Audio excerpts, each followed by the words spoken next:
was missing. This meant that Cortez would be elected as the new colony leader without any more debate. Rica de la Veracruz was now an official settlement out from under the dominion of the governor of Cuba. The colony's officials, led by Cortez, were now king of Spain. Governor Velasquez was gone from the equation. The coup d'etat. Cortez had again shown himself to be a deft and clever politician. Now you may ask, was this all legal? And the answer is, well, kind of. In fact, Diego Velasquez had done this exact same thing in Cuba in 1550 to throw off the control of his boss, the Viceroy of the Indies. It must have burned Velasquez to find this law tactic he had used to his advantage be turned against him. Of course, that does not mean Velasquez will accept all of this. And there will eventually be a time being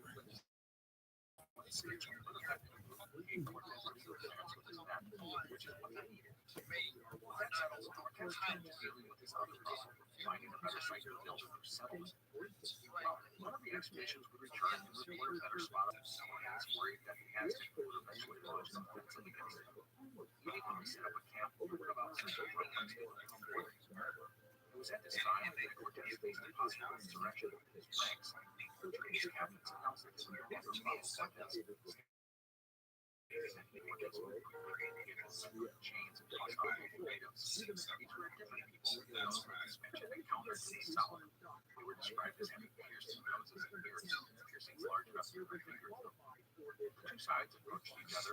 Cortez and his men found they speak different languages than the natives to the south. Luckily, some of the Indians spoke a bit of Nahuatl. So a rough dialogue using love of the Jaya and translated. They were called Totonacs, and they'd come from the city of Zempoala, which was about 5 miles away. They'd come to treat with the Spanish and invite them to the city. Cortez agreed. The Spanish supplied Zempoala with 20,000 rifles, orderly and clean, filled walls, village and homes, and stones. Many of them were painted in bright colors. And even if I did, it's a mobile phone, and there were a series of things that nothing would come out. The Spanish were everywhere, which the locals do not see the strange colors or the stranger animals. Isn't mobile phone horses and hours is when you wake up in your bed and something's like that. That's definitely not how they felt. Spanish was impressed by their behavior in the Boston. Coach Campbell explained that so I think about I finished working at midnight, I get home about kind of 10 past 12, so that's a great time, and I always look up at the sky and have a look around, and sort of ask the aliens to turn up and give us a show, but I think a few months back they did, and so that was like cool, but recently, I haven't done one recently, so now what I do, Spanish to let it be full and give them a warning that this is a few Saturdays ago, Saturday, if you could show up, that'd be great, about 5 past 12, 10 past 12, or something like that, yeah, I know, so it's crazy, so I gave them a week's notice, that was cool, already it's a few days notice, so anyway, I kind of forgot about it, I come out, and I kind of look up in the sky, and I looking around me and thinking, there's this little red dot, and it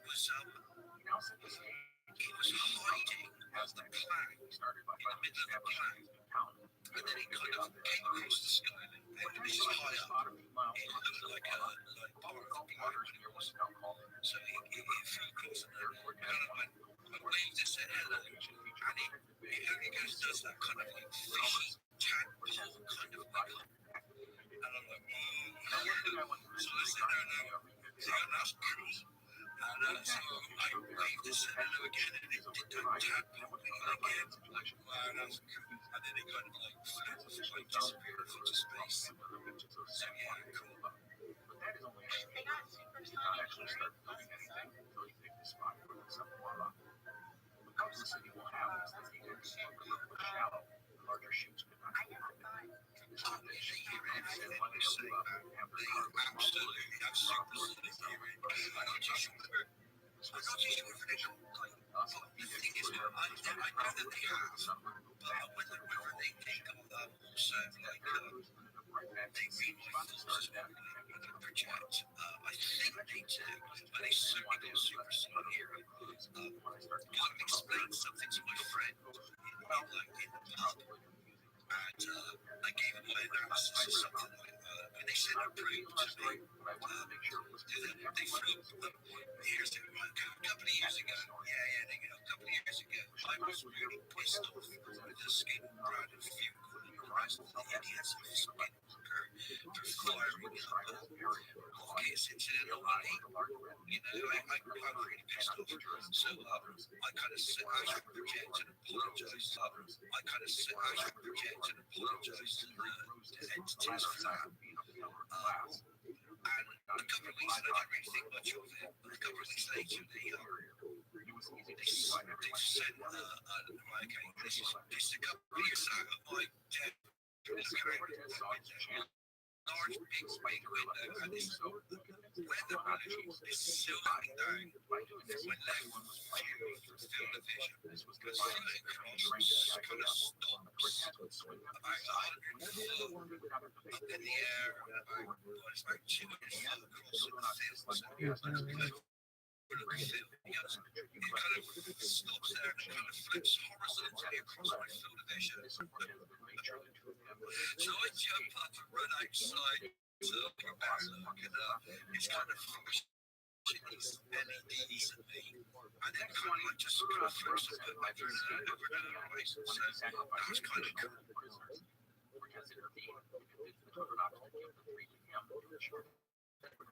My friend talking about it and wondering why they picked that moment, and I told him that it was probably because it was COVID and there wasn't any planes in the air, so they had like a clear path to come and do what they did.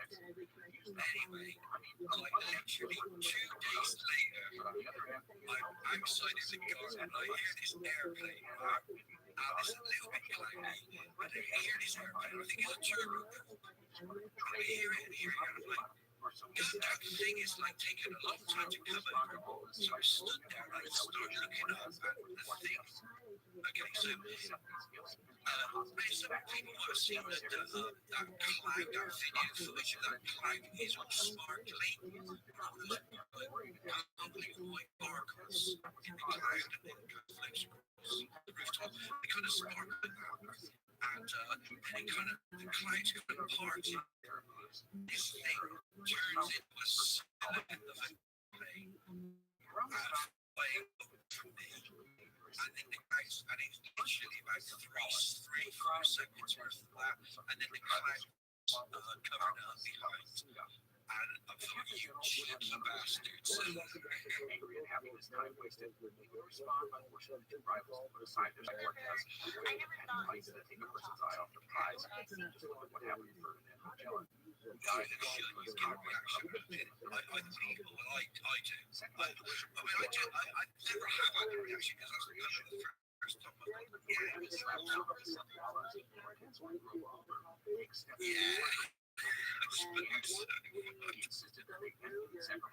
it's weird though, because like it was right up, I mean it was high up there, it was really high. It's like a little red dot. 50 of his men went to the pyramids and intended on destroying the idols in and around them.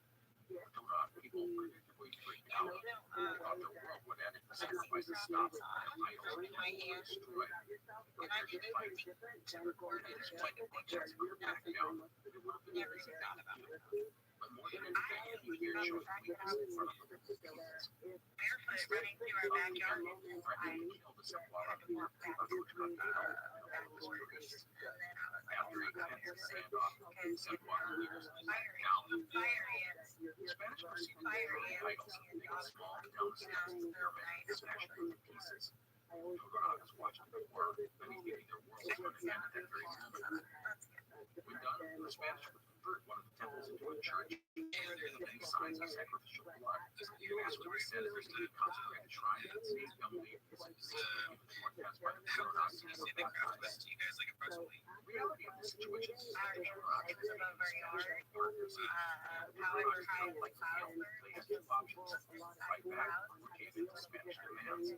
Even with the latter, he was internally designed to exploit hostile past chemistry. They could go back on that decision technological crafts and inch their way into the Spanish army, like the Aztecs and Spanish. Those vibrations or sensations or emotions. So, Cortez to do instruction of their idols. I know you're excited to learn Chasing it, like the crazy girls in the shadow moment from an like was not questioned. In the end, Cortez got the way that connections are hard to make, even though the person turns on Spanish.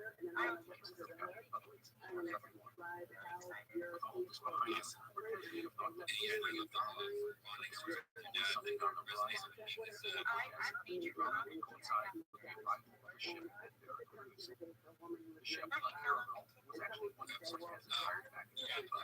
Situated in Parga, each ship was tracked out for testing for its ability to have positions and increase the sinkers and the topic is all living news. There was one of the ship that was that are that's the generally American expression authorized the other knowledge when I think about big scientific mysteries to study that was trade in the land of Mexico, smaller matters that was in the operating. So Cortez now had to make some decisions. He did all that he could to legitimize his expedition, but he was a letter, specifically to state all his claims. Even Governor Vasquez would not produce a letter, and with the letter from Spain seriously undercutting his authority, he knew he had to act, and act decisively. The first thing Cortez did was to organize a treasure ship from Spain. Built as a ship for doing everything that he collected, building gems, pearls, and more. The same Back to the macro or others. stop dying others and things really show each other until it's all Cortez sent back to his Spanish crowd almost come or not later on up that we're not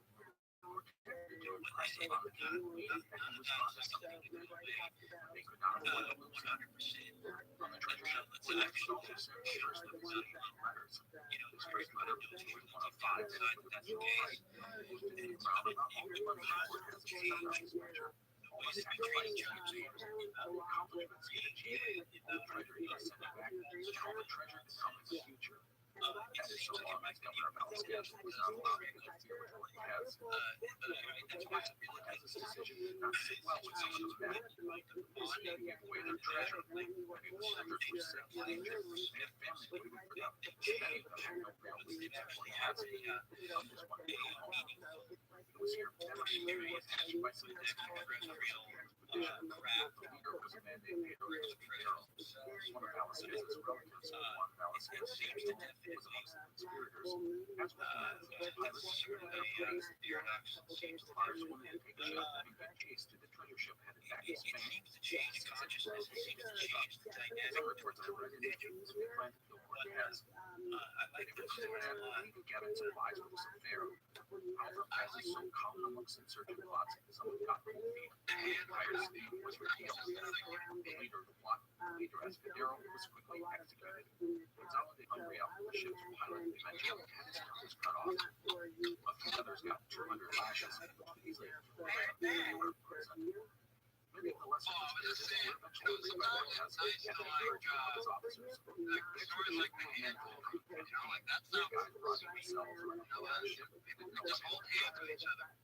of these men, including Juan Vasquez de Leon, a relative of the Cuban governor, with Cortez, pledged to support him in exchange for his forgiveness. When it was all over, the meeting was well before it had begun, and anyone who had been considering crossing Cortez was either dead or had submitted to his rule. This is what Cortez needed. He was prepared to march west into the heart of the Aztec Empire, and he needed his men committed to the task. The Captain General still had his doubts. He feared what would happen if things got rough. From Vasquez's men were in his corner for now. What about the future? He needed them on his side. He couldn't just let them go back to Cuba. It was not realistic to leave them all at Veracruz. With the specter of revolt hanging over the entire expedition, Cortez did something that would forever make him famous. In July 1519, he ordered his ships sunk. Cortez claimed that the expedition ships were rich and unseaworthy, which was probably true, at least to some degree. But in reality, Cortez was giving his men only one option: follow him. He would later say of his men at this moment, they must either win this land or die in the attempt. Cortez would have anything of value stripped from the ships: cannons, sails, rigging, nails, cables, and so forth. before scuttling the fleet. He would then leave approximately 100 to 150 men at Veracruz, many of these the sick and injured, under the command of Juan de Escalante, a trusted ally. They had orders to keep building up the fort and town, scout the area, and keep good relations with the local natives. Cortez would then prepare for his march west, a trek he was told that would not be easy. The Spanish army would consist of 15 cavalry and between 300 and 400 troops. Roughly 50 of these were crossbowmen and another 30 armed busiers. The men would wear their full armor and were told to even sleep in it. Some Guatemans would provide Cortez with guides, as well as 50 experienced warriors and several hundred reporters. The latter were important as Cortez brought along with him the smaller cannons, the falconets. The larger guns were mounted on the walls of the fortress at Veracruz. On August 16, 1519, Cortez assembled his army and gave them a rousing speech, saying that they were a holy company who had no option but to go forward and win a great victory.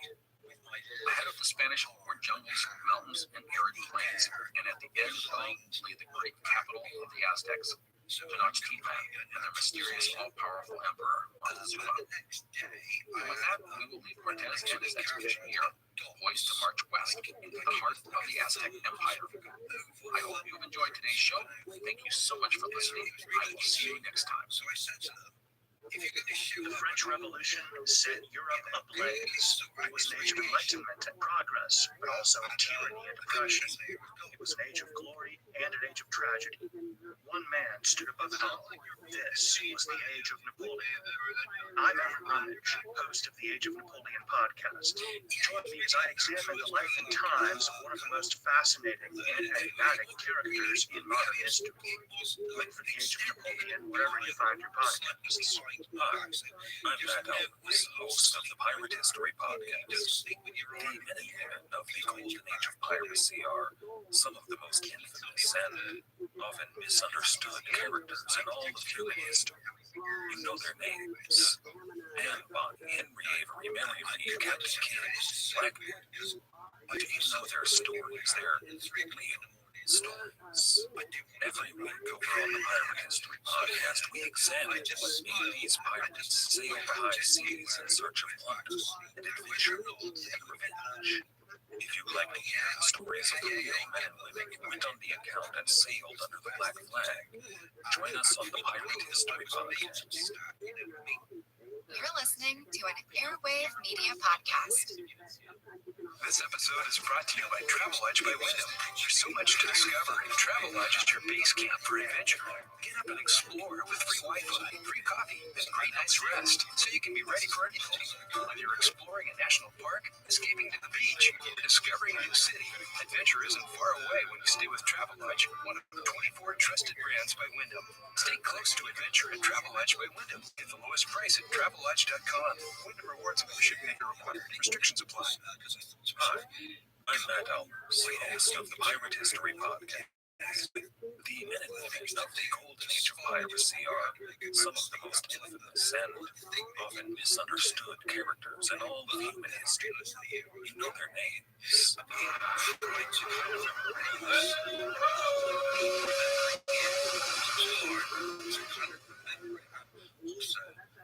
Hello, welcome to the Explorers Podcast. Today is part 3 in our series on Spanish conquistador Hernán Cortez and the conquest of Mexico. Last time, we concluded with Cortez and his men, about 400 or so, along with 57 armed warriors and a few hundred porters, marching west. Cortez wanted to reach Tenochtitlan and the Aztec Empire. Now, let us note that Cortez had no intention of making this some sort of diplomatic visit. He said he was there to trade and to get to know everyone, but he had in his mind. He sees Mexico as his for the taking. Up to this point, things had gone pretty well for Cortez. The Spanish had been engaged in only one major battle, the fight that they had won handily. After that, they had forged an alliance with the Turks and established the first European settlement in New Spain. However, things were not all puppies and roses for Cortez. He was conducting his campaign without the authorization of Cuban Governor Morales Diaz, the man who had the official rights to settle and trade in Mexico. This had made for some uncomfortable moments, as some men considered Cortez a rebel. To counter this discord, Cortez had done a bold and remarkable thing. He had burned his fleet, giving no one, including himself, a way back to Cuba. He was essentially pushing all his chips onto the table. It was conquer this land or die in the attempt. So far in our story, we have seen Cortez as a bold and clever leader. He plays rivals against one another, ultimately to his advantage. In a lot of ways, he's probably come across as a wily and crafty guy, but one who's not afraid to take decisive action when needed. However, what we haven't really seen is the vicious and so be prepared, because in today's episode, you will truly understand just how ruthless this guy can be. And just so you know, it will. So let's get going. The Spanish proceeded west, departing from Veracruz in August of 1519. Cortez rode at the head of his army, which consisted of 15 cavalry, roughly 50 crossbow, 30 arquebusiers, 15 cannons and war dogs, and hundreds of bearers. The column proceeded toward the city of Jalapa. The Totonac scouts were ahead of the Spanish, reporting back any potential problems as they met. By the way, I have put a map of Cortez's route on the website, explorepodcast.com, so check it out if you desire. The initial march of the army was through dense jungles. The heat was unbearable, and many of the Spanish soldiers shed their heavy metal mail and breastplates in favor of the cotton armor worn by the natives. Elevation 5,000 feet at Jalapa. This dramatic altitude change occurs in a space of less than 50 miles. As they marched, the expedition could see the snow-capped mountains far to the west, some reaching as high as 18,000 feet in height. That was their destination, and it must have been daunting. They reached Jalapa, which was at the edge of the Totonac borders, without incident. The people were friendly and cooperative. The route to Jalapa and going on to Tenochtitlan is best described as a road/trail. It was well-traveled. The route was well-maintained around cities and towns, but at times it's not much more than a foot path. After briefly resting at Jalapa, the expedition would continue on, going higher and higher as they pressed westward.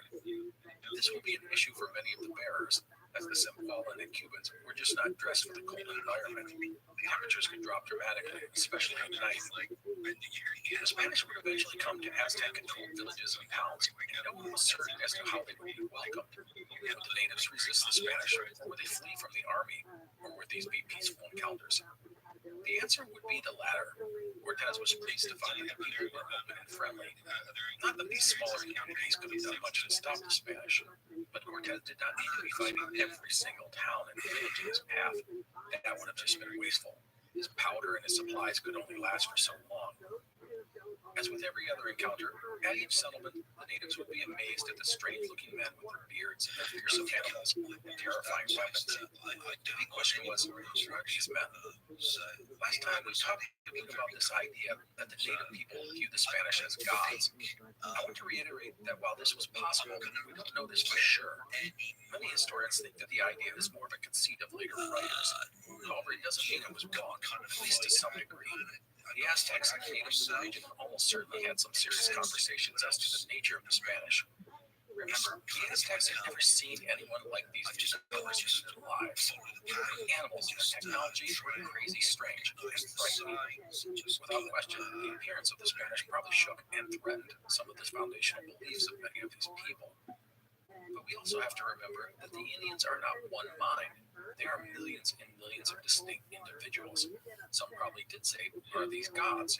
While others saw that the Spanish could lead and even die in battle and said, "These are just men with really powerful stuff, but just men."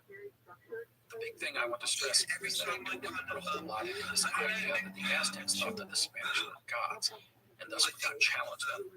But I also do not want to dismiss it entirely, because the idea was probably true, at least for some people. Anyhow, back to our march west. Cortez and his army were now venturing into Aztec territory. Montezuma was not challenging the Spanish, but were his plans. In a lot of ways, I get this feeling that Montezuma is willing to let things play out. He feels that they will do something to the Spanish, which will eventually destroy them or send them back from where they came from. This has happened in the previous 2 years. with both Spanish expeditions to the region being forced to retire due to a variety of circumstances. The Spanish were heading into rugged terrains, including mountains and arid plains, and there was a good chance that they would encounter non-Aztec peoples who would challenge their advance. These were all very real obstacles for the Spanish, and Montezuma probably figured, well, let's see if one of these will take care of them. In the end, he was just being cautious. Don't antagonize these newcomers, give them a bribe or two, let them have their fun. They'll eventually go away, just like the others. Of course, Montezuma had no clue as to the actual plans of Cortez, who envisioned conquering the entire region. In fact, it probably was nearly impossible for Montezuma to contemplate such a thing. The Aztec Emperor was at the height of its power. There was no way that the newcomers, no matter how advanced, could undertake sweeping away such a massive, powerful entity. To Montezuma, the Aztec Empire was like a mountain. You just don't rush aside a mountain. Cortez and his army pressed on, the mountains rising to 6,000 and 7,000 feet in elevation. The conditions became miserable: freezing rain, sleet, and hail, and some headquarters would die from exposure. And then, much to everyone's relief, they were out of the mountains. The men descended onto a rugged, arid plain, and while the cold was downright, it did not mean that things would be easy. This region they were in was inhospitable. It was dry and barren, and much of the water was salty, causing those who drank it to get sick and vomit. The expedition would march across these plains for more than a week before finally reaching a temperate environment. At the city of Selva, and at the time, really welcomed by the locals. Selva was a city of about 20,000 people, typical of the region. And despite the initial positive encounters, it was here that the religious cultures of the Spanish and the Aztecs would be put on stark display. In the center of the town, the Spanish would find a massive skull jack containing thousands upon thousands of human skulls, all neatly arranged in rows. Also, there were approximately 50 corpses filled with blood, sacrifices to the Aztec god of war. This was a gruesome display in the eyes of the Spanish, but I want to reiterate that human sacrifice was woven into the religion and culture of the Aztecs. Sacrifices made crops grow, the sun rise in the west, and gave the people healthy children. It seems immensely cruel, but to the people of the region, it made sense. Here, Cortez contemplated another forced conversion of the locals.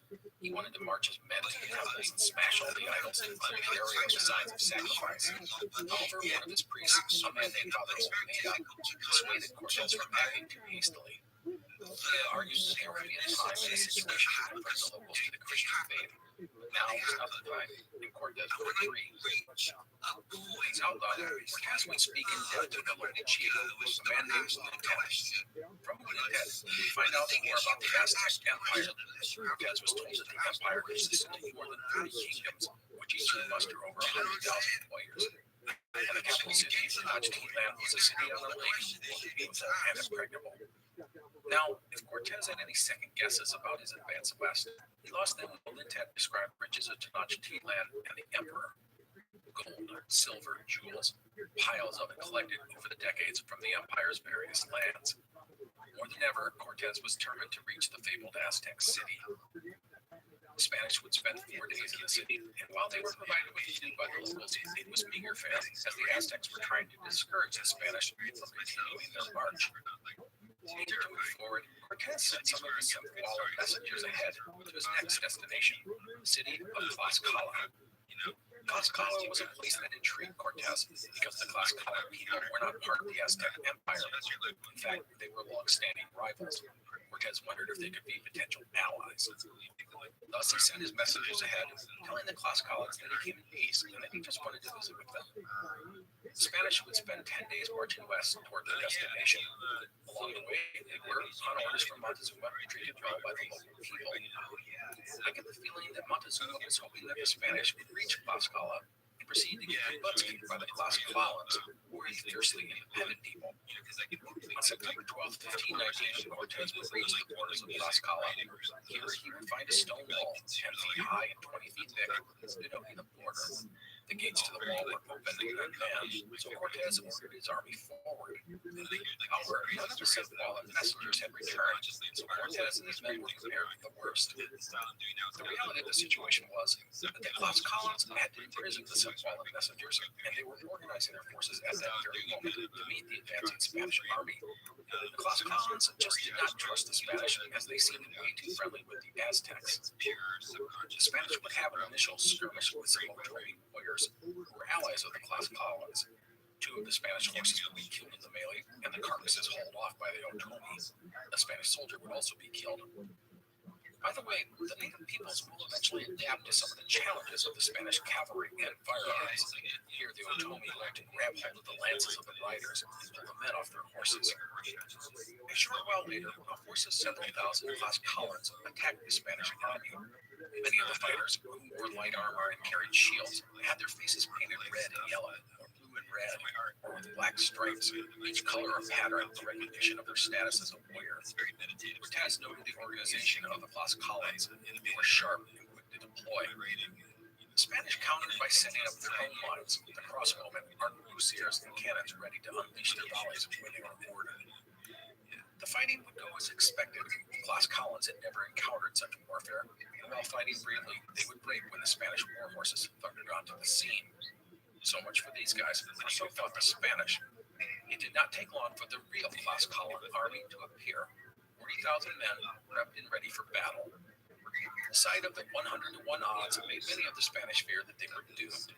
Bernal Diaz, one of Cortez's captains, would later write, quote, "They put so much fear into us that many of the Spaniards asked for confession," end quote. The battle that followed would last for hours. The Spanish relied on their superior firepower and exceptional discipline among their lines, and it probably did not hurt that the men were desperate, as desperate men can achieve amazing things. Remarkably, only one Spanish soldier would be killed in the fighting, but many, many more would be injured. The Spanish would also lose 2 horses. Now is a good time to remember that the native peoples liked to injure their enemies, not kill them. Warriors were honored by how many enemies they captured, not how many they killed. They wanted live bodies so they could be sacrificed. After the battle, Cortez released some prisoners the Spanish had taken, having them bring a message back to their leaders, telling them that he wanted peace. The Class Collins would ignore these overtures, convinced that the Spanish were allied with the Aztecs. Speaking of the Aztecs, around this time, a group of emissaries from Montezuma arrived at the Spanish camp. They brought gifts, and they even came with a major concession. Montezuma said that he would become a vassal of the King of Spain, but with a catch. The Spanish had to leave these lands now. Cortez would decline the offer, and he again pressed the emissaries, asking for an invitation to come to Tenochtitlan and meet the emperor. A second battle would take place 2 days later, this time the Class Collins being led by Xicotenga the Younger, son of Xicotenga the Elder, the leader of the Class Collins. Class Collin missile fire, arrows and spears and darts, was mostly ineffective in this fight, so they repeatedly attacked in massive waves, attempting to use their numbers to their advantage. However, these men would be in such a tightly packed formation made the Spanish artillery all the more effective. The arquebuses, which were notoriously inaccurate, were deadly, as any shot would hit one or more of the Class Collins. The same was true for the crossbows and the cannons. The Spanish falconets would be loaded with anything, bits of metal, stones, whatever, and hundreds of pieces of debris would blast across Collin lines. But none of this compared to the cavalry. The Spanish had learned not to let their lances drop down, focused on simply running down the natives. One author called the Spanish cavalry a killing machine, end quote. The fighting would wrap up with the Spanish lines holding firm. Again, they would only use a single man in the fighting, but 50 or 60 men would be injured, some badly, and all the horses had been cut or injured in some way. Also, despite the victory, the Spanish were exhausted. Food and water was low. Also, they were forced to camp out in the open, and the nights were becoming increasingly cold. Exposure was a real issue, especially for the Totonacs and the Cubans. A respite is what the Spanish army needed, but it was not coming. The Class Collins decided to attack the Spanish again, only this time at night. I've read that they did this because the Tlaxcalans thought that the Spanish garnered their power from the sun, but I'm not sure if this is true. Again, this could have been a story that was conjured up decades or centuries later to explain the situation. No matter, the Tlaxcalans would deploy 10,000 warriors intent on surprising the Spanish in the dark. However, things would not go as planned. Moving 10,000 guys around is not a simple or quiet thing. The Spanish would take note of the Tlaxcalan movements, and upon realizing what they were up to, set up their own ambush. When they were ready, they would unleash their firepower and steel on the unsuspecting natives. In the dark of night, it was another slaughter. The Tlaxcalans didn't know what hit them, and they didn't rally. The fighting with the Tlaxcalans was now over, and a good thing for Cortez. He had lost only a few men in the fighting, but dozens, maybe 100 or more, had been injured. Also, the horses and men were exhausted. But he had been victorious. Cortez had used his advanced weaponry to great advantage, and perhaps most importantly, his men had held their lines and never broken during the fighting. After each battle, Cortez had freed some of his prisoners, telling them to return to their leaders and tell them that he only wanted peace. After this third battle, the Tlaxcalans became receptive to the message. A few days later, some natives would arrive bringing the Spanish food, and the message that Zengotenga the Younger, at the encouragement of his father, would arrive to talk peace the next day. And as promised, Zengotenga the Younger would arrive on schedule. He told Cortez that his people had been impressed by the Spanish, and they were willing to become vassals of Cortez and the Spanish king. Also, he told them that his people did not want to just be Spanish vassals, but they wanted to be allies, and marched to Tenochtitlan with the Spanish. Zengotenga said that he could muster an army of more than 100,000 warriors for such an affair. And thus, with one fell swoop, Cortez now had not just an ally, but a great army. ¿Tienes compras en la cabeza, pero con un presupuesto en mente? Pues ven a Burlington. Las marcas y los precios bajos te sorprenderán.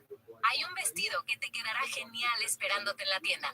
Con las ofertas wow de Burlington, puedes darte un gusto para ti y tu familia con los estilos, accesorios y productos que deseas. Todo con hasta un 60% de descuento en los precios de otras tiendas todos los días. Burlington, ofertas que te encantan.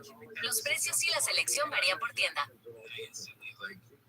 It had indeed been a great victory for Cortez. He had defeated an army vastly larger than his own, and he had secured them as allies. And there was good reason to want the Tlaxcalans as allies.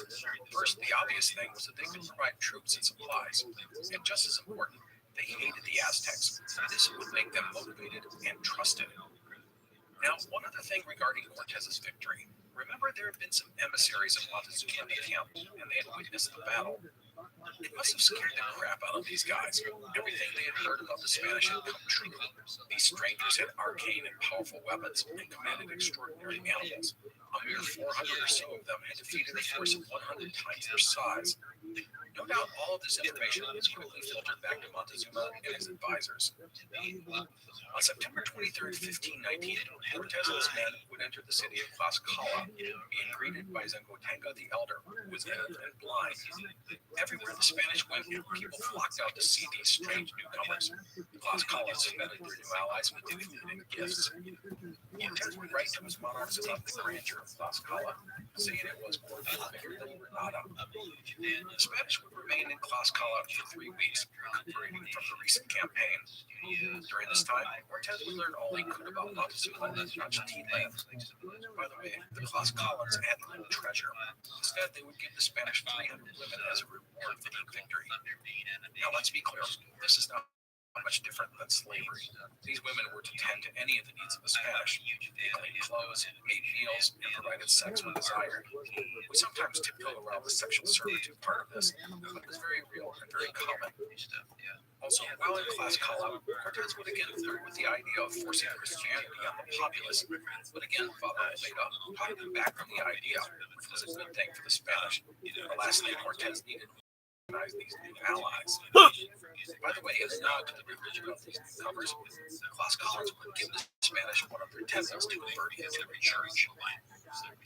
Cortez now had to determine his next steps. Aztec emissaries, some of whom were still with Cortez, advised him to go south to the city of Cholula. The city, the emissary said, was allied with Montezuma, and they would be friendly to the Spanish. They would go and rest and wait for a reply from the emperor regarding Cortez's request to come to Tenochtitlan. Collins, however, did not trust the Chihuahuas and advised a different route. Cortez would ultimately decide to proceed to Cholula. The Class Collins were thrilled about the decision, but they agreed to accompany the Spanish. Also, while the Class Collins had offered to raise an army of 100,000 men, he did not want a massive horde of men with him, as it would be a logistical nightmare. Winter was approaching, and such a great number would only slow him down, and trying to feed him would be nearly impossible. Cortez and his army would depart Class Collin on October 10th. So, next stop, Cholula, which is probably known to most people as a hot sauce. But for our purposes, Cholula is a city about 20 miles south of Class Collin. It is also the city of the Aztec god Quetzalcoatl. From Cholula, the Spanish were told that if they went west, they could enter the Valley of Mexico between a pair of great volcanoes. Cortez and his men would be welcomed when they arrived at the city. The 6,000 Class Collins were not. Cortez compromised, and his new allies would camp outside the city walls. Thus, the Cholulans could greet the Spanish with food and drink and show off the great city. Cholula was a great city. It had a population of more than 100,000 people, roughly the same as Paris and Venice. People were healthy and prosperous and refined. There were fine buildings and expansive markets. Artisans thrived here. But what dominated the city was the Great Pyramid of Cholula. This was a temple to the god Quetzalcoatl. The base of the pyramid is almost 1,500 square feet in size, rises up 217 feet, and has 120 steps. It is the largest monument ever constructed in the world, even larger than the Great Pyramid of Giza in Egypt, although the latter is taller. The site of the Great Pyramid had been used for irrigation purposes for more than 1,000 years. It would have been an awe-inspiring sight and staggering. I was going to say any doubt about the might and wealth of the Aztec people, the sheer majesty of the Pyramid of Cholula would have quelled those doubts. Now, what happens next is the subject of some controversy, but the end results are not in dispute. Here we go. The Cholulans, while cordial, were eager for Cortez to be on his way. And he said they didn't have enough food to feed all his men and advised him to return to the east. However, it was here that the Spanish were learning that something was amiss. While Cortez's Class Collin allies were not allowed in the city, some of the Totonacs with the Spanish were, and some of these men were allowed to wander the city, knowing that people were leaving, including women and children. Also, Cortez's translator, Rabbi, was warned by a local person to flee the city if she wanted to live. When all of this was brought to Cortez's attention, he brought to bear a minor nobleman and discovered the clock was true.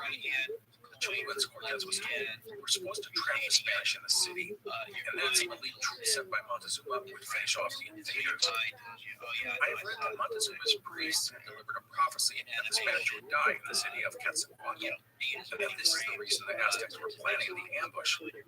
Now, I say all of this is controversial because it's hard to sort out what is true and what is not.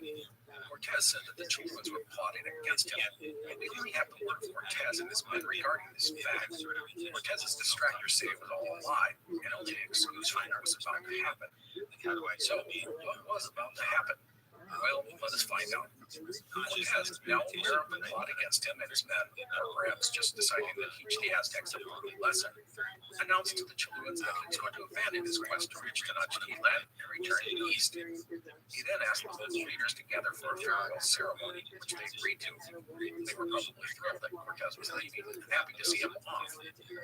So this big farewell party was held, and the city leaders were led to Cortez's group. Here he had the doors barred, and then accused him of plotting against him. The Spanish say that the Cholulan leaders confessed to the plot and blamed the Aztecs. Whether that's true or not, it doesn't really matter.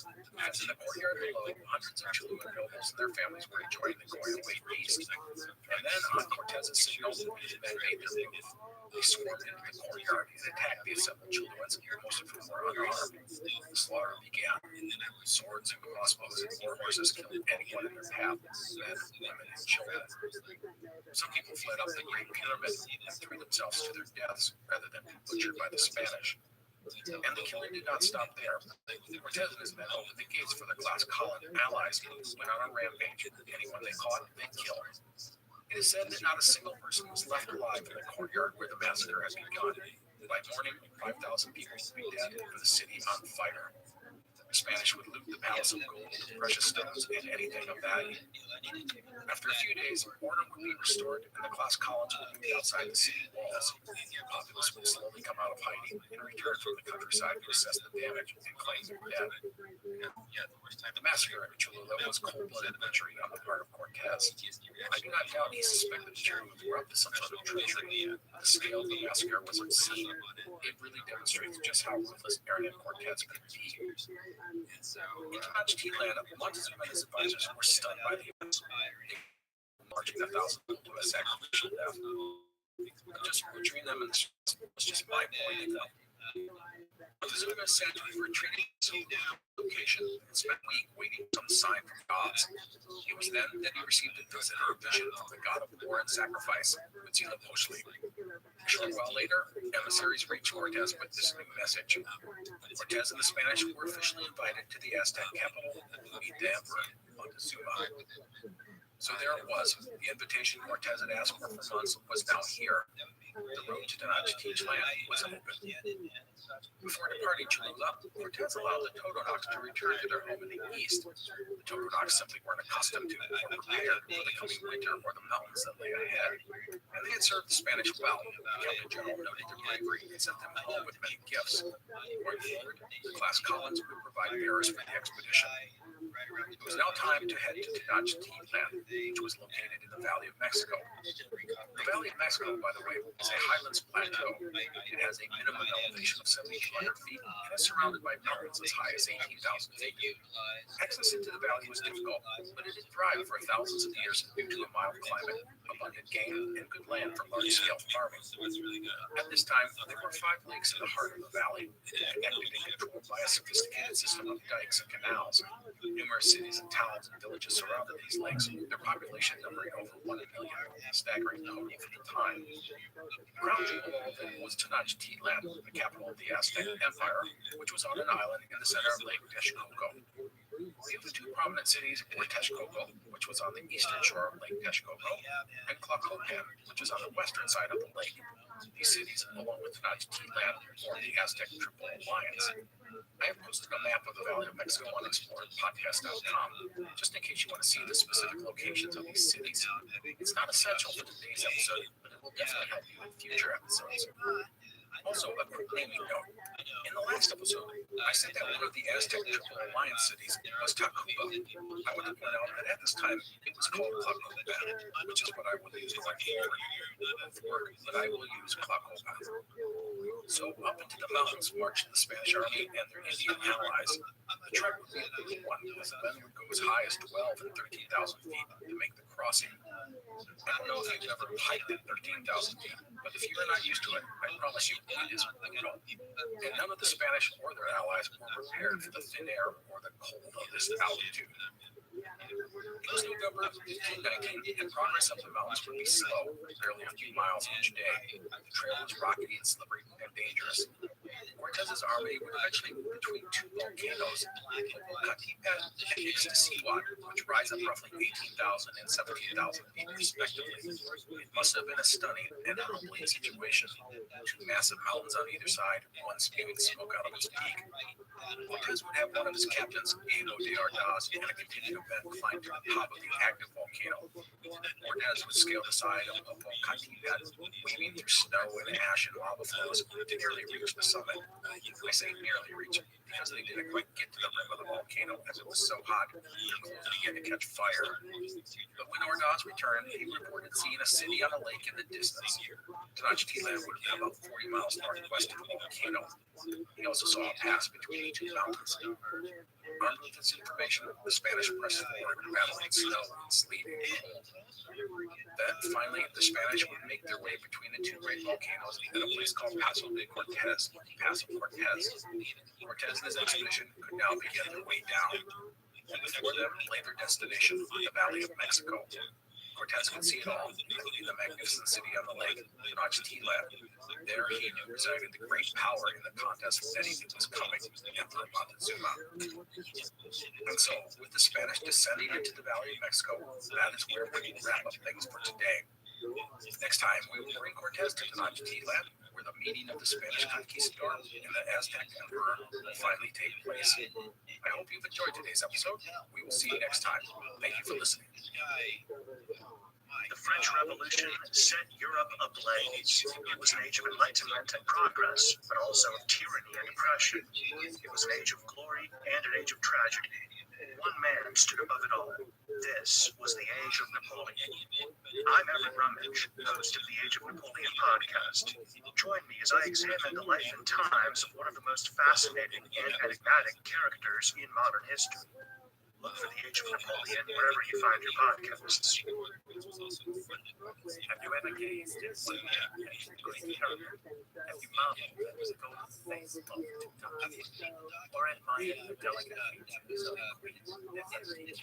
We have probably the history of each podcast every week. It's more tales of anything else. History of Egypt is available wherever you get your podcasting. It's really coming to us. Let me introduce you to the documentary kind of goes between filming of the movie itself, interviews with him, and it all Via podcast. the greatest doc ever made. This episode is brought to you by Progressive, the leader in boat insurance. Welcome aboard to Carefree Boating. Here, we don't worry about the what ifs, because we explore with Progressive boat insurance for as little as $100 per year for a basic liability policy. Progressive also offers a variety of other coverages and can help you cover repair costs when you need it. And with discounts like multi-policy, safety courses, responsible driver, and more, your mind can really feel free. Cruise on over to progressive.com to get a quote today and see if you can save. Progressive Casualty Insurance Company and affiliates. Discounts not available in all states or situations. Have you ever gazed at what still was a great character? Have you marveled at the golden face of Kentucky? Or admired the delicate features of Queen Elizabeth? If you have, you'll probably like the history of London podcast. Every week, we explore tales of ancient culture. The history of Egypt is available wherever you hear your podcasting. Let me introduce you to the people of Egypt. I might have a piece of music that is somehow very cool. Yeah, well, if I can say I can do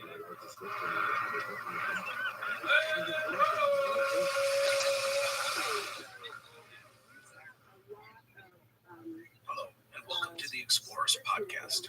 Today is part 4 in our series on Spanish conquistador Hernán Cortez and the conquest of Mexico. A couple of notes before we start.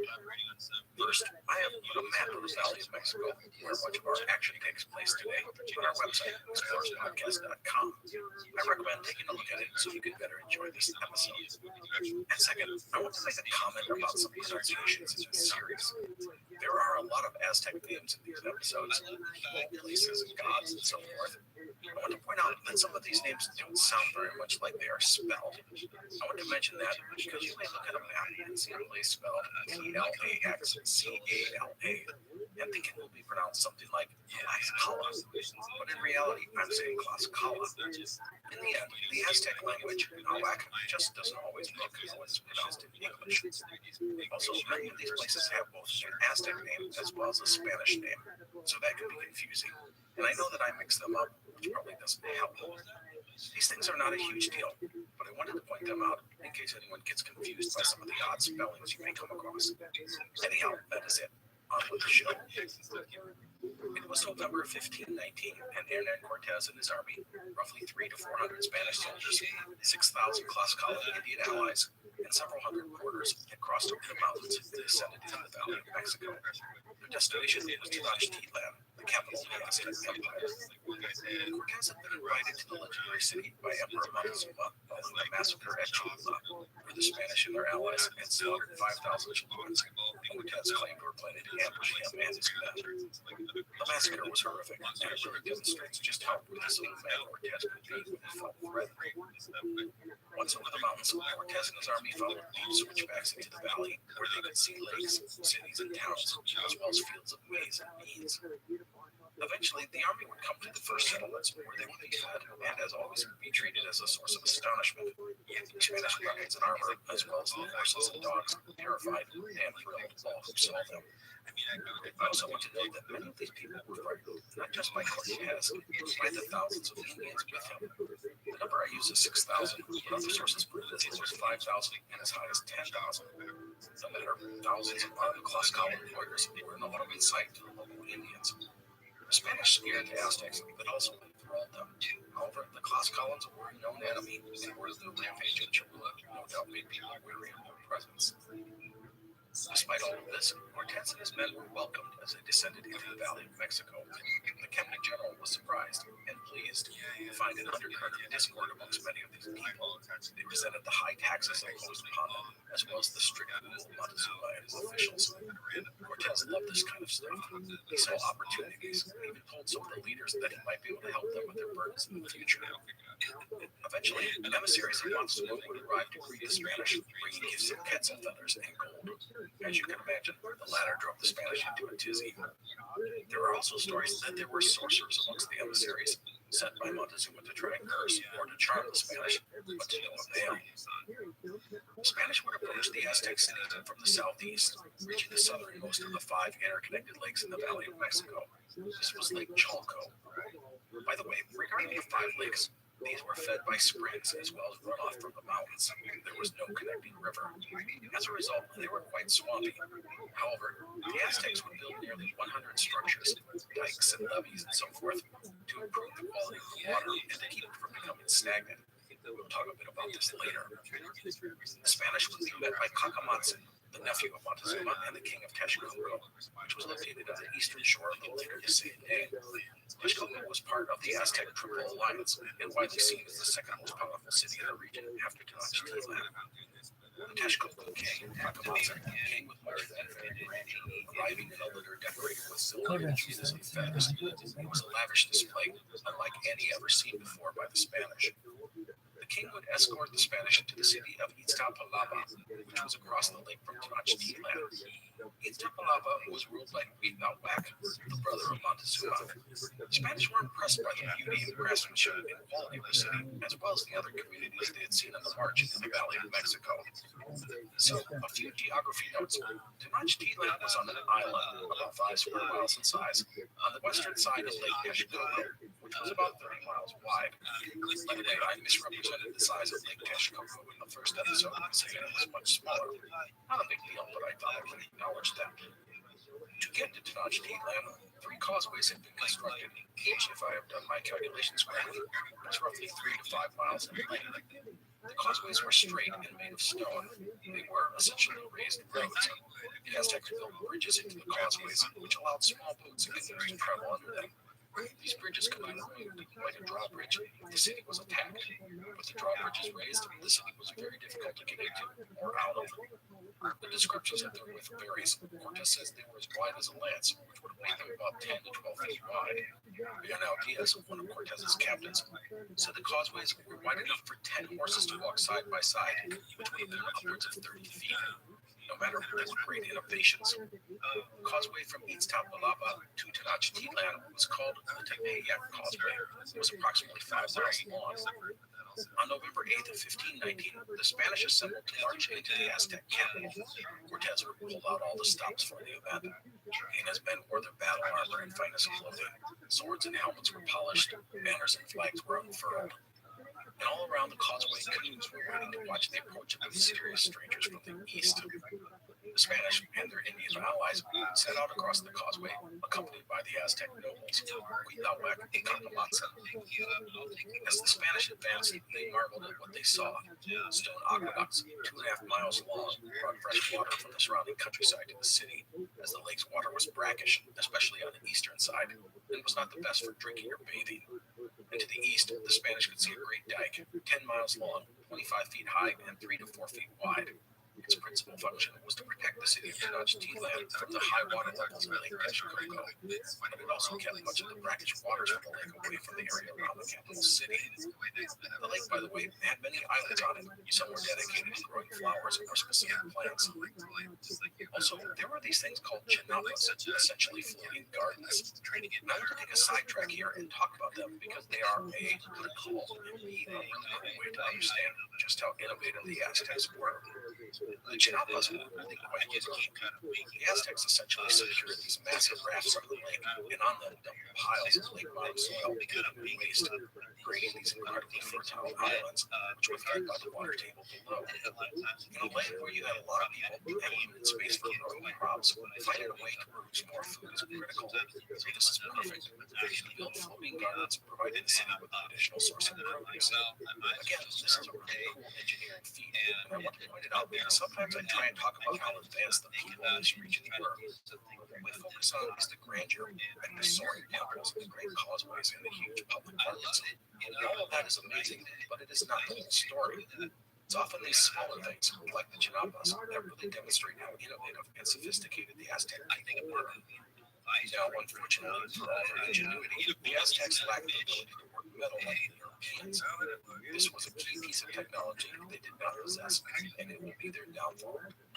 Okay, sidetrack done. So as Cortez and his men marched across the causeway towards Tenochtitlan, both sides, Spanish and Aztec, marveled at the other.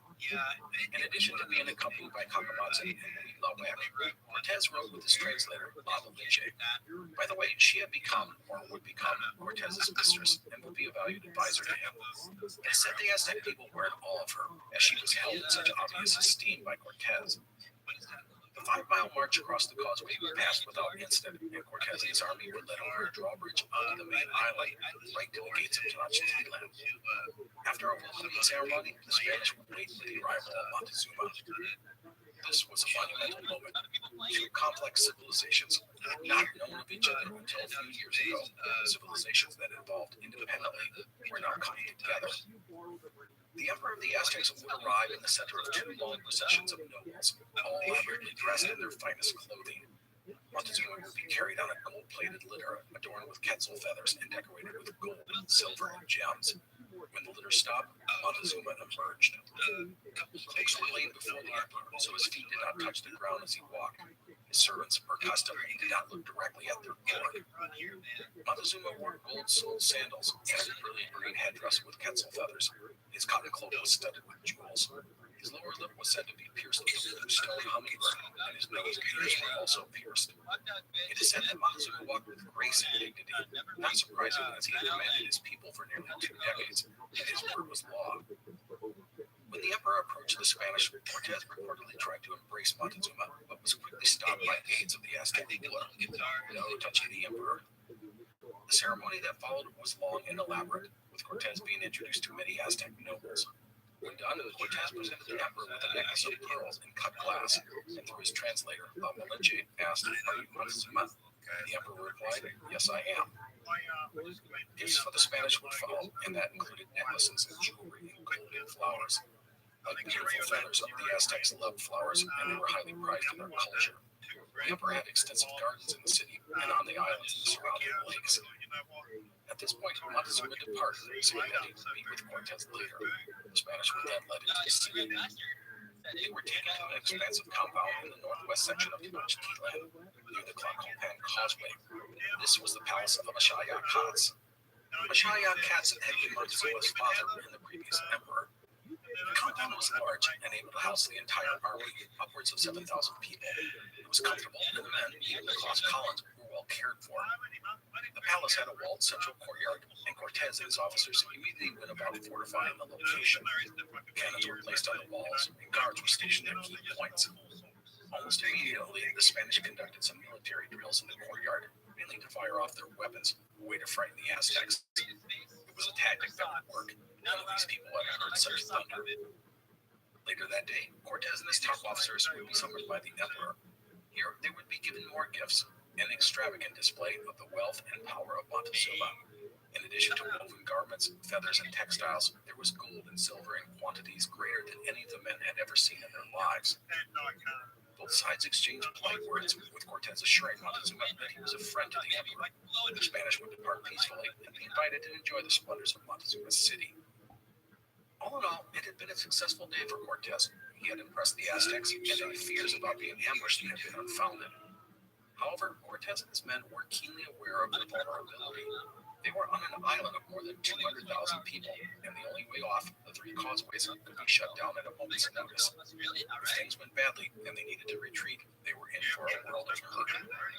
On the positive side, the Spanish were in a defensible position and for now on good terms with their hosts. Cortez and his men were now free to wander the city, and as we have said, Tenochtitlan was a magnificent place. The city housed over 200,000 people, making it as large as any in Europe save for Constantinople. The markets of Tenochtitlan were astounding.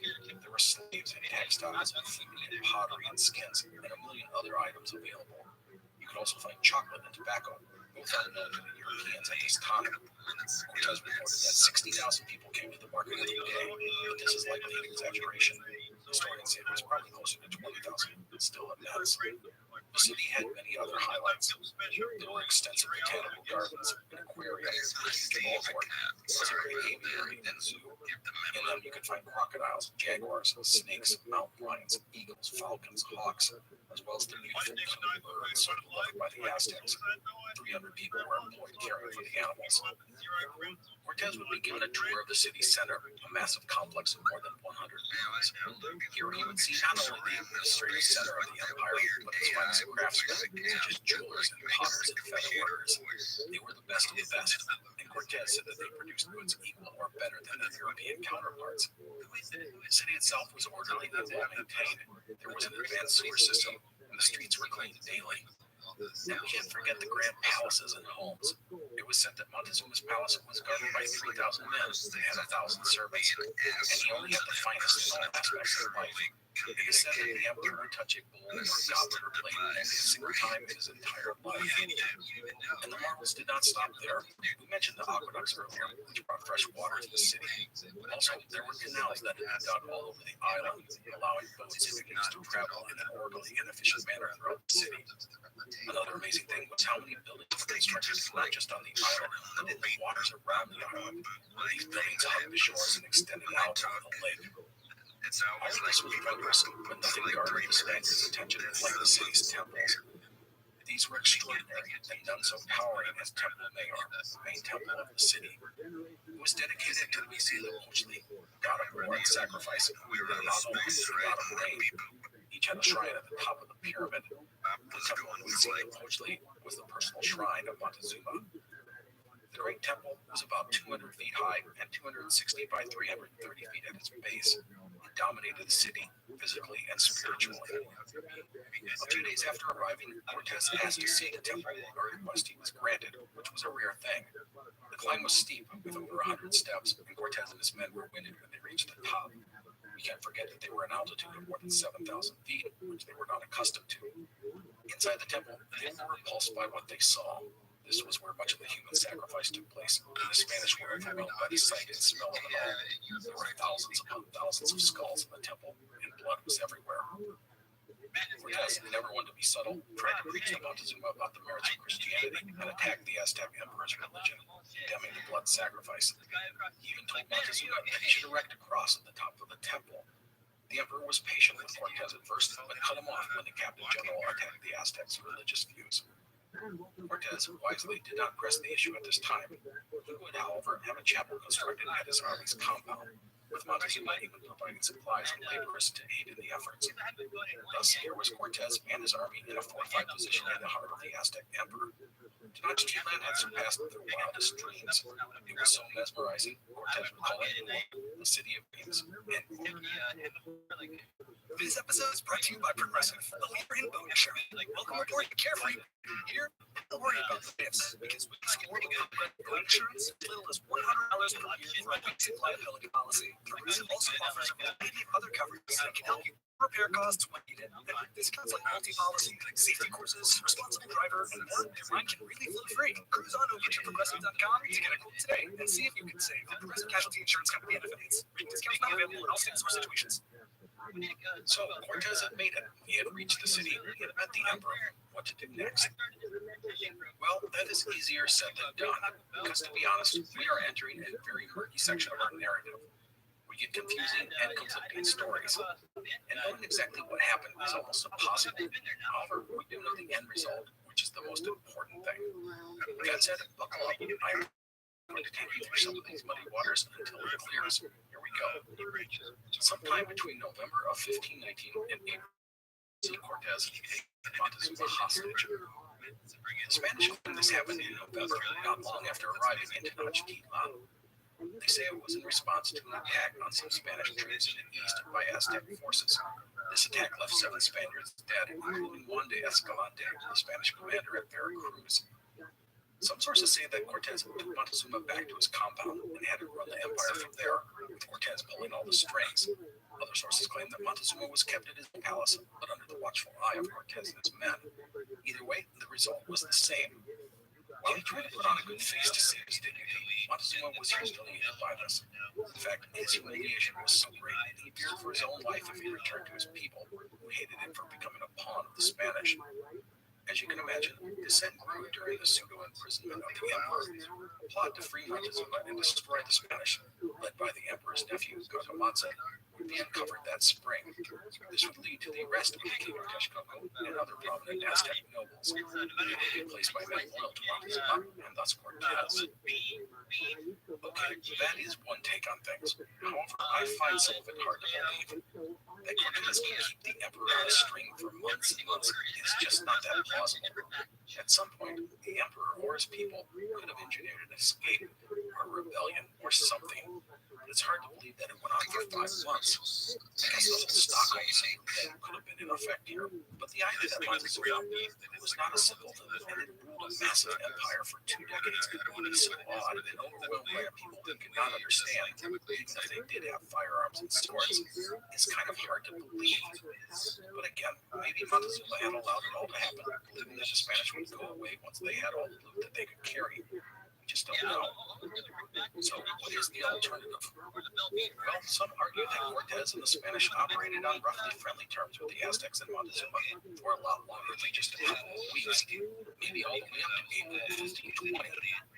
At this time, Cortez and his men were guests of the emperor who came to his palace, and perhaps vice versa. Montezuma, after all, was said to have been a very curious man, and it would not have been out of place for him to visit Cortez to understand more about their technology and customs, not to mention to just determine the intentions of the Spanish. Now, one of the things many people are covering with regarding Montezuma did the Spanish not to keep them in the first place. I mean, I do this. Had to attack an attack. Now we're the Lost Collins, enemy of the Aztecs. Yet here were the Spanish, royally welcomed right into the capital. I'd like to argue that this could have been done for several reasons. First, we have to take into consideration the idea that Montezuma did not really see the Spanish as a threat, more of a curiosity. Let me explain this. Even after all the reports of the Spanish victory against the Tlaxcalans and the slaughter of Judah, I do not believe that Montezuma ever dreamed of causing anyone to be usurped. He was, after all, the ruler of the greatest empire in the world, as far as he knew. And as we said last time, the Aztec Empire was a mountain, just sitting beside a mountain. Thus, he wanted to Cortez, and he knew that no matter what happened, his position in all of the Aztec Empire was safe. And he certainly never imagined that the Spanish would do something as audacious as taking him prisoner. Second thing I want to mention is the geopolitical situation within the Aztec Empire. Montezuma and his advisors was discontent with their allies. That's only natural for a huge multi-ethnic multicultural entity. The Spanish represented a threat to the stability of the empire, and it was not just Cortez. Remember, this was the 3rd year of the Spanish had come to Mexico. Up until now, there had only been a few hundred guys. The Aztec Empire could handle 300 guys. What about the next expedition? And the next? 1,000 or 10,000? The Spanish had the potential to disrupt the influence of the British Empire. Montezuma probably understood that simple fact. Thus, he proceeded with caution. there was no need to start an unnecessary conflict. I'm guessing that Montezuma really did not want Cortez in the Spanish in Mexico. Thus, at first he tried some good old-fashioned bribes to get rid of them. When that didn't work, he could have elected to attack Cortez, but the Spanish had proven to be a powerful force. Thus, Montezuma brought them to where he probably thought he could observe and control, and if necessary, eliminate them. Montezuma really might have said, hey, these guys are vulnerable. They aren't leaving, so let's get them to the capital where I can keep an eye on them. If they pose a threat, I can trap them and overwhelm them with my greater numbers. It is not a bad idea. Get a feel for these strangers, find out their true intentions, and if they are a threat, drop the hammer on them from a position of power. In the end, we don't really know what people were thinking or their plans were. We don't know exactly what happened and where it happened. But as I said, we do know the end result, and that is that Montezuma will be taken hostage by the Spanish. The potential revolt against Cortez was uncovered, and the ringleaders imprisoned. Now, before they go forward, I do want to mention some things that occurred in the early part of 1520. The first item was that Montezuma would formally seek control of the Aztec Empire to Cortez in the Spanish realm. Now, you're probably asking, why would Montezuma do this? The answer is, it had to mean that this is one of those legal things Cortez liked to boast about. What exactly happened is, of course, confusing, but Cortez claims that Montezuma signed or agreed to a treaty giving to him, Cortez, empire. Did Montezuma really do this? Who knows? He may have agreed to something, but handing over his empire to Cortez was probably not what he believed was going on. Some argue simply Montezuma being agreeable, courteous, a trait of Aztec nobility. But this was a common technique amongst Europeans for hundreds of years. They get the native people to sign off on something they didn't understand, and they come back later with the face. Either Cortez knew this was a way to help solidify his position as king and queen. He could say to the crowd, see, like this, the natives love me, they gave me this land, here's a legal document saying so. Another thing Cortez did was plan his escape facing the Twin Valley. For this, he had 4 brigades constructed in the Ootd lane. While Cortez had sunk his ships the previous year back in Veracruz, he had saved much of the gear, such as the sails. Well, he had that gear sent to Tenochtitlan, and the 4 ships would be constructed, led by a man named Martin Lopez. The 4 brigantines were about 40 to 50 feet long and could carry about 75 men. Cortez envisioned the boats as a way to escape Tenochtitlan if necessary. A third thing Cortez did was to send out small expeditions into the surrounding region. He had 2 main reasons for this. One was to see where the Aztecs got their gold, and the second was to feel out the old Indians and see what people might be allies in the future. Reports about the gold mines were encouraging. This made Cortez even more complex to Tenochtitlan. And in the local communities, he found that they had disciplined if necessary. The final thing that Cortez did was to give treasure. Gold, silver, gems, jewels, anything the Spanish could get their hands on was fair game. It was said that Cortez and his men discovered a great hoard of treasure in a palace they resided in. Montezuma told them to take whatever they wanted, except for the feathers, because those belonged to the gods. So it's roughly April 1520. Cortez is made the emperor his hostage. He was loading up on treasure, but he saw the empire could really pay off huge the longer he stuck around. However, everyone knew that the populace was not happy. Montezuma was a hostage, but at some point, even that could not protect the Spanish. Montezuma even told Cortez this very thing, saying it was best to get out while the getting was good. With tensions simmering in the city, some of Cortez's captains encouraged their leader to abandon the city. They had a bunch of treasure, more than they ever imagined. Why not just leave before things went bad? Cortez probably hesitated to do this because it meant abandoning his greater schemes of controlling Mexico. To him, it was quite probable the expedition was not just a treasure grab anymore, but instead a way to control the entire Aztec Empire. Also, we do have to remember he had no ships. To retreat might actually put him in a worse situation. Well, before any real decisions could be made, Cortez would be jilted into action with the arrival of a message from Veracruz. Remember Cuban Governor Diego Velázquez, the guy who had withdrawn Cortez's commission to explore and settle Mexico? The guy Cortez was working at every turn to be rid of his influence? Well, he was back. This let us return to July of 1519. Cortez had sent his treasure ship back to Spain for loot and a report about his visit to Mexico, essentially trying to sway the king into his camp. Cortez had ordered the ship to go directly to Spain and not stop anywhere. But as you can guess, they did stop here in Cuba for supplies as well as personal reasons. And as you can imagine, word of what was on the ship was not kept secret. Stories of Cortez's riches easily spread. The ship would continue on to Spain, and Velasquez, upon hearing about it, sent his own vessels in pursuit. Luckily for Cortez, they had kept moving unsuccessful. No matter, Velasquez was enraged when he heard he considered Cortez a traitor. He needed to respond and respond forcefully. For that, Velasquez turned to his trusted lieutenant, Panfilo de Narvaez, who had helped in the conquest of Cuba. Narvaez was a business man and loyal to the governor. Under him, Velasquez would assemble a new force, one that the governor felt would overwhelm Cortez. 19 ships, 20 cannons, 800 men, including 80 arquebusiers, 120 crossbowmen, and 80 cavalry. They departed from Veracruz on March 5th, 1520. Now, there is one caveat to this grand expedition, and that is in the form of a man named Lucas Vasquez de Ayala.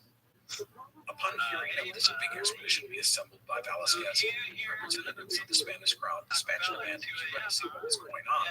This was Ayun. Ayun was sent to make sure the crown got its share of spoils, but also to ensure that the interests of the Spanish crown were upheld. And this meant trying to prevent bloodshed between Spaniards, because, let's be honest, everyone knew what was going on. Velasquez was going after Cortez, and a confrontation was likely. It was Ayun's job to try and stop such a bloodbath. This oversight was something that would hinder Narvaez, who wanted nothing more than to march into Mexico and start cutting off some traitors' heads. I don't have an exact date on Narvaez's arrival in Mexico, but it was likely in early April. And with that, I think we are in a good spot to wrap things up. Today we got Cortez to Tenochtitlan and talked at length about the situation in the capital city. Why did Montezuma ever let Cortez come to the city? What was he thinking? How could he let him hold a prisoner for so long, etc., etc.? To be honest, I have a hard time believing a lot of what is written about Montezuma. To me, it just doesn't smell right. I know that's not very scientific, but that's just my gut. But what is not, to me, it just doesn't smell right. I know that's not very scientific, but that's just my gut. But what is not in dispute is the end result. It was the spring of 1520, and Montezuma was now Cortez's hostage. But things are going to get dicey for Cortez. The native people are itching for a fight, as was his old nemesis, Governor Velasquez. In our next episode, Cortez will need to confront a Spanish army 3 times the size of his own, as well as face plenty of troubles back in the Aztec capital. It is all going to make for a very bloody episode. So that is it for today. Thank you for listening, and I will see you next time. Hi, I'm Matt Albers, host of the Pirate History Podcast. The men and women of the golden age of piracy are some of the most infamous and often misunderstood characters in all of human history. You know their names: Anne Bonny, Henry Avery, Mary Read, Captain Kidd, Blackbeard. But do you know their stories? Their real stories. Every week over on the Pirate History Podcast, we examine what made these pirates sail the high seas in search of plunder, and adventure, and revenge. If you'd like to hear the stories of the real men and women who went on the account that sailed under the black flag, join us on the Pirate History Podcast. The French Revolution set Europe ablaze. It was an age of enlightenment and progress, but also of tyranny and oppression. It was an age of glory and an age of tragedy. One man stood above it all. This was the age of Napoleon. I'm Everett Rummage, host of the Age of Napoleon podcast. Join me as I examine the life and times of one of the most fascinating and enigmatic characters in modern history. Look for the Age of Napoleon wherever you find your podcasts. You're listening to an Airwave Media Podcast. And progress, but also of tyranny and oppression. It was an age of glory and an age of tragedy. One man stood above it all. This was the Age of Napoleon. I'm Everett Rummage, host of the Age of Napoleon podcast. Join me as I examine the life and times of one of the most fascinating and enigmatic characters in modern history. Look for the Age of Napoleon wherever you find your podcasts. Hi, I'm Matt Albers, host of the Pirate History Podcast. The men and women of the golden age of piracy are some of the most infamous and often misunderstood characters in all of human history. You know their names: Anne Bonny, Henry Avery, Mary Read, Captain Kidd, Blackbeard. But do you know their stories? Their real stories. Every week over on the Pirate History Podcast, we examine what made these pirates sail the high seas in search of plunder and adventure and revenge. If you'd like to hear the stories of the real men and women who went on the account and sailed under the black flag, join us on the Pirate History Podcast.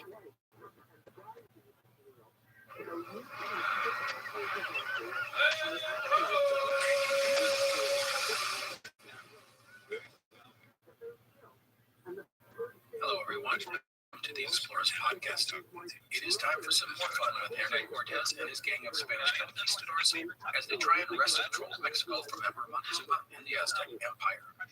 You are all well. Here's part 5 in our series. Last time, Cortés had a crossroads. The Spanish had reached Tenochtitlan in the Valley of Mexico and entrenched themselves in the city. And while history isn't totally clear, we do know that the Spanish would take advantage of the hospitality of the Aztecs and take Montezuma hostage. With the emperor as his prisoner, Cortés would then go about extracting as much tribute from the Aztec people as possible, and at the same time, plot to take control of all of Mexico. It was an ambitious plan, but if it worked, Cortés would be immensely wealthy, and the Spanish crown would be extraordinarily grateful for his actions. However, in the spring of 1520, Cuban Governor Diego Velázquez would send an army to Mexico in a rebuke of Cortés. This new force was 800 to 1,100 men, the number varies depending on the source, and were under the command of Pedro de Narvaez, the conquistador I have painted in parts of cruelty and incompetence. Narvaez and his expedition would land near Veracruz and send out 3 men to go chat with the garrison at the fledgling settlement. By the way, Narvaez would probably have liked to have just marched in and started a fight with Cortés's men, but the Spanish crown sent an official to oversee the expedition, and Spaniards killing Spaniards was frowned upon. This official was Lucas Vázquez de Ayun, and he would advise Narvaez to seek a peaceful resolution to the events unfolding. This is important as it will give Cortés some time to react to this new threat. In Veracruz, the garrison was under the command of Captain Gonzalo de Sandoval, a trusted ally of Cortés. So, when Narvaez's 3 negotiators arrived in Veracruz, Sandoval would probably back them up and send them to Cortés at Tenochtitlan. There, Cortés treated the men royally. He showed them all the treasure the Spanish had accumulated, and described the riches to come. He would then load them up with bribes and send them back to Narvaez. Cortés would also have a message delivered to Narvaez, seeking a peaceful solution to their awkward situation. He offered to join forces with Narvaez, but he never suggested surrendering power to the men. Cortés, of course, believed that this was never going to happen. He was basically stalling at this point and putting into effect a bigger scheme of co-opting Narvaez's army. Cortés did this in several ways. First, the 3 negotiators, who were now in Cortés's pocket, came back telling everyone about the riches of Tenochtitlan and how successful Cortés had been. Second, Cortés had some bribes delivered to a trusted friend who lived within Narvaez's army. This man distributed the bribes to some of Narvaez's Captain Lucas Vázquez de Ayun, the representative of the Spanish crown. And with that, seeds of division were now planted in the ranks of Narvaez's army, and began to whisper, "Hey, this Cortés guy is making bank. Get rid of him. Why not join him?" Narvaez would head to Zempoala, where he would set up his main base. Also, he would get annoyed with Ayun, the crown's representative, for constantly looking over his shoulder and offering advice that he did not want. Thus, Narvaez had Ayun put on a ship and sent back to Cuba.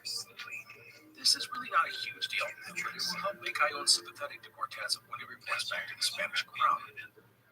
So, Cortés knew that he would have to deal with Narvaez, so he did something very risky. He divided his forces. He would leave approximately 120 men under one of his captains, Pedro de Alvarado, to watch over things in Tenochtitlan.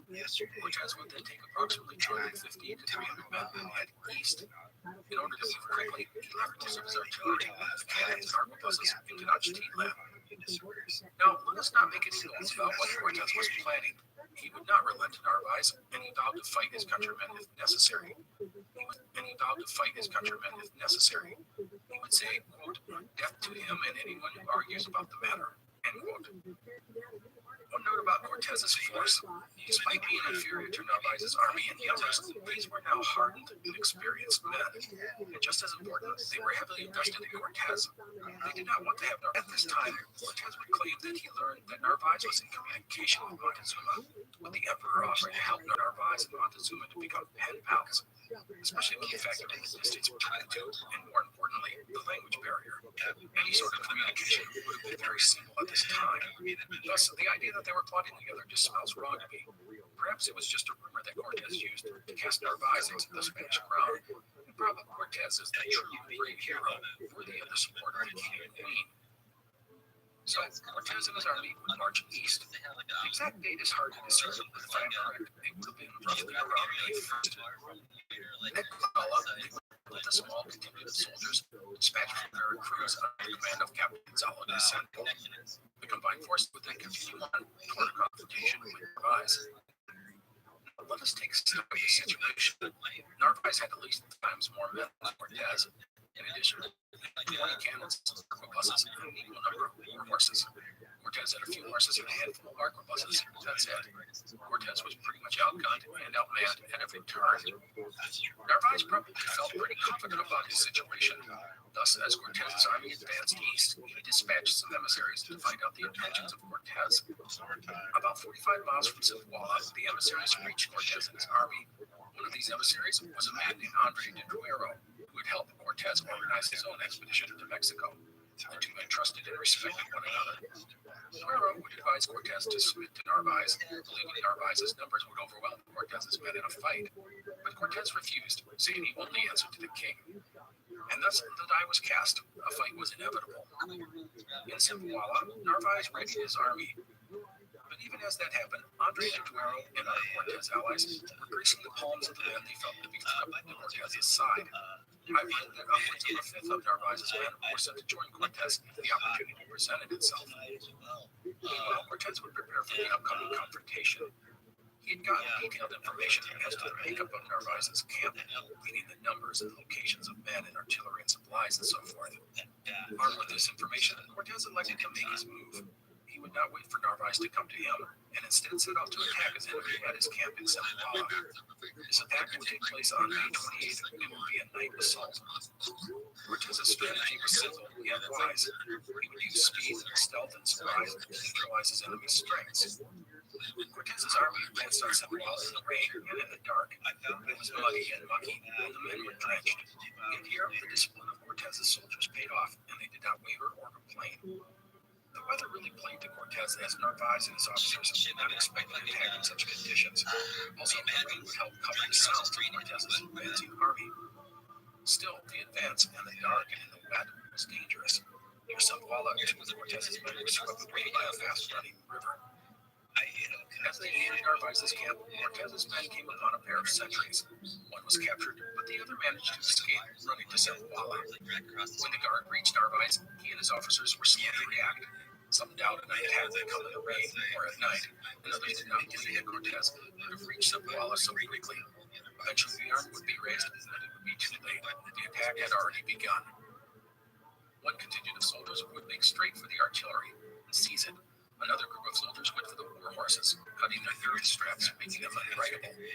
Thus, 2 of Narvaez's most important assets had been neutralized. Speaking of Narvaez, the man did not even have time to get dressed for the fight. He would meet his attackers in his bare feet while wielding a 2-handed broadsword. He would, however, be overwhelmed quickly, getting stabbed in the eye with a pike for his efforts. By the way, Narvaez always showed him with an eye patch. The engagement at all would last for no more than an hour, with the capture of Narvaez taking much of the fight out of his men. The 3-to-1 manpower odds Narvaez had enjoyed had never been much of a factor, as many of the men set out to melee, while others gave up after seeing their leaders overcome. When it was all done, 15 of Narvaez's men would be killed, while Cortez would only lose 2. Narvaez would be hauled in front of Cortez in chains, blood clotting his eye socket. It was a humiliating defeat, and one night the man had lost his entire army to Cortez. All in all, it had been a disaster for Narvaez and his patron, Governor Velasquez. As a note, Narvaez would spend the next 2 years in prison at their recruits before being sent back to Spain. In 1528, he would lead an expedition to Florida, looking to conquer some other great native land and make a fortune.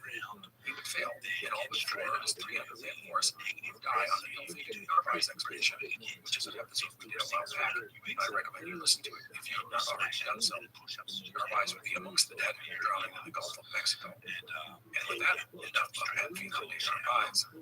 Cortez had acted boldly and decisively, and as a result, he won a great victory.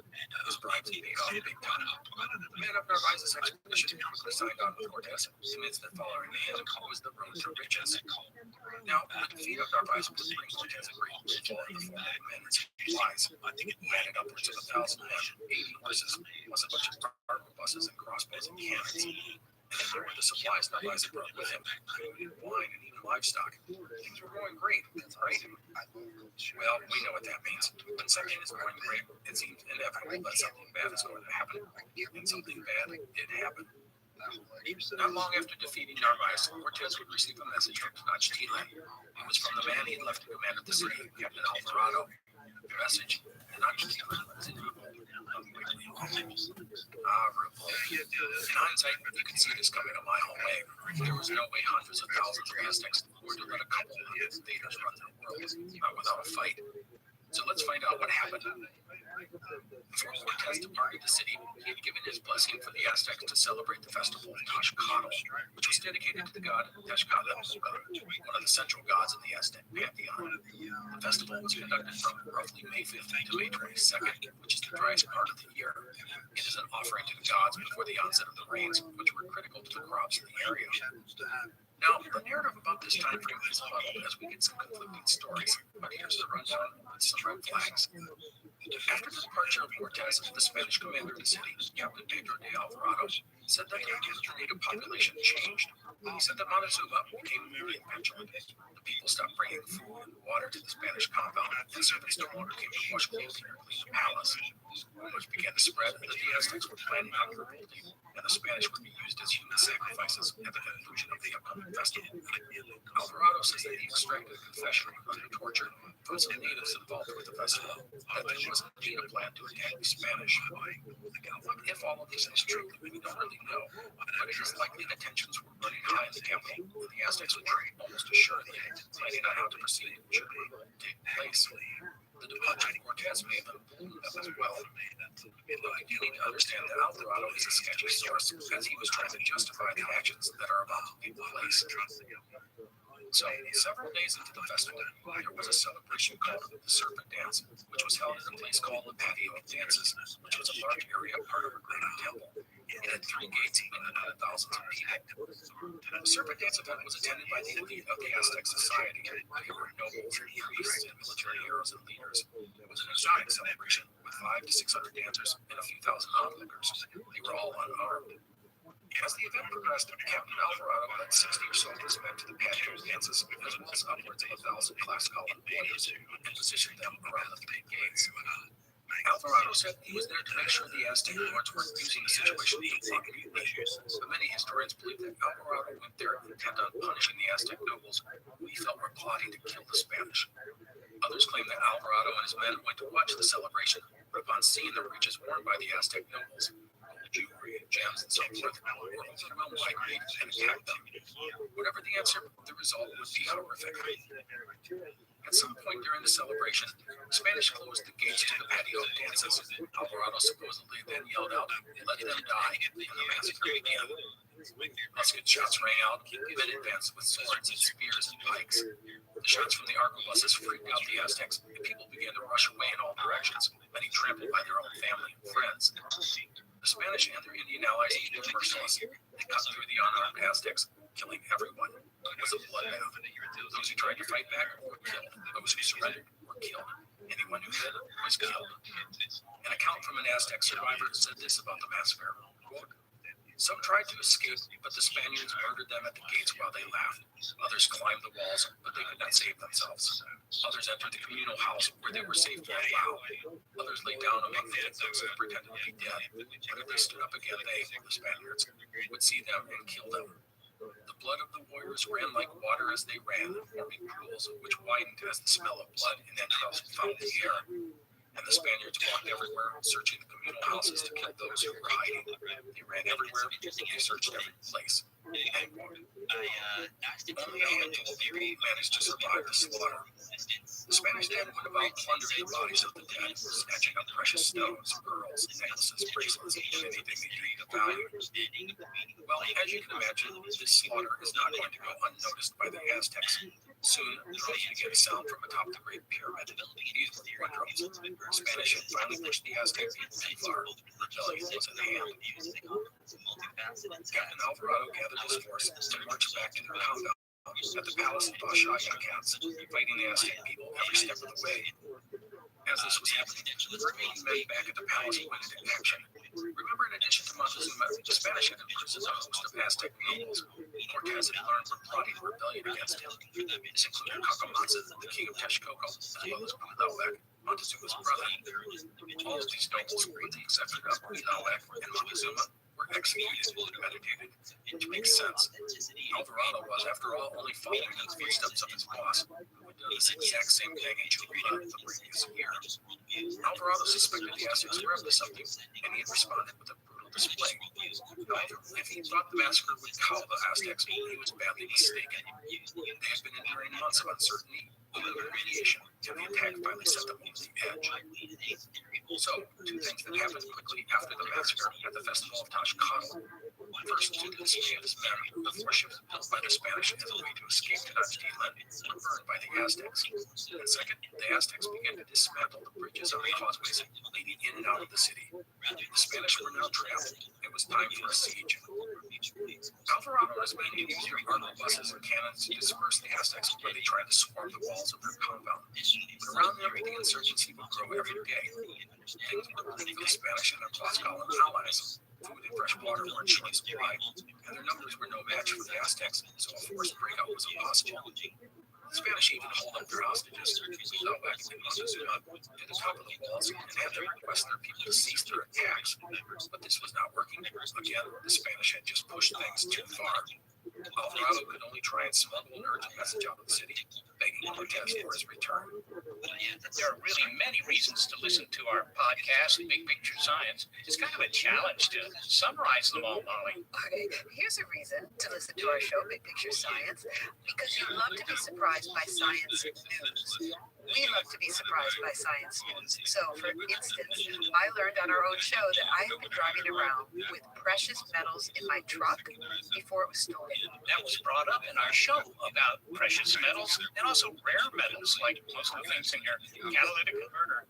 I was surprised to learn that we may begin naming heat waves like we do hurricanes. You know, prepare yourself for heat wave Lucifer. I don't think I can prepare myself for that. Look, we like surprising our listeners. We like surprising ourselves by reporting new developments in science and while asking the big picture questions about why they matter and how they will affect our lives today and in the future. Well, we can't affect lives in the past, right? No, I guess that's a good idea. So the podcast is called Big Picture Science, and you can hear it wherever you get your podcasts. We are the hosts. Seth is a scientist. I'm a science journalist, and we talk to people smarter than us. We hope you'll take a listen. So, for the second time in a few months, Hernán Cortez found himself on a forced march between the eastern shores of Mexico and Tenochtitlan.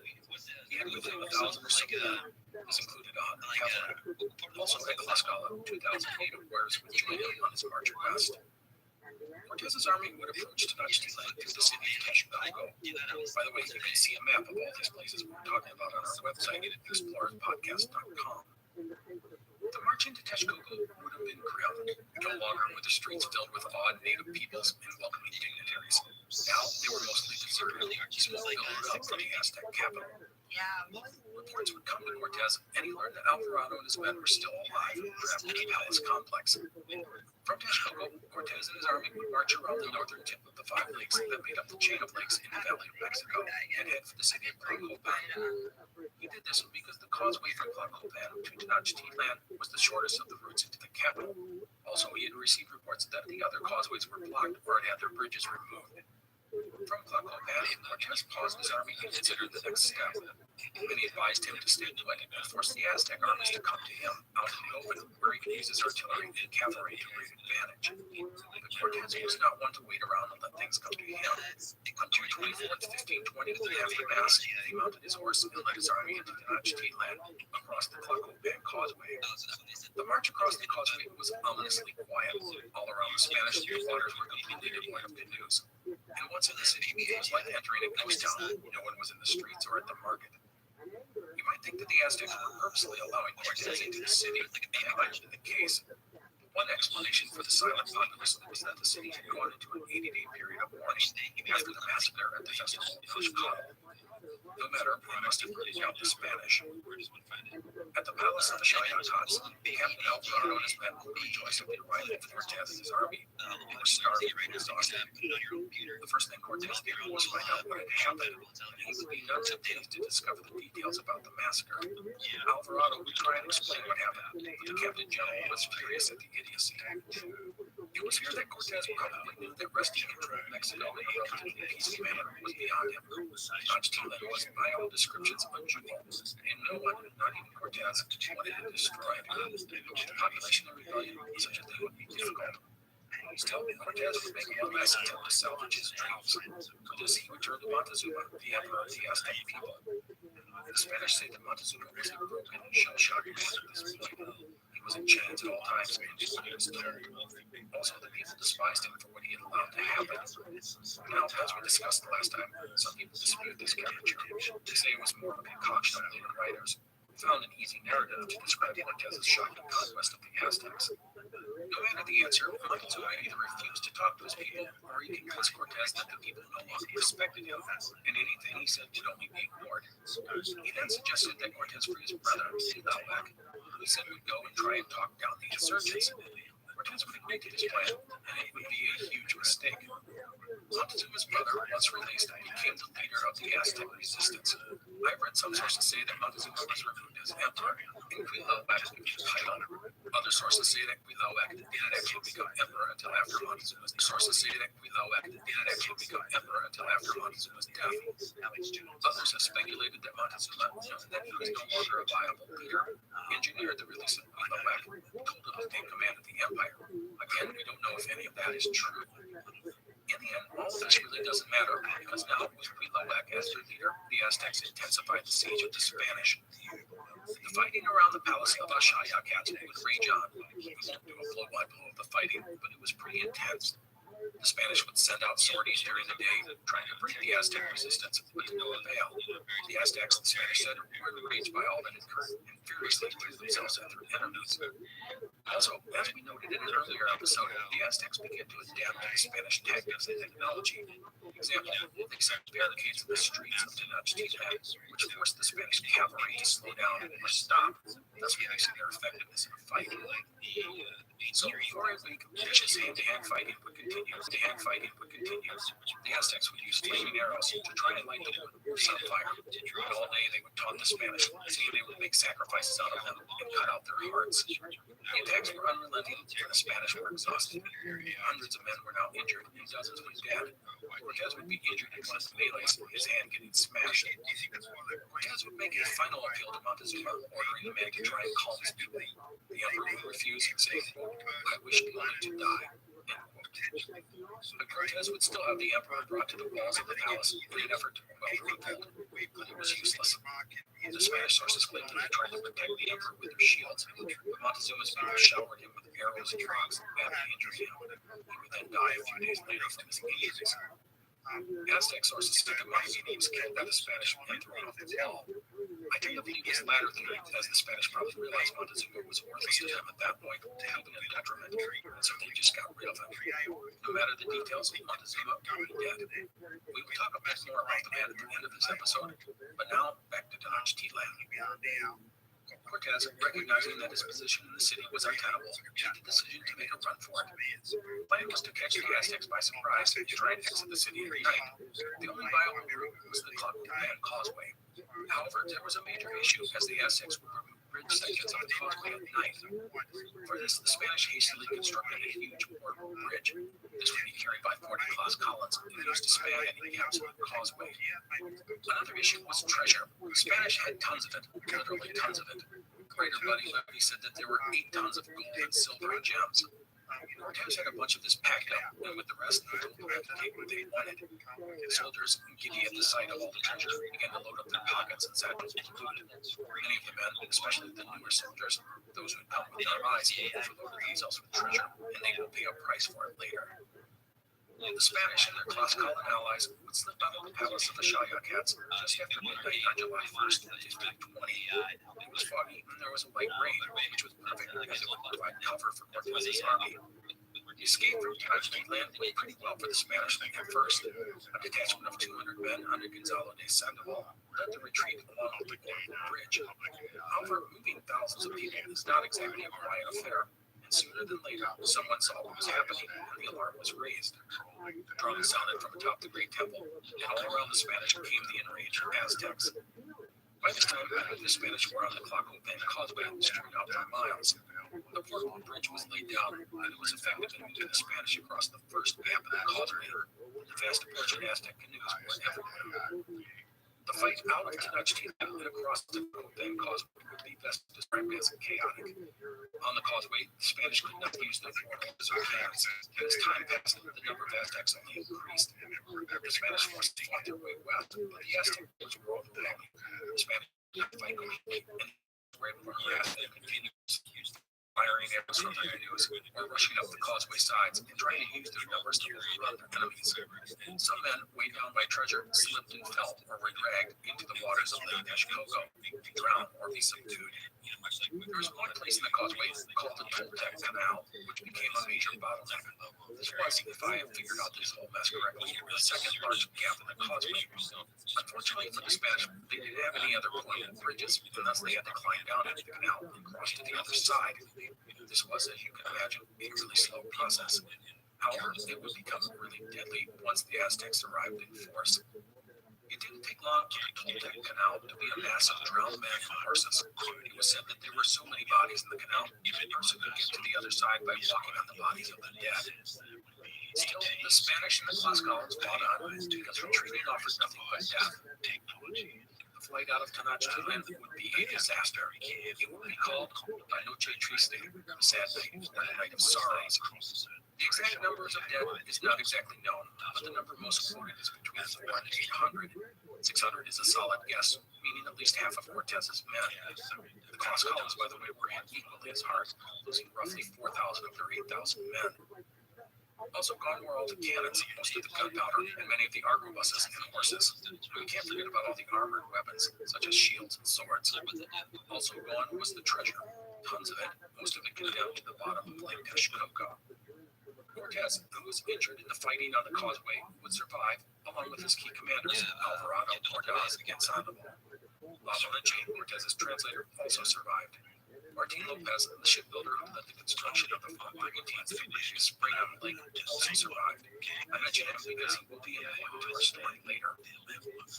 Cortez would rally the survivors and press down north and then east, aiming for Tlaxcala, which was about 50 miles away, and over the mountains. He needed to regroup and recuperate from the disaster of La Noche Triste. In Tenochtitlan, the Aztecs would celebrate their victory. They stripped the dead Spanish of their clothing and armor and weapons. The injured were taken to the temples where they were sacrificed to Huitzilopochtli, the god of war. A group of about 80 Spaniards who had not made it across the causeway retreated to the palace of the Shayakats and be forced to surrender. They would also be sacrificed. In addition, the Aztecs made one strategic blunder. They did not pursue Cortez in earnest. A quick follow-up may have forced the Spanish, who were exhausted Exhausted and lacking in artillery, into a fight that they were not ready for. It would have given the Aztecs a good chance to wipe out the invaders before they could reach safety. But that did not happen. Instead, Cortez and his beleaguered army would limp east toward Tlaxcala. And that is where we will leave them for today, battered and beaten, but Bishop Note not broken. Wow, what an episode. The battle with Narvaez, the massacre at the festival of Tlaxcala, and then La Noche Triste. These were all huge moments in our story, and they all come in a relatively short time frame. I do want to say that the crushing defeat Cortez had experienced was very much of his own doing. No, he had not specifically incited a revolt, but the city had been primed for such an eruption for a long time. Cortez had even been warned that things were getting dangerous. He could have departed the city in March or April, finding tons of treasure, but he had lingered, letting his greed and ego get the better of him. Cortez also miscalculated by marching back into Tenochtitlan at the end of June. It was an island that had only one way off. That is a terrible situation to put your army into. Also, the compact streets of the city limited the effectiveness of his soldiers, especially the cavalry. Perhaps if Cortez had marched in and collected his men and loot and departed, he would have been all right, but he had not, again trying to salvage his fame of taking control of all of Mexico. That would leave him and his army at their most vulnerable since they had arrived in Mexico over a year before. So, in our next episode, we will follow Cortez as he rallies his forces and devises a new strategy, conquer Tenochtitlan and the Aztec Empire. Now, before we go today, I do have one person I want to talk about, and that is Montezuma.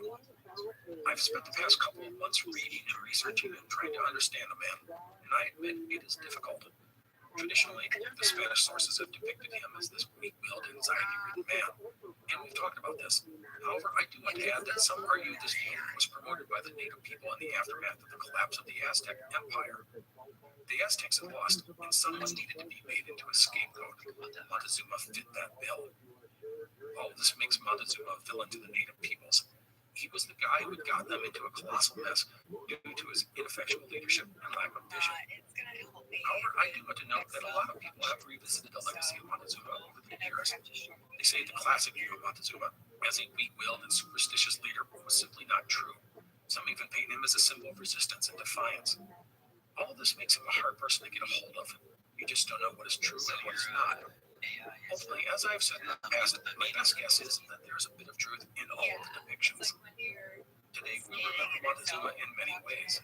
There are several species of animals and plants named after him, as well as a river, a waterfall, and a volcano. He appears in countless stories, including novels and songs and films and even video games. And there is even a brewery named after him, located in Monterrey, Mexico. That, to me, is pretty cool. So, that is it for today. Part 5 in our series on Internet Cortez. I hope you've enjoyed things thus far, and I will see you next time. Thank you again for listening. Have you ever gazed at one night next to the great pyramid? Have you marveled at the golden face of Tutankhamun, or admired the delicate features of the Queen Nefertiti? If you have, you'll probably like the History of Egypt podcast. Every week, we explore tales of this ancient country. The History of Egypt is available wherever you get your podcasting fix. Come, let me introduce you to the world of ancient Egypt.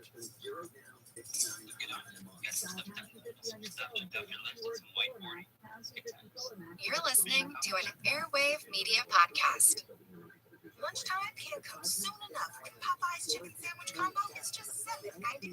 Come in between 10:30 a.m. and 2 p.m. and you can get our iconic chicken sandwich, a small beverage, and a regular side for just $7.99. All the juicy goodness of hand you crave and a deal you can't beat. Get down to Popeye's for lunch today. Restaurants, tax extra restrictions apply.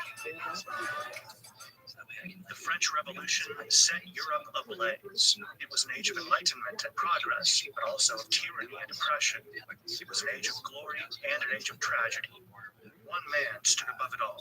This was the age of Napoleon. I'm Everett Rummage, host of the Age of Napoleon podcast. Join me as I examine the life and times of one of the most fascinating and enigmatic characters in modern history. Look for the Age of Napoleon wherever you find your podcasts.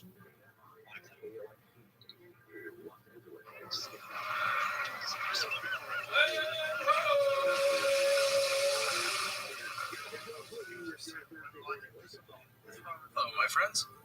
the Explorers podcast. Glad you are back for part 6 in our series on Hernan Cortez and the conquest of Mexico.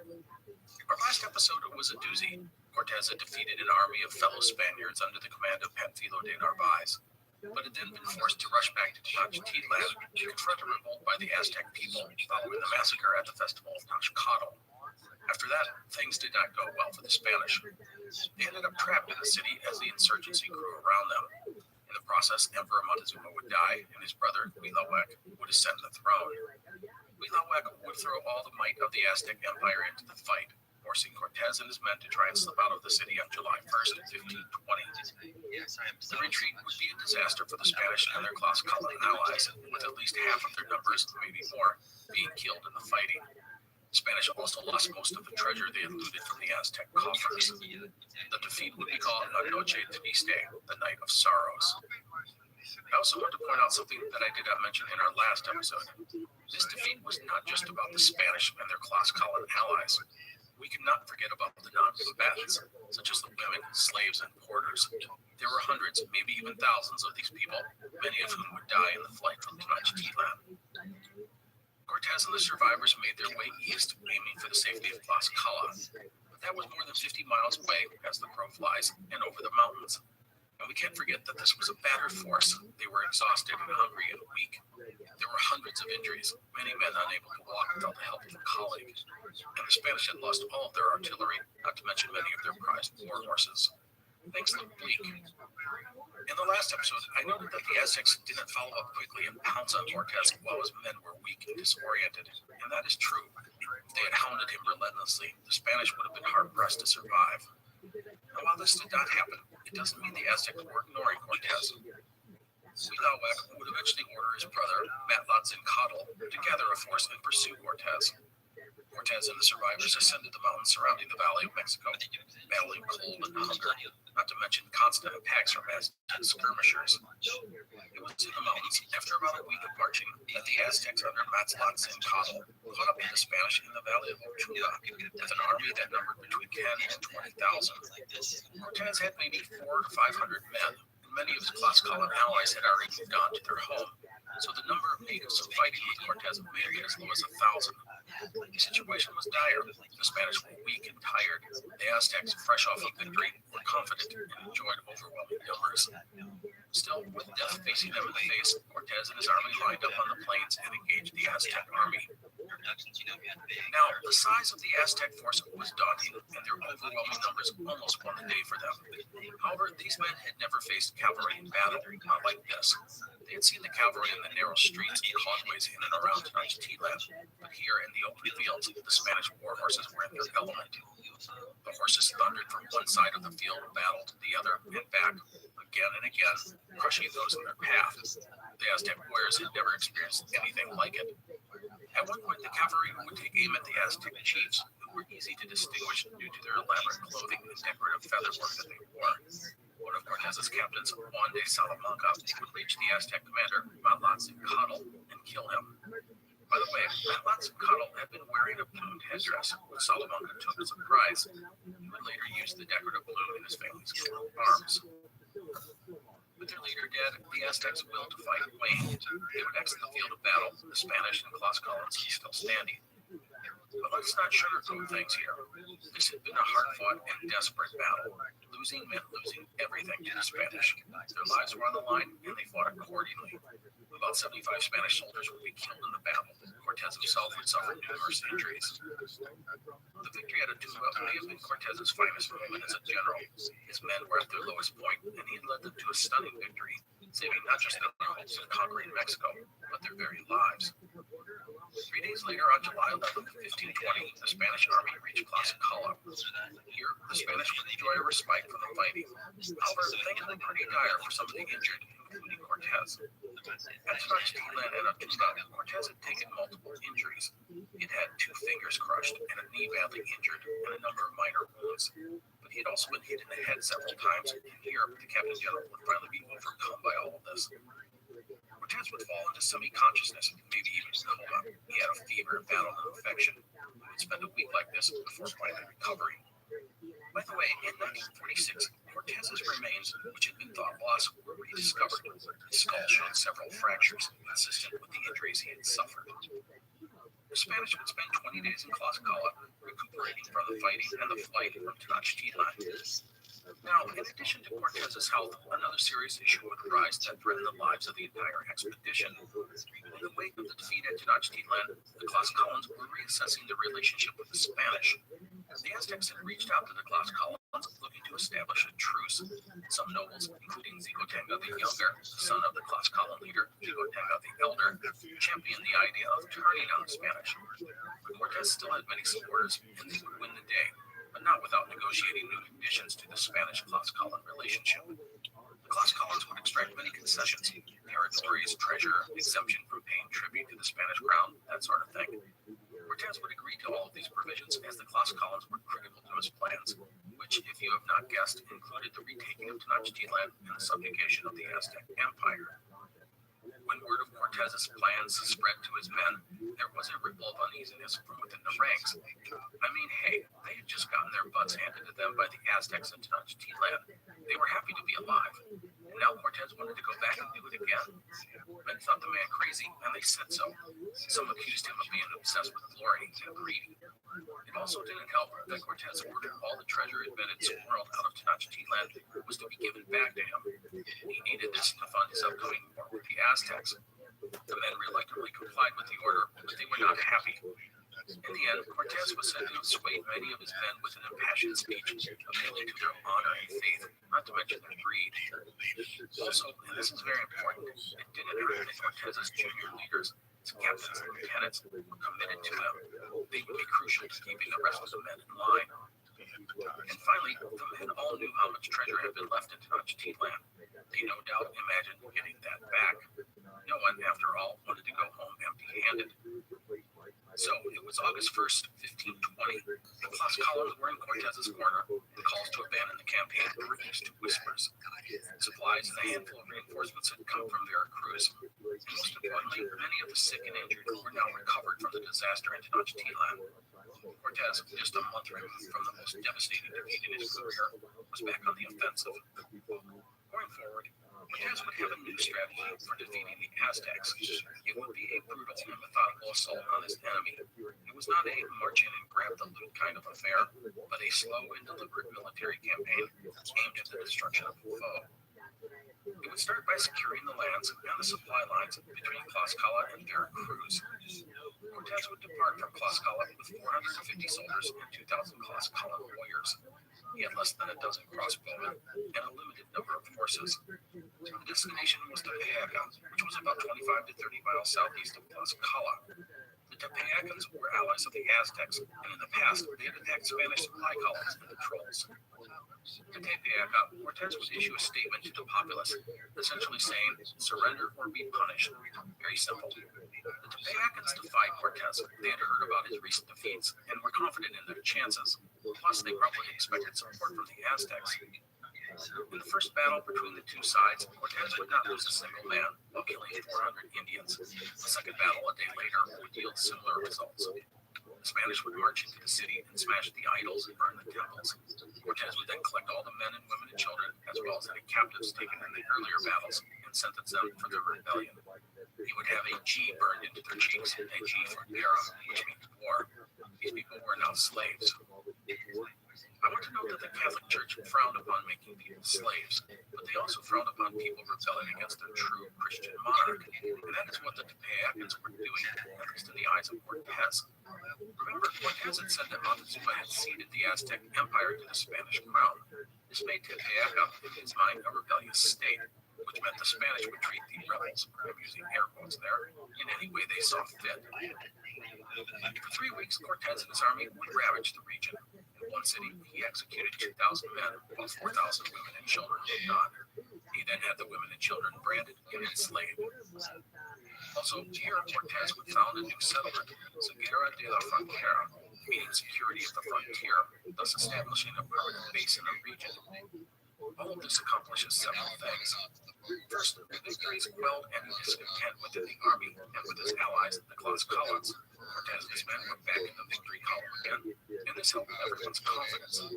Second, he it secured a critical part of his supply and communication lines.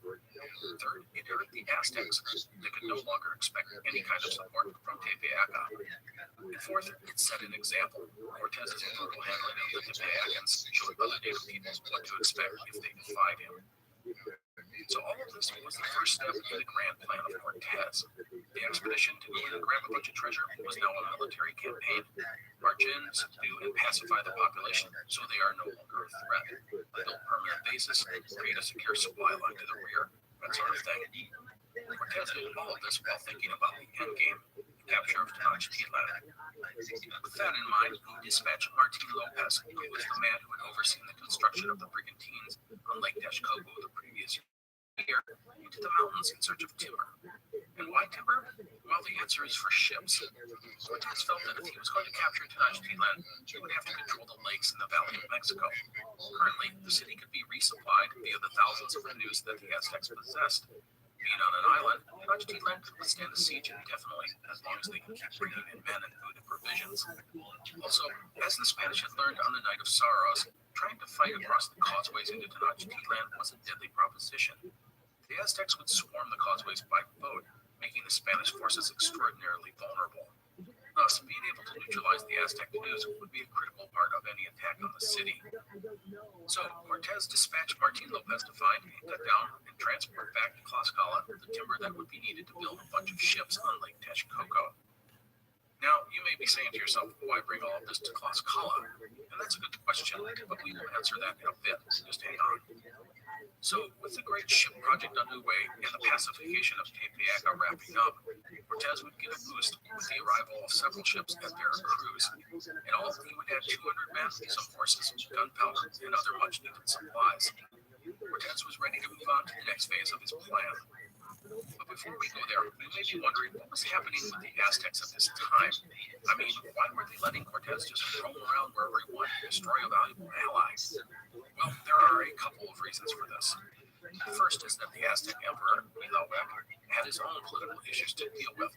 What Cortez and his men had done had shaken the empire to its core. Huitlahuac now had to restore and revive the bonds the empire had with its vassal states and risk being isolated. The second reason is much, much bigger, and you may have been wondering when this was going to rear its ugly head, and that is disease. The Spanish had been coming to Mexico for 4 years now. It was only a matter of time before something bad happened.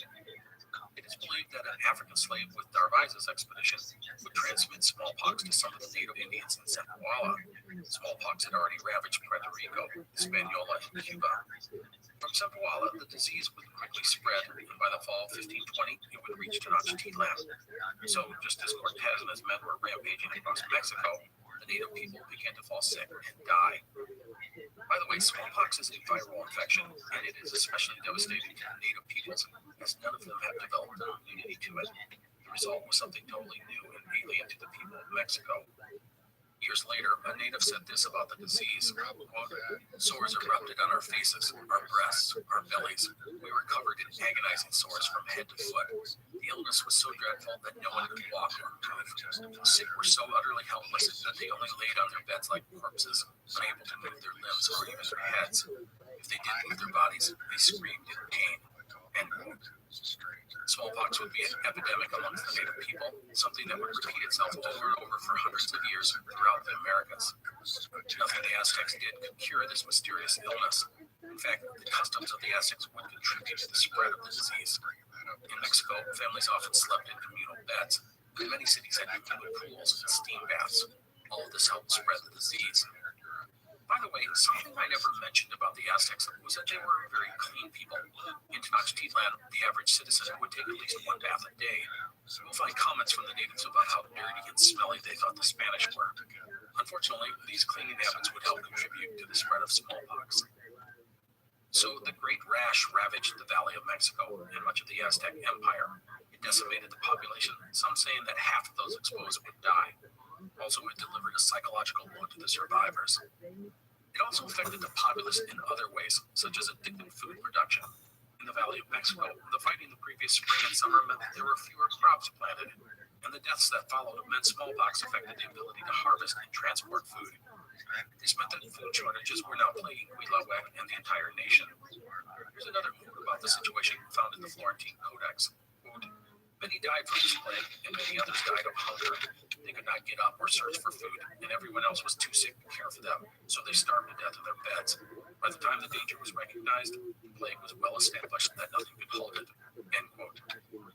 As noted, smallpox would reach Tenochtitlan in October, and it would spare no one, including the new emperor, Huitlahuac, who would die from the disease in December of that year. Also dying would be the kings of Tlacopan, Chalco, and Cholula. You can see how the leadership of the empire was gutted, and it will take time for new leaders to emerge, time the Aztecs don't always have. Now, we should note that the Tlaxcalans and other native peoples friendly to the Spanish were not spared from the smallpox. They died by the thousands. Cortez would use some of these deaths to his advantage. Example, in Tlaxcala, a prominent chieftain would die. Cortez would take under his protection the man's 12-year-old son and work to get him promoted to the top spot. The boy would be knighted by Cortez and baptized a Christian. Now, that's a nice story, but it also gave word to the south. The nobles petitioned Cortez to pick them a new king after theirs died from smallpox. Cortez would install the nephew of Montezuma, a guy that he could control. So you see Cortez integrating and intertwining himself more and more with the native peoples. It is a common thing in any colonial power system. You use tribal, ethnic, and religious differences to maintain control of the population. It's a divide and conquer kind of thing. Cortez had played these political games with the natives since his arrival, and the seeds he had sown over the past year were now paying off. Everyone deserves to be connected. That's why Cox has high-speed internet to fit any budget. Stream, chat, connect at an incredible price. You're probably thinking, wait, what? But yeah, it's true. Shake your device to learn more. Non-transferable, but per household. Application and eligibility decisions are made by the FCC. Other restrictions apply. So it was fall of 1520. The Aztecs were getting decimated by smallpox, and Cortez was preparing for his campaign against Tenochtitlan. With the gold he had, he sent ships back to Cuba and Hispaniola to buy horses, gunpowder, weapons, and other supplies. He also led some of the discontented men in his army to depart, helping alleviate some of the mutinous mutterings that were no doubt still going on. Cortez also sent back his friend and colleague, Andre de Duero, to not only recruit men and arrange for supplies, but to try and smooth things over with Velasquez back in Cuba. By the way, Cortez would also send a letter to his wife, as well as some treasure. It was the first communication he'd had with her in a year. In Mexico, the Spanish would continue their pacification efforts, brutalizing any communities that did not fall in line. In Tlaxcala, Martin Lopez moved ahead with the plan to build 13 brigantines. Timbers were being hauled to the city from the mountains, where the construction would begin. Nails, sails, rigging, ropes, and so forth were sent from Veracruz. The ships, when completed, would be about 45 to 50 feet long. They would then be tested on a lake in Tlaxcala, and if all went well, they would be dismantled and carried over the mountains into the Valley of Mexico. On December 5th, 1520, Huitlahuac would succumb to smallpox. The new ruler would be Cuauhtemoc, the nephew of Montezuma Huitlahuac. He would be the 8th and final emperor of the Aztec Empire. Cuauhtemoc was about 25 years old at the time of his ascension. He was a successful warrior and vowed to resist the Spanish. He was also seen as a skilled politician, and right away he would assure support amongst his allies. On December 26th, 1520, less than 6 months after barely escaping alive from Tenochtitlan, Hernan Cortez led his army out of Tlaxcala and over the mountains and into the valley of 550 foot soldiers, 80 armed cuirassiers and crossbowmen, and 40 cavalry. There were also 9 cannons, as well as 10,000 Tlaxcalan warriors. By the way, we can't underscore how important and essential the Tlaxcalans had been to Cortez's campaign in Mexico. They had served him bravely and loyally. Cortez had used the rivalry between them and the Aztecs to perfection. He could never have done what he had done without them. I mention this because many people heap praise on Cortez for what he was able to accomplish in Mexico, but it would never have happened without indigenous people such as the Tlaxcalans. Some people vilify them for their role, but the Tlaxcalans and the Aztecs had been bitter enemies for generations. That the Tlaxcalans took advantage of Cortez's arrival to crush their enemy is entirely understandable. So up and over the mountains went Cortez and his army. As expected, they were harassed by Aztec skirmishers as they went, but there was no serious opposition. Cortez's first target was the city of Texcoco. Texcoco was considered the second most powerful of the Aztec Triple Alliance entities. The city itself had a population of about 25,000, dominated the eastern side of the valley. Cortez would arrive in Texcoco on December 31st. The Spanish would find the Texcocans flee in the city, leaving it almost empty.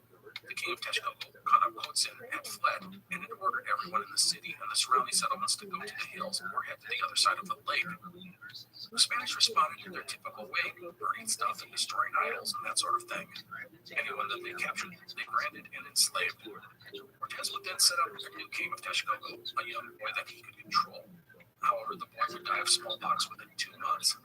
By then, Cortez would find a new ally in Ixtlilxochitl, the brother of Cacamatzin, the former king of Texcoco, as well as the brother of the current king, Guanacotzin.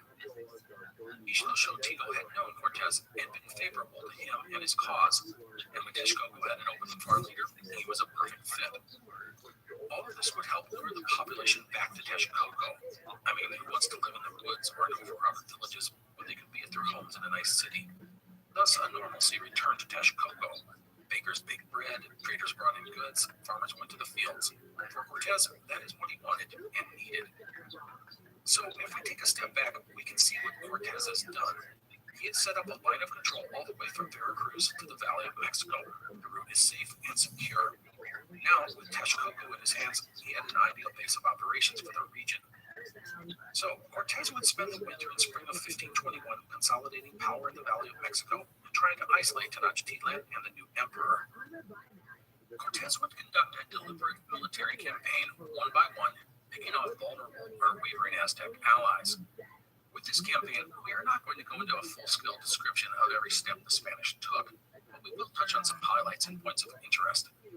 Cortez's strategy was to encircle the 5 interconnected lakes that made up the Valley of Mexico.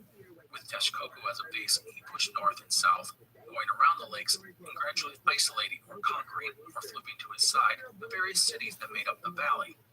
Cortez wanted to slowly cut off Tenochtitlan from outside support. He had to do this by land and by water. The latter, however, couldn't happen until his navy was ready. But until then, Cortez and his captains slowly made headway. In the coming months, they would fight 4 major battles and many smaller ones. A few notes. First, we cannot forget that this is not just Cortez. He had some loyal and skilled commanders. Second, things would not always go well for the Spanish. Men would make mistakes, or the Aztecs would strike a blow, causing Cortez to reset and never cease his campaign. There would be victories and defeats, but no disasters, although there were some close calls. At Iztapalapa, which is where one of the main causeways connected to Tenochtitlan, the Aztecs would almost trap Cortez and his army when they opened the Nezahualcóyotl dike, intentionally flooding their own city. The trap almost worked. Many of the Spanish were caught in waters as high as their chest, but they had noticed the trap in time, and most of the army escaped. Of course, this meant the ruin of Iztapalapa, a major blow to the Aztecs, a blow, by the way, that would dishearten many of their allies. For the next few months, city after city would fall or be isolated. Cuernavaca in the south would be taken. Xaltocan, an island on Lake Xaltocan to the north, would also be captured. Chalco to the south, never fond of the Aztecs, would defect to Cortez's camp. At Xochimilco, on the southwestern edge of the chain of lakes, Cortez would almost be killed after his horse collapsed under him in a fight. The natives tried to carry Cortez away, but his men, including some Tlaxcalans, saved him. Some other Spaniards would be captured in the same fight and end up as sacrifices. Remember, the Aztecs still practiced ritual human sacrifice, and they actively tried to capture men in battle instead of kill them so that they could be used as sacrifices. It is possible that Cortez survived the melee because the Aztecs tried to seize him instead of just kill him outright. There would also be a fierce battle at Tlacopan, as the Aztecs were reluctant to give up access to one of the main causeways leading into Tenochtitlan. However, no matter how hard they tried, Cortez would continue to tighten the noose around the fabled Aztec capital as he siphoned off resources and allies with each passing day. But Cortez also knew that a siege of Tenochtitlan could not be conducted without getting control of the lakes, and that will bring us to Cortez's great project, the construction of his navy. In mid-February 1521, Martin Lopez would arrive from Tlaxcala. Behind him were 10,000 Tlaxcalan warriors, carrying 13 disassembled brigantines over the mountains. Also, there were an additional 10,000 Tlaxcalan warriors with him, plus 200 Spanish reinforcements. The porters were carrying hull timbers, Viking anchors, ropes, chains, tackle, nails, sails, and all the other stuff needed to put the ships together. 13 ships, by the way, had been successfully built and tested in Las Columns.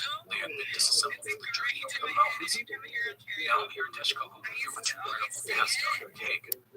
First, the ships had to be put back together and caught properly. Now, Cortez elected to build the ships a mile from Lake Texcoco. He was concerned that if he set up a shipyard on the shores of the lake, it would only invite an attack from the Aztec war canoes. And he was right. The Aztecs figured out what was going on. Several times, they sent raiding parties to try and set fire to the great ships, but to no avail. Thus, the brigantines were built a mile from shore where they would be safe. Now, this means there was a second great task.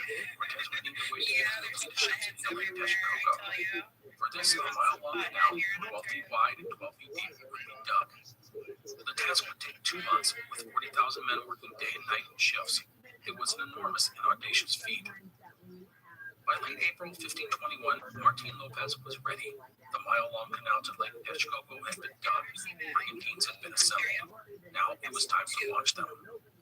By this point, Cortez and his captains had essentially encircled the chain of lakes and thus Tenochtitlan. Also, the Spanish army was growing stronger by the day as tens of thousands of native warriors from newly allied territories and cities swelled their ranks. Cortez would eventually have between 100 and 200,000 native troops. Also, more and more Spanish reinforcements were arriving in the valley. Cortez's army would grow to upwards of 1,000 Spanish foot soldiers and 100 cavalry, and he had more cannons, more arquebuses, and more crossbows. Meanwhile, the Aztec forces were being squeezed. Getting men and food and supplies to Tenochtitlan was becoming more difficult. But I do want to point out that the Aztec army in and around Tenochtitlan was formidable. I have seen numbers ranging from 100 to 300,000. And up to this point, the Aztecs and their war canoes controlled the lakes.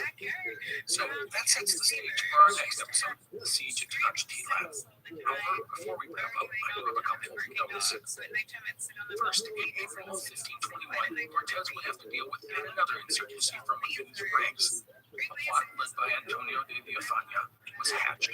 The goal was to murder Cortez and install leader friendly to de Narvaez, who was rotting in a cell back in Veracruz. As always, someone gave up the plotters and their leader was executed. From this point on, Cortez would always have a personal bodyguard with him, consisting of 6 soldiers led by Alonso de Quinones. Second thing I want to mention is regarding the great hoard of treasure the Spanish had lost on their flight from Tenochtitlan the previous summer. Well, a material that had no doubt been consigned to the depths of Lake Texcoco in the fighting. But it is thought that a lot of it had been recovered by the Aztecs. Legend calls this hoard Montezuma's gold or Montezuma's treasure. Now, there are many legends about what happened to all of this loot. One is that the Aztecs loaded it up and marched it north to some hidden location. But the other legend that I personally like is that Emperor Guillermo, who knew how much the treasure meant to the Spanish, had the entire hoard taken out to the deepest spot on Lake Texcoco and dumped it. It was a way to deny Cortez what he desired most. We will talk more about all of this treasure in our next episode. Otherwise, that is it for today. Cortez had come back to the Valley of Mexico in a brutal and methodical fashion. Now he was poised to launch his navy on Lake Texcoco. In doing so, he sought to cut off any and all lifelines to Tenochtitlan and pave his way into the capital. Next time, we will cover the siege of Tenochtitlan and the fall of the Aztec Empire. I hope you enjoyed today's episode. Thank you again for all of your support. See you next time. Hi, I'm Matt Alberts, host of the Pirate History Podcast. The men and women of the golden age of piracy are some of the most infamous and often misunderstood characters in all of human history. You know their names: Anne Locke, Henry Avery, Mary Read, Captain Kidd, Blackbeard. Do you know their stories? Their real stories. Every week over on their stories, their real stories. Every week over on the Pirate History Podcast, we examine what made these pirates sail the high seas in search of plunder and adventure and revenge. If you'd like to hear the stories of the real men and women who went on the account and sailed under the black flag, join us on the Pirate History Podcast.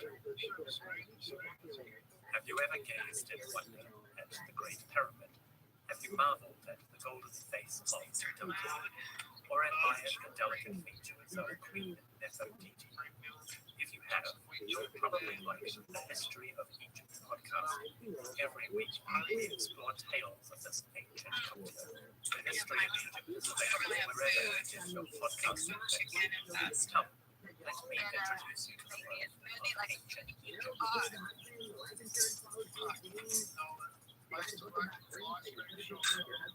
You're listening to an Airwave Media Podcast. This episode is brought to you by Progressive. Are you thinking more about how to tighten up your budget these days? Drivers who save by switching to Progressive save over $700 on average, and customers can qualify for an average of 6 discounts when they sign up. A little off your rate each month goes a long way. Get a quote today at Progressive.com. Progressive Casualty Insurance Company and Affiliates. National annual average insurance savings by new customers surveyed who saved with Progressive between June 2020 and May 2021. Potential savings will vary, discounts vary, and are not available in all states and situations. Have you ever gazed at wonder at the great pyramid? Have you marveled at the golden face of the sculptor? Or admired the delicate features of Queen Nefertiti? If you have, you'll probably like the History of Egypt podcast. Every week, we explore tales of this ancient culture. The History of Egypt is available wherever you get your podcasting plays. Come, let me introduce you to the world of ancient Egypt.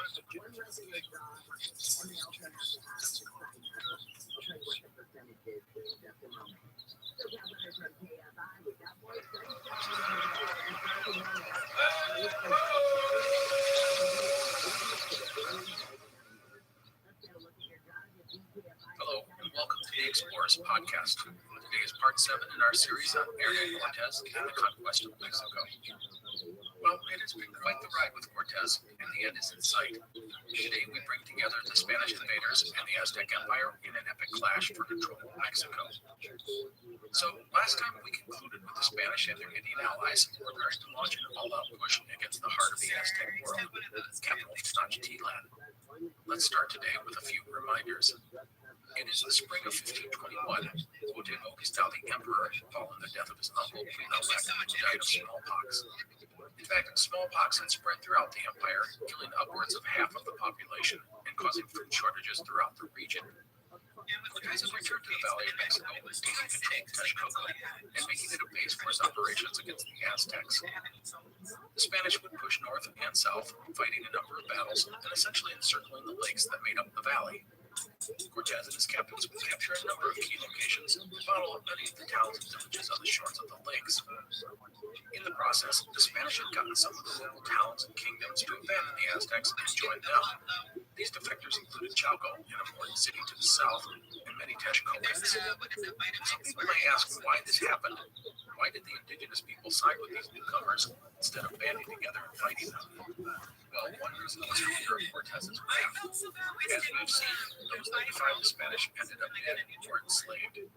But the biggest reason was a long and deep resentment towards Tenochtitlan. Frankly, many of these towns and cities were tired of being dominated by them, and the Spanish arrival gave spark to a situation that had been waiting to explode.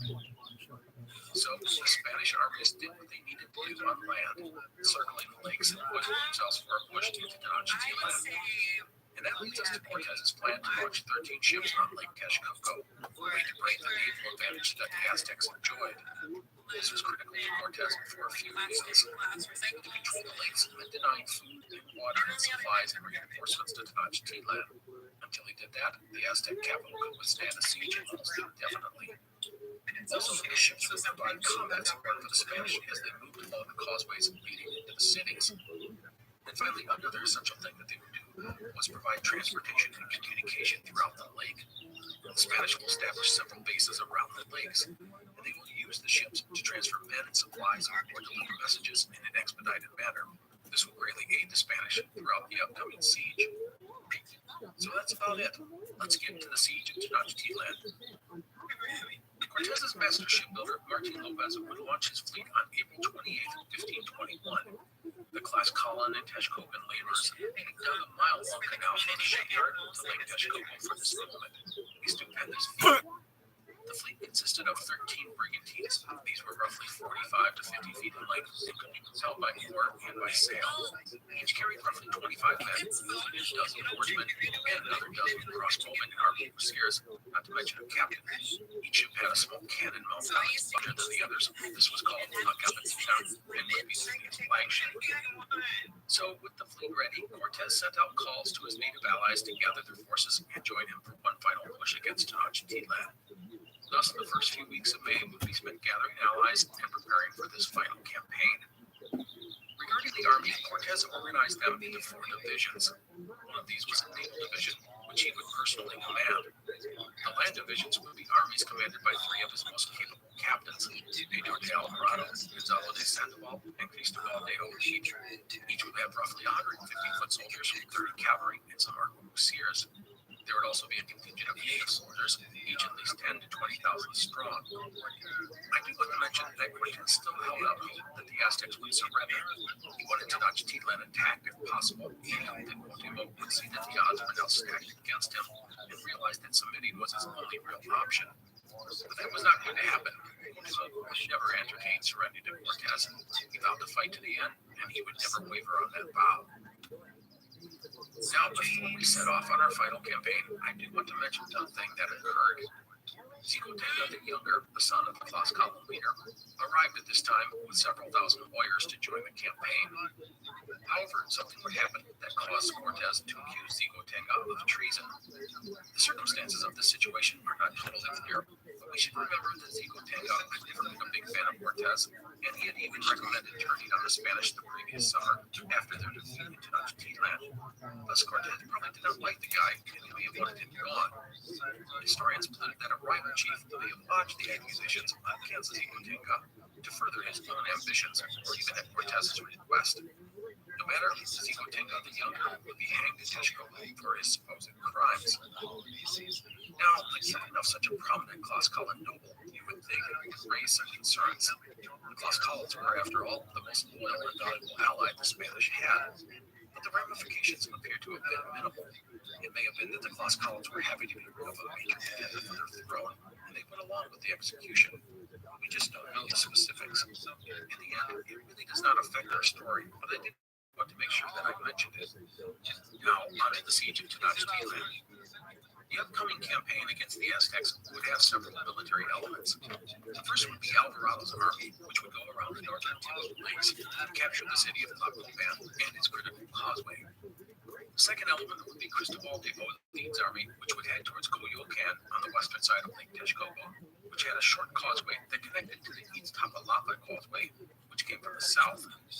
The third element was an army under Sandoval, who would take the city of Iztapalapa and its causeway. The final element would be the Navy, commanded by Cortez. Now, I do want to try and clarify some of the strategy to explain a few things. Let us remember that there are 3 main causeways leading into Tenochtitlan.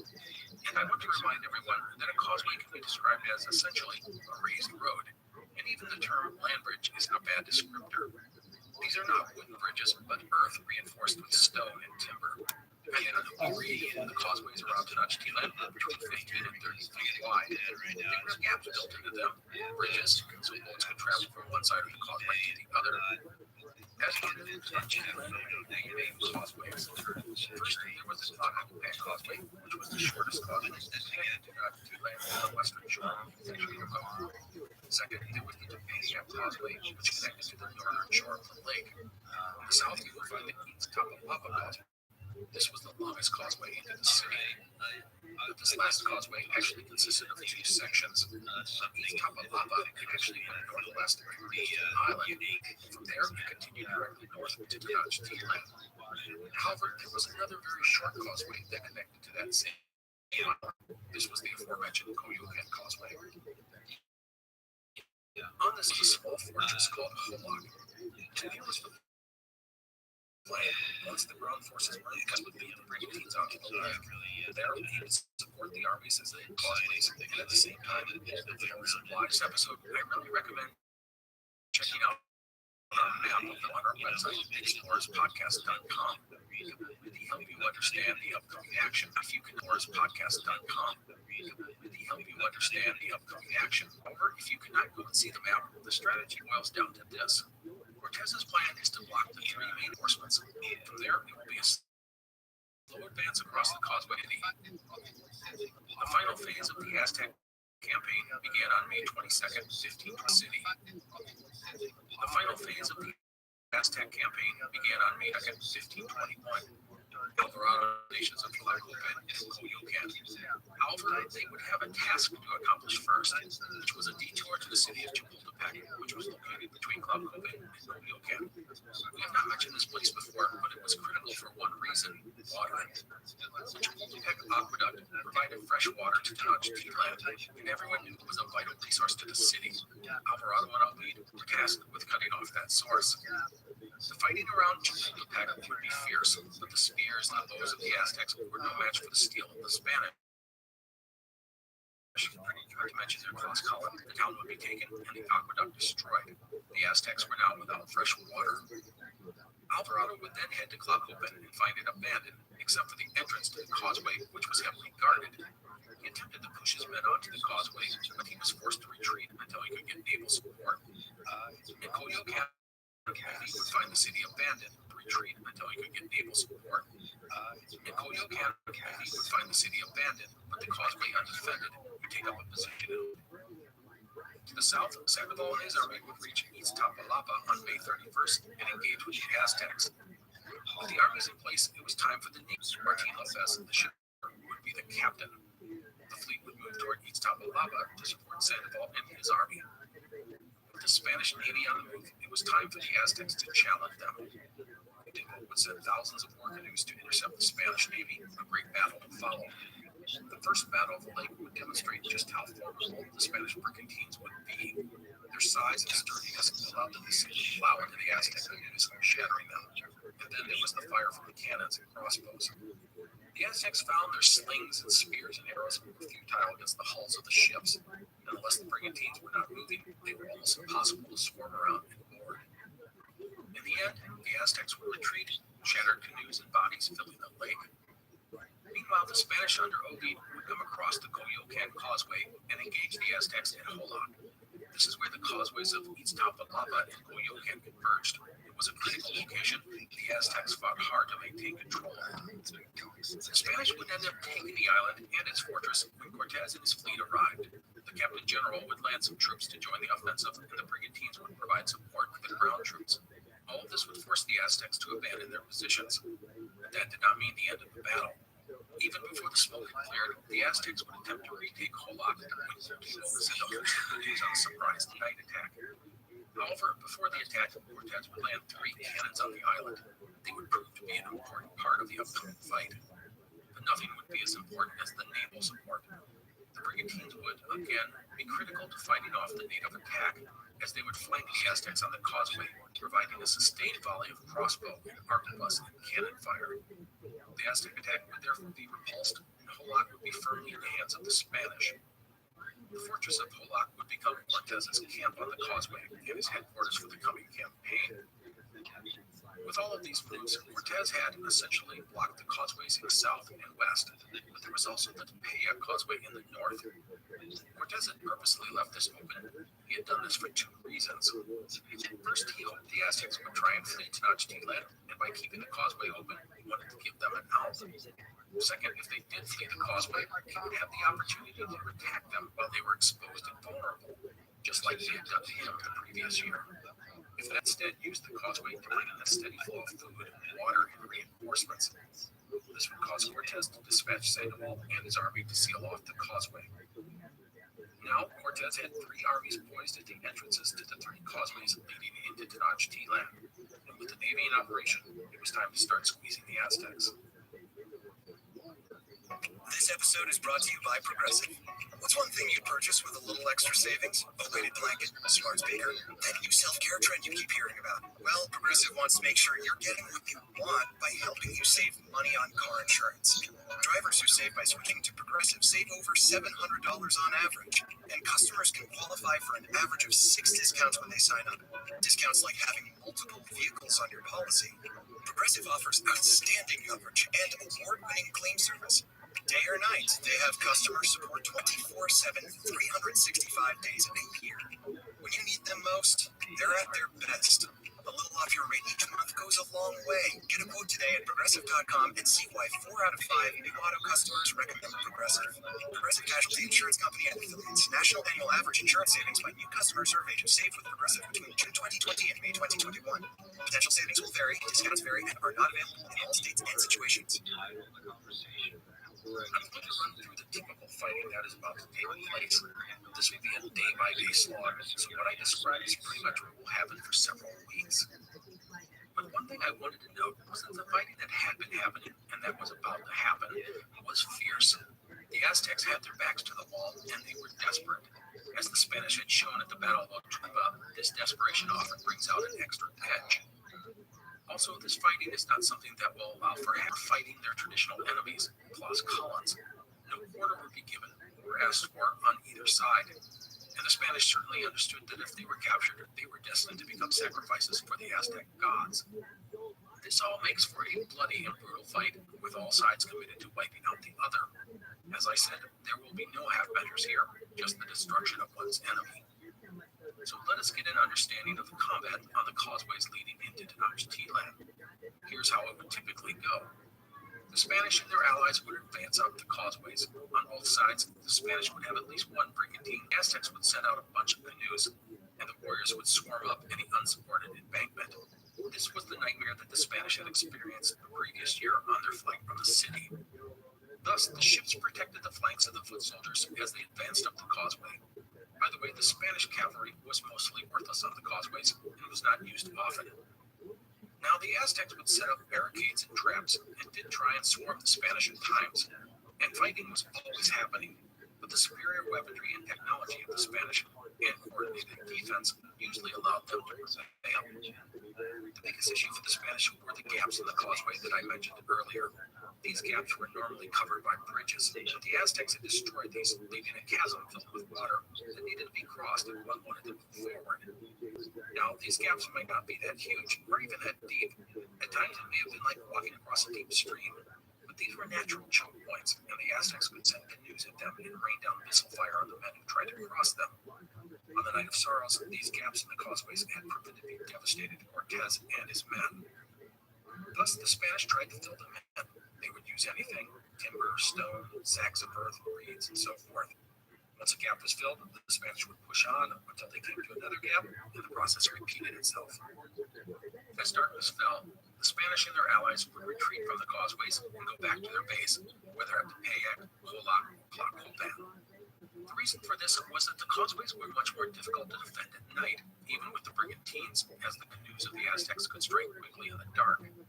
The Spanish army would get up the next day and find the gaps in the causeway had been cleared and new barricades constructed by the Aztecs, and the process would repeat itself. Now, this may seem like a fruitless situation. However, there were a few things working to the advantage of Cortez and his men. First, the Aztecs were growing hungrier by the day. Second, as their men were killed, they could not always replace them. And third, the city's defenders were getting exhausted. The Aztecs were working 24 hours a day, fighting off the Spanish by day and clearing the causeways at night. This will all take a toll, and the Spanish will find that they are able to advance a little bit further every day. Eventually, the Spanish would reach Tenochtitlan and venture into the city. Here, they would find the Aztec resistance grow even more determined, and there will be new challenges for the invaders. The narrow streets of Tenochtitlan were difficult for the Spanish cavalry to operate, and there were far too many spots where the Aztecs could stage ambushes. Also, the rooftops proved to be a real problem. The Aztecs would just sit on the roofs of buildings and rain down arrows and spears and rocks. To prevent this, the Spanish began burning down buildings, spears and rocks. To prevent this, the Spanish began burning down buildings. This would all go on for a couple of weeks. So, on June 10th, 1521, The Spanish would begin a coordinated assault on the city with a plan to converge on Templo Mayor, the Great Pyramid of Tenochtitlan. The attack surprised the Aztecs, who expected the Spanish to conduct their typical slow advance and then retreat as night fell. Instead, there was a hard push into the city. The fighting would go on all day, with Cortez's men reaching Templo Mayor. However, from the temple, Cortez could see the Aztecs rally, not just within the city, but all around the lake. Things were swarming towards Tenochtitlan from everywhere as the Aztecs came to defend the city's most sacred religious site. It's a reminder that the Aztecs were not just in the city, they were all around the lake, hiding in the reeds and in small lakeside villages, just waiting to strike at the invaders. Worried he would be overwhelmed, Cortez would order a retreat, even abandoning one of his precious cannons to the Aztecs in the process. While the attack on Templo Mayor did not provide much military value, it was a blow to the chin to the Aztecs. The deep penetration into the city by the Spanish made the Aztecs look weak, and some of the surrounding native entities, the fence sitters, opted to throw their lot into the Spanish at this time. This would provide a boost to Cortez, and upwards of 50,000 Texans would join him on June 15th. With this new infusion of men, Cortez planned another attack. This time, his Indian allies went first, filling in the gaps in the causeway. The Aztecs were better prepared for this second incursion, and the fighting would be brutal. The city's defenders were brave and determined, and only gave up ground grudgingly. It made for another bloody day. Cortez wrote this about the Aztec warriors, quote, "When I saw how determined they were to die in their defense, I deduced two things, that we would regain little or none of the riches they had taken from us, and they gave us cause and indeed obliged us to destroy them." To that statement, as Cortez had taken all the riches from them in the first place. With that aside, it demonstrates just how determined the Aztecs were to fight, and also just how far Cortez knew he was going to have to go to defeat them. Still, despite those thoughts, Cortez would send another message to Cuauhtemoc, trying to get him to surrender, but the message was ignored. So the second major attack happened and was ultimately repulsed, and the Spanish retreated to their camps. One thing that the Spanish started to do at this time was to fill in the gaps in the causeways so that they were permanent, as opposed to haphazardly just tossing stuff in so people would cross the gap at every moment. I imagine this meant transporting more earth and rock onto the causeway and filling in the gaps so it did not easily be removed. In Tenochtitlan, Cuauhtemoc had established his base in Tlatelolco, which is in the northwest tip of Tenochtitlan. This was the famous marketplace of the city and featured the tallest temple, a perfect spot to command his forces as he could see everything that was happening. So for the next week or so, the Spanish would attack every day, and each day the gaps in the causeway were filled in more and more. The fighting in the city would continue, war attrition slowly eroding away the strength of the Aztecs. Still, at the end of each day, the Spanish would pull back down the causeways to their bases, because getting caught in the city or on the causeways at night would be a disaster. And on cue, we have a disaster for the Spanish. Well, not a disaster. For example, not they're doing this fate. On June 3rd, Camp Alvarado camped on the causeway and played instead of pulling back to their base warriors. Most of the Spaniards would be killed, 5 were captured, and Alvarado was wounded. The Spanish would be forced to watch as their sacrificed atop the pyramid of the city. Cortez, as you can imagine, was livid at what had happened. He crossed a gap like they had done, and he ordered them to be more diligent and disciplined. He did not remove Alvarado from command. The captain had proven to be an excellent soldier, and despite the recent defeat, he had accomplished a great deal on his push into the city. This trap was typical of the Aztec strategy. They had learned that they could not always fight the Spanish face to face due to their lack of armor and weaponry. Thus, they adapted their tactics, employing surprise and stealth to their advantage. Another Aztec trap was cost Cortez 2 of his brigantines. In that incident, the 2 brigantines went after a flotilla of canoes that were trying to bring supplies into the city. However, the flotilla was a ruse. The Spanish ship would then come out of hiding, swarming the brigantines. Men were dragged away by the Aztecs and both captains killed. The only reason the ships were saved was the brigantines were able to reach them and drive off the Aztecs. So it was late June 1521. The rains had arrived. It was hot. Cortez and his men were weary from the constant fighting. The expedition's captains would encourage Cortez to conduct an all-out assault on the Tlatelolco, the marketplace where Cuauhtemoc was loved. If it could be taken, they argued, the will of the Aztecs might crumble.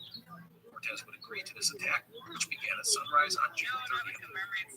Captain Sandoval and the bulk of his force at Topeka would join Captain Alvarado and Cloudwell Band, supported by 6 brigantines. The plan was to cross the causeway and meet up with Cortez at the marketplace, where they would combine and crush Cuauhtemoc. Cortez and Captain O'Lead, also supported by brigantines and allied canoes, would enter the city in the south and break into 3 groups, each making to the marketplace and the rendezvous with Sandoval and Alvarado. For Cortez and his men, the attack went well at first. They crossed over the causeway and pushed the Aztecs back. But the Aztecs had some surprises waiting. One of the columns came across a gap in the streets. I should remind you that Tenochtitlan was on an island, and there were canals all over the city. This meant these gaps we've talked about in the causeways were common within the city as well. However, within the city, you could usually find an alternative route around an unbridged canal. Well, one of the columns would come to a gap and elect to cross it, hastily filling it in just enough to make it to the other side. Well, that is when the Aztecs struck. They sprung out of their hiding places and drove right at the Spanish, while men on rooftops attacked from above. The Spanish were driven back, many men falling into the gap and being pounced on by Aztecs from all sides. Cortez and his column would come to meet their comrades and be swept up in the fighting. They found themselves pulling the dead and dying out of the breach. And here, disaster almost struck. Cortez would be set upon by a group of Aztec warriors who tried to grab him and carry him away. Upon seeing the Captain General in peril, one of his personal bodyguards, Cristobal de Olea, rushed to his side and saved him. Olea would die in the fighting, and Cortez would lead his men on it. This was urban warfare, and about 70 others would be captured. It must have been a devastating moment for Cortez, although we should point out that the Aztecs' engines were trying to capture their enemies instead of just killing them. They have saved Cortez again. On the other side of the city, Captain Sandoval and Alvarado fought towards the marketplace. However, their advance would be brought to a halt when the Aztecs tossed them the severed heads of 5 Spanish soldiers, just taken from Cortez's men. The Aztecs then told the Spanish that they had Cortez's head as well, and they would soon all die. Fearing their Captain General dead, Alvarado and Sandoval retreated. That night, the sacrifices began, and the Spanish watched and listened as their comrades were killed atop the temples of Tenochtitlan. For Cuauhtemoc, the victory was a final opportunity to win the war. He sent messages to his former vassal states, such as Chalco and Cuernavaca, told them of the defeat of the Spanish army, and he urged the people of Mexico to unite and drive out the invaders. This message would be delivered with some gruesome trophies, such as the heads of horses that had been killed. Cuauhtemoc would also send out another message to his people at this time. He said that a prophecy had been communicated by the gods. Within 8 days, all the Spanish would be dead. It was time to rise up and throw off the invading devils. Yikes, that's scary. So, things had changed rather abruptly for Cortez. He lost a large portion of his force, at least 100 men. We never get the numbers on Indian allies lost in the fighting, which would have been staggeringly high. Though those losses may while others simply departed. 8 to 10 days were difficult as the Spanish recovered from the defeat. They would keep trying to fill in the causeways during the day, and each night they would have to watch and listen as some of their comrades were sacrificed atop the Great Pyramid. Now, in response to Cuauhtemoc's messages, there were 2 uprisings in the surrounding area. One was in the south near Cuernavaca, and the other was in the east in the mountains, involving the Otomi people. Despite his men being in tough shape, Cortez elected to shore up his relationships with his native allies. Therefore, he sent 2 separate forces of about 100 men to each of the areas in revolt. The native allies, with the help of the newly arrived Spanish soldiers, would quell the rebellions in short order. This meant that the great uprising that Cuauhtemoc hoped for amongst his fellow natives did not happen. I mean, a lot of these people were sympathetic and they wanted to help Cuauhtemoc, but they feared sending their men would leave them vulnerable. Some would respond by sending food and supplies, but much of this would be captured by the Spanish. The other thing that Cortez did was to simply wait. Instead of attacking Tenochtitlan over the next couple of weeks, he secured the causeways and had his brigantines tighten their patrols around the city. And thus the prophecy about all the dead Spanish came and went, and all the Spanish were still alive. When this happened, some people began to doubt Cuauhtemoc, and those fence-hopping natives started to jump back to the Spanish side again. It also didn't hurt that a huge number of TRUMAN warriors, I have read more than 50,000, joined Cortez. Also, there were Spanish reinforcements, which included much-needed supplies, including gunpowder, which had been running very low. So it was mid-July, and the Spanish were getting back up to spring. Here, Cortez and his men noted that the causeway, which were usually cleared out at night, would be left as is. The reason for this would come from several Aztecs who were caught trying to flee Tenochtitlan. They confessed that the city starving. There was no food or water. Years later, one of the Aztecs in this situation, there was no fresh water to drink, including stagnant water in the dried up lake. People died of dysentery. Blockade was working. Cortez sensed the animals. He would try opening negotiations with the Aztecs again and again. He told Cuauhtemoc that there was no way he could win. If he would surrender, it would save many lives. But the proud Aztec emperor, despite exchanging some messages with Cortez, was unmoved. His people would fight on. It was here that Cortez knew what he would have to do. He said, quote, "My plan was to raise to the ground all the houses on both sides of the streets along which we advanced, so that we should not move a step without leaving everything behind us in ruins." End quote. So that was it. He would destroy the city, house by house, building by building, block by block. He would give his enemy nowhere to hide, nowhere to set up an ambush, no place to attack from an elevated position. Cortez's offensive built the attacks in the city in late July 1521. The Spanish and their allies did exactly as Cortez had planned. They destroyed everything in a methodical push into Tenochtitlan. The Aztecs would eventually be forced back to the last stronghold of the empire, the Tlatelolco marketplace. After many days, the Spanish would eventually enter the Tlatelolco and break any coordinated Aztec defense.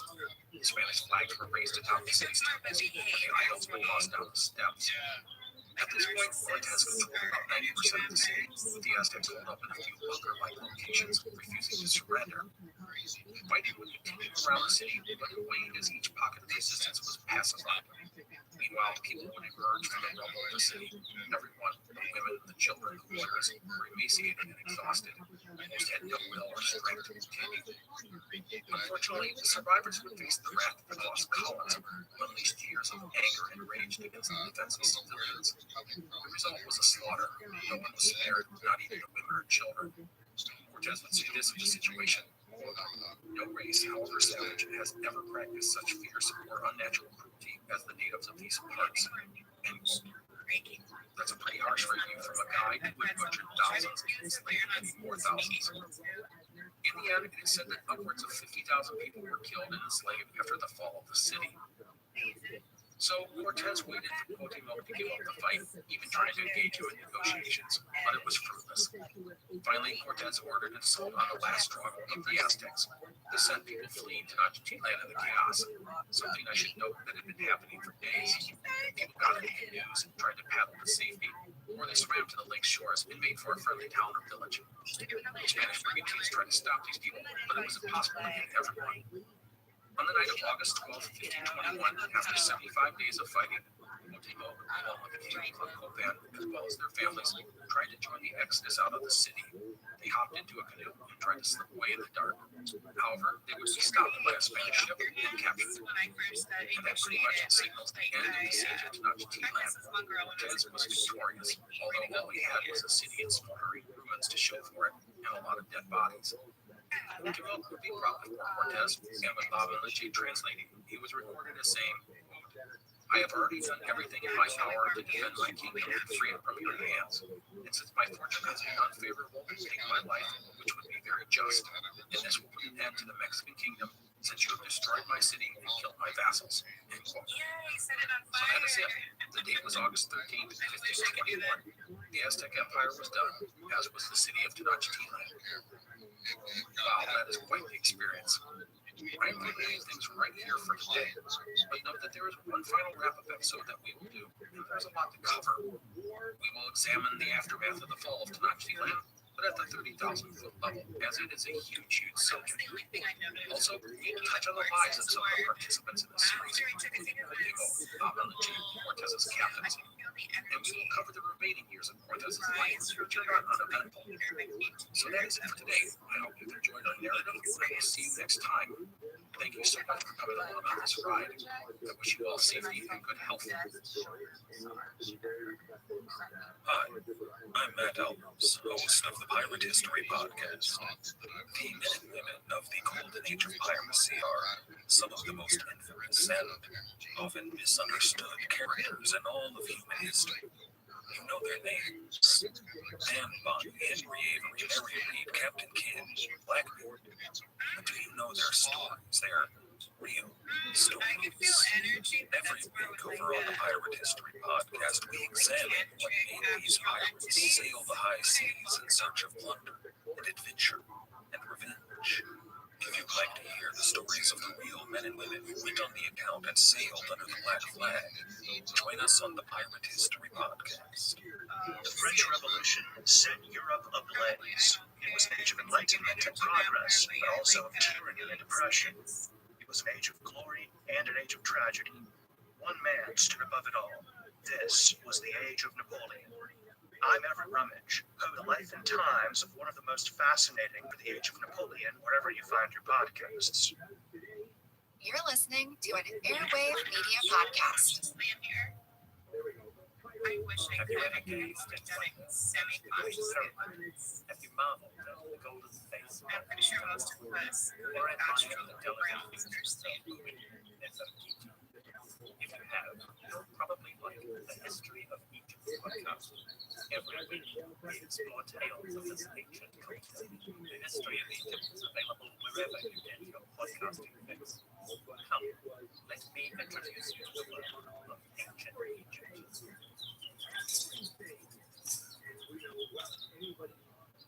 The French Revolution set Europe ablaze. It was an age of enlightenment and progress, but also of tyranny and oppression.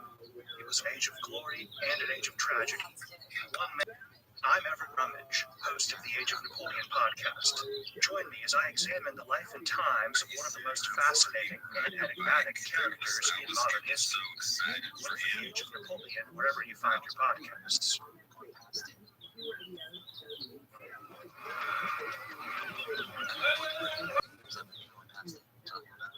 Hello, everyone, and welcome to the Explorers Podcast. Today is the 8th and the final episode in our series on Hernán Cortés and the conquest of Mexico. Let's get at it. Last time, we first showed people followed Tenochtitlan because it defeated the Aztecs and captured Emperor Cuauhtémoc after a 75-day siege. The city was in ruins and hundreds of thousands were dead. And while that takes us up to the conclusion of our narrative, there's still a lot more to talk about. Here is the agenda for today's episode. First, I have a few general notes about the series that I want to discuss. Second, we will cover the immediate aftermath of the siege, focusing on some of the things that happened in the wake of the defeat of the Aztecs. Third, we will talk about some of the people outside of Cortés involved in our story. Fourth, we will then focus on Cortés and cover the remaining years of his life. And finally, I want to make a few random observations about the fall of the Aztec Empire and the legacy of Cortés and the Spanish conquerors. So that is the agenda. Let's get going. First item, I have a couple of quick notes regarding this series. Note number one, all of the stuff we talk about, and to be honest, have talked about, should really come with a bit of a disclaimer. I really just want to remind everyone that many of our sources are questionable. That includes Cortés. I mean, frankly, the guy wrote to his king and queen seeking to glorify himself and to justify all that he had done. So at times, we just have to be wary. But in the end, the sources we have are the sources we have.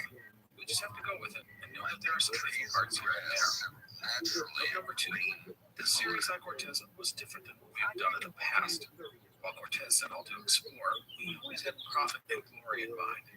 And when he landed in Mexico, the exploring part of the story quickly ended, and this all became a military campaign.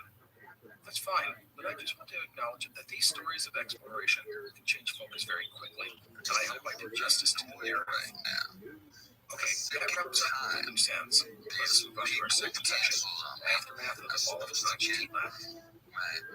The Aztec Empire officially ended on August 13, 1521, with the capture of Cuauhtémoc and the fall of the kingdom. In In the wake of the defeat of the Aztecs, a wholesale ransacking of the city and the slaughter of the surviving defenders and civilians were taking place.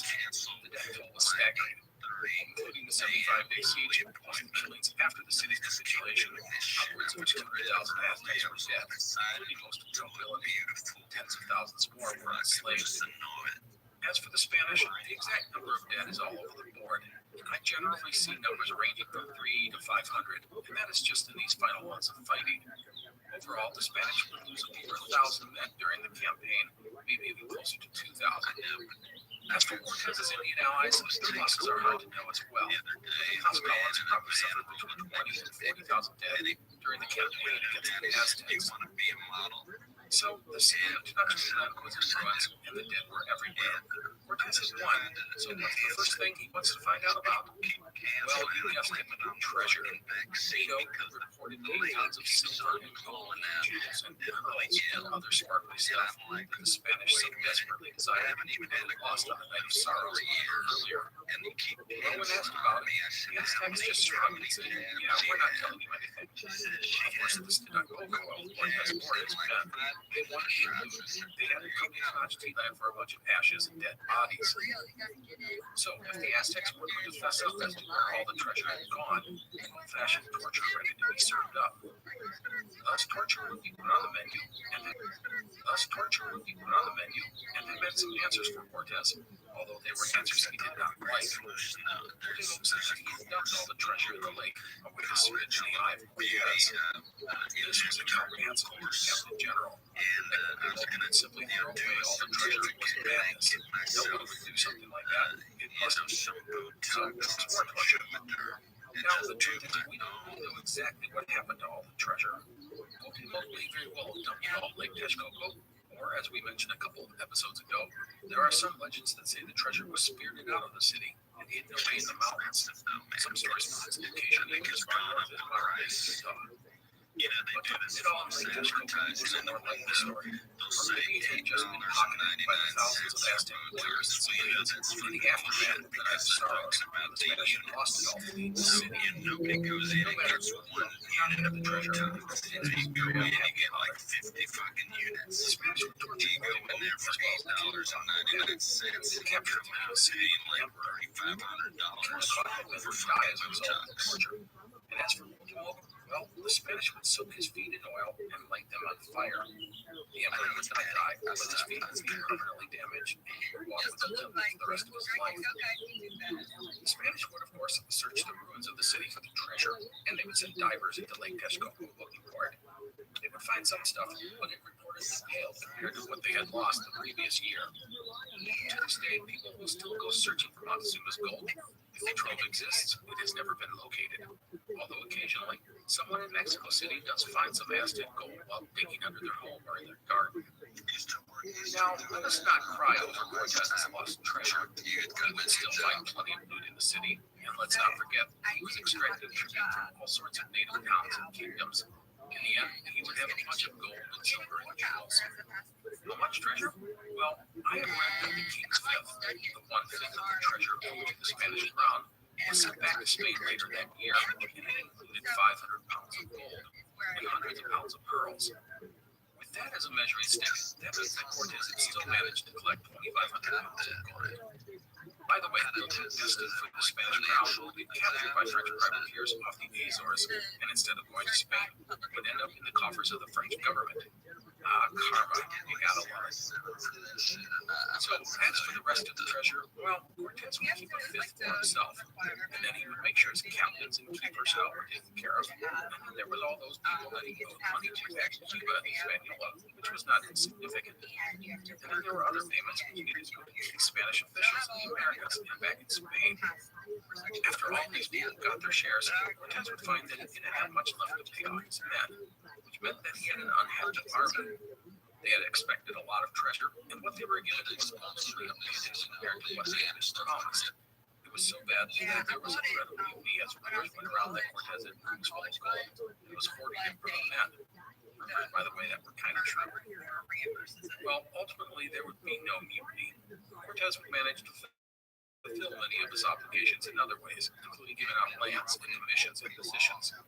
other men would be granted the right to explore and exploit other lands in the region. The estates that Cortez gave to some of his men, the encomiendas, proved to be very valuable.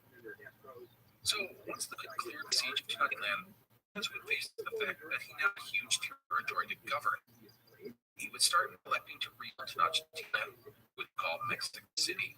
The Spanish would maintain the same layout of the city, would eradicate the remnants of the Aztec Empire, including raising the many temples, pyramids, and monuments. In their place would be Tenochtitlan.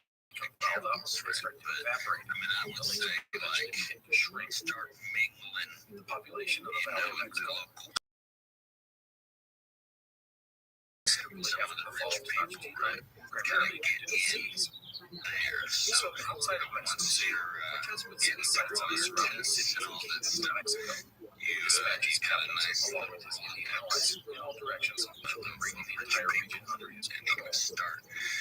Concerned about Cortez's growing power, the Spanish crown would try to bring him to heel, and within 6 months of the fall of the Aztec Empire, they would send a new governor to Mexico. However, Cortez would continue his legal wrangling, and eventually the guy would be put on a ship and sent away. Cortez would just keep running things until he would, in the fall of 1523, be appointed governor, captain general, and chief justice of the newly conquered territory, dubbed New Spain of the Ocean Sea. Thus, all of the legal stuff he had done, all of the egos he had stroked, all of the bribes he had given out, well, it had paid off. His conquests were legitimized in the eyes of the Spanish crown. This was a massive victory for Cortez, who had always faced some blowback due to his actions. Now, I don't want to go too deeply into this stuff, as we will deal with it on the wrap-up of the life of Cortez. Instead, I want to pivot to our next section, a look at the lives of some of the key people from our daring. The first of these people are Cortez's three main subordinates, Captains Gonzalo de Sandoval, Pedro de Alvarado, and Cristobal de Ootd. They should know that these guys were not insignificant. They had proven to be capable and loyal men. They had won battles for Cortez, kept soldiers in mind during difficult times. They had been very important to the success of the expedition, so let's take a look at each of them. Gonzalo de Sandoval was probably the most loyal and capable of Cortez's commanders. He was viewed as a modest and even-tempered man. After the fall of Tenochtitlan, he would spend several years campaigning against rebellious native peoples. He would then accompany Cortez on an expedition to Honduras in 1525. During all of this, he would be a successful soldier, explorer, and administrator. I'd like to point out that Sandoval and Cortez would be extraordinarily ruthless when needed. On a campaign to pacify a rebellious area, he reportedly executed nearly 500 native nobles and 20,000 people to slavery. Sandoval would travel to Spain with Cortez in the fall of 1527. Even before departing, he was having health issues, and after reaching Spain, he would die in early 1528. He was only 30 or 31 years old. His years of loyal service had made him a rich man, but he had no family, so his considerable fortune would go to a niece. Pedro de Alvarado was another of Cortez's capable commanders. He was known for his quick temper and cruel treatment of the native peoples in the New World. It was under Alvarado that the Spanish had slaughtered the unarmed Aztecs during the festival of Ootd. Alvarado would go on to spend the next 20 years in New Spain, leading multiple campaigns against native peoples in places such as modern-day Guatemala and El Salvador. He would become the governor of Guatemala in 1527 and had the governorship of Honduras in 1532. Now, I would note that Alvarado and Cortez would find their friendship broken when in 1527, Alvarado married a woman called the House of Albuquerque. This is after promising to marry Cortez's niece. That action, Cortez would never trust his favorite Tampa again. By the way, Alvarado was already married to a native daughter of Pascal, Rico approaching. That is one of those what happens in Vegas stays in Vegas incidents that was pretty much ignored by all the parties when it came to 2024. Unlike Sandoval, Alvarado was a lean and ambitious man. He had many enemies, not afraid to challenge people. He was excessively ambitious, and he showed no aptitude or patience for governing. He was pretty much hated by all his subjects. Where Alvarado thrived was in the field as a soldier, and it was his skills as a soldier, as well as his ambition and greed that would make him wealthy. He would end up accumulating lots and lots of land during his lifetime. Alvarado would die in 1541 while preparing to lead his troops against the rebellious natives. Of course, he was riding in and search of Alvarado, who would Russian death of the horse went wild. Alvaro was 86 at the time of his death. That leads us to the third of Cortez's captains, Cristobal de Ootd. Ootd, like Sandoval and Alvarado, would continue to serve under Cortez in the years after the conquest of the Aztec Empire. He would command Spanish forces, along with Tlaxcala allies, on campaigns to conquer surrounding cities and kingdoms. In 1523, he was dispatched by Cortez to conquer Honduras, while resupplied and declare himself independent of Cortez. Ootd would then set off to conquer Honduras by himself. That must have burned Cortez, as he had pretty much done the same thing in Cortez.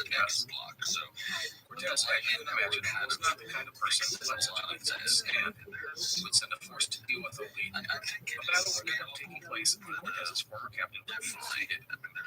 Depending on which source you like, Ootd would either be captured or executed, or else his men rose up and killed him. Either way, he would die in 1524 at the age of 37-ish. Now, the next person I want to talk about is Rabbi, Cortez's native translator. Rabbi, called Donna Marina by the Spanish, played a critical part in Cortez's conquest of Mexico. Her translation skills made her a constant companion of Cortez, and she became a trusted advisor. Without her language skills, the Spanish would never have been able to converse with the native peoples in such an effective manner. Rabbi would eventually become Cortez's mistress, and in 1522 she would bear him a son, Martin Cortez. She would continue to work with Cortez, but eventually, with Cortez's blessing, marry a Spanish soldier, Juan Jaramillo, who had been a commander on one of the brigantines in the siege of Tenochtitlan. Rabbi would have another child, a girl named Maria. Then she would pretty much disappear from the history books around 1529. Some speculate that she died at this time, but there is some evidence that she lived to around 1550. Rabbi is a complex figure in Argentine history. Some people call her a traitor for helping Cortez in the Spanish. And not forget this woman's history. She had been a slave, a supplier of mother, another fool, and her way out of that situation. She has two reasons to love her people. And I think most to respect and admire her for what she was able to accomplish in her situation, despite the association with Cortez. Today, references to Rabbi are quite common in popular culture, novels, and movies and songs. The next person I want to talk about is Cuauhtemoc, the Aztec emperor. After his capture and torture, Cuauhtemoc would remain as the leader of the Aztecs, but it was a nominal position, and he had very little real power. Cuauhtemoc spent a few years in this situation before being brought by Cortez to Honduras in 1525. Cortez was leading a campaign in the region, fearing that Cuauhtemoc would plot a rebellion if he was left alone. So Cortez brought him and other Aztec leaders with him on the campaign. Here, Cortez said that he had covered a plot led by Cuauhtemoc to kill him. Cortez would have Cuauhtemoc, as well as the kings of Tlacopan and Texcoco, executed, along with 8 other nobles. This sort of action would be in line with Cortez's previous behavior. In the past, when he felt threatened, he would strike out violently, killing his enemies, real or perceived, as a way to not just remove them, but to frighten those who might be entertaining him some harm. It would be an inglorious ending for the former emperor of the greatest nation of the Americas. Cuauhtemoc, however, in death has become a symbol and hero to the indigenous people of Mexico. Because, after all, the guy who fought the Indians against the invaders, he could have surrendered many times, but he left the city in rubble rather than submit to the Spanish. Cuauhtemoc is honored in many ways throughout Mexico. There are statues and stories and paintings and music dedicated to him. He's on coins and on money. Many places are named after him, including the federal minister, cities, and train stations. So that takes care of the specific people in our story, but I do want to mention one other name, Los Collins. Los Collins, as we noted, was critical to Cortez's side of the men supporting the campaigns conducted by Cortez. The entire region due to their special status. Los Collins were committed to this game era. They would ride horses, carry firearms, and titles, and without a lot of Spanish interference. The special relationship between Los Collins and the Aztecs and occupying just like other indigenous people. Some of them named the Los Collins as traitors, but I think most people understand the complexities of the situation. When Cortez arrived in 1519, I was really thinking about Europeans versus indigenous peoples. That was a huge picture that was almost incomprehensible to imagine. People lived and thought locally, Their allegiance was to their town and city, maybe the surrounding region, but not to places hundreds or even thousands of miles away. So when the Spanish arrived, they were not enemies in the eyes of the people. The enemy was there by land, and they attacked and defended them for decades and even centuries. No one sat back and said, hey, these newcomers are a great danger, we should unite against them. Life just didn't work that way. I allied with the Spanish, the Lost Colonies were following me. The enemy of my enemy is my friend. In the end, the alliance would help the Lost Colonies small cog in a much bigger machine. So that wraps up the periphery groups and people I want to discuss. That leaves us with the focus of our series, Aaron and Cortez. There are really many reasons to listen to our podcast, Big Picture Science. It's kind of a challenge to summarize them all, Molly. Here's a reason to listen to our show, Big Picture Science, because you love to be surprised by science news. We love to be surprised by science news. So, for instance, I learned on our own show that I had been driving around with precious metals in my truck before it was stolen. That was brought up in our show about precious metals and also rare metals, like most of the things in your catalytic converter. I was surprised to learn that we may begin naming heat waves like we do hurricanes. You know, prepare yourself for heat wave Lucifer. We like surprising our listeners. We like surprising ourselves by reporting new developments in science and while asking the big picture questions about why they matter and how they will affect our lives today and in the future. Well, we can't affect lives in the past, right? No, I guess that's a point. So the podcast is called Big Picture Science, and you can hear it wherever you get your podcasts. We are the hosts. Seth is a scientist. I'm a science journalist, and we talk to people smarter than us. We hope you'll take a listen. Let us start by summarizing the rest of Cortez's life. As noted earlier, he would get formal recognition as the governor of New Spain in 1522. But the crown also set up a structure to curb his power, something that annoyed him to no end. Still, Cortez had been wildly successful. The conquest of Mexico had garnered Spain the largest addition of land and treasure ever secured by a single person. As ruler of New Spain, Cortez would begin the rebuilding of Tenochtitlan, now called Mexico City, at great expense, and he constructed a massive palace for him at Cuernavaca. This would be important to the religious transformation of Mexico when he invited the Franciscans to come to the new lands to convert the large native population. The Catholic Church to this day is a major part in the life of the people of Latin America. Cortez would be granted a coat of arms in 1525 and later be given the title Marquis de Valle de Oaxaca. He had lands and wealth beyond imagination. The Oaxaca Valley was one of the wealthiest in Mexico, and he had 23,000 vassals. In time, he owned dozens of silver mines. He would, however, always be fighting and battling with the Spanish crown and his enemies in court and in the offices of colonial officials throughout the empire.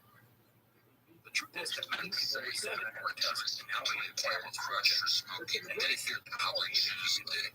Some wondered if he would set himself up as a king in these new lands. So, despite all the wealth and accolades, he would be involved in disputes, whether over money or territory or whatever, for much of his life. Cortez would conduct an expedition to Honduras from 1524 to 1526, executing many along the way. In late 1527, he would travel to Spain, where he would be welcomed as the Grand Conquistador. On his return to Mexico in 1530, he would, however, find a new viceroy in charge of New Spain's civil affairs, greatly curtailing his own power. From 1530 to 1541, Cortez would be regulated to military affairs in New Spain, as well as exploration. In 1536, he explored parts of northwest Mexico, becoming the first European to discover the Baja California Peninsula. In 1841, Cortez, despite all the success he had experienced, would find himself in debt. He had spent lavishly on himself and his expeditions, and these recent forays had not netted him the treasure he had hoped for. Thus, he would return to Spain that year, hard to escape creditors and lawsuits. While in Spain, Cortez would be disappointed to find that many, including the crown, had forgotten about him. It is said that he could not get an audience with King Charles, so he pushed his way right up to him. The king would ask who he was, and Cortez reportedly said, "I am the one who gave you more kingdoms than you had towns before." End quote.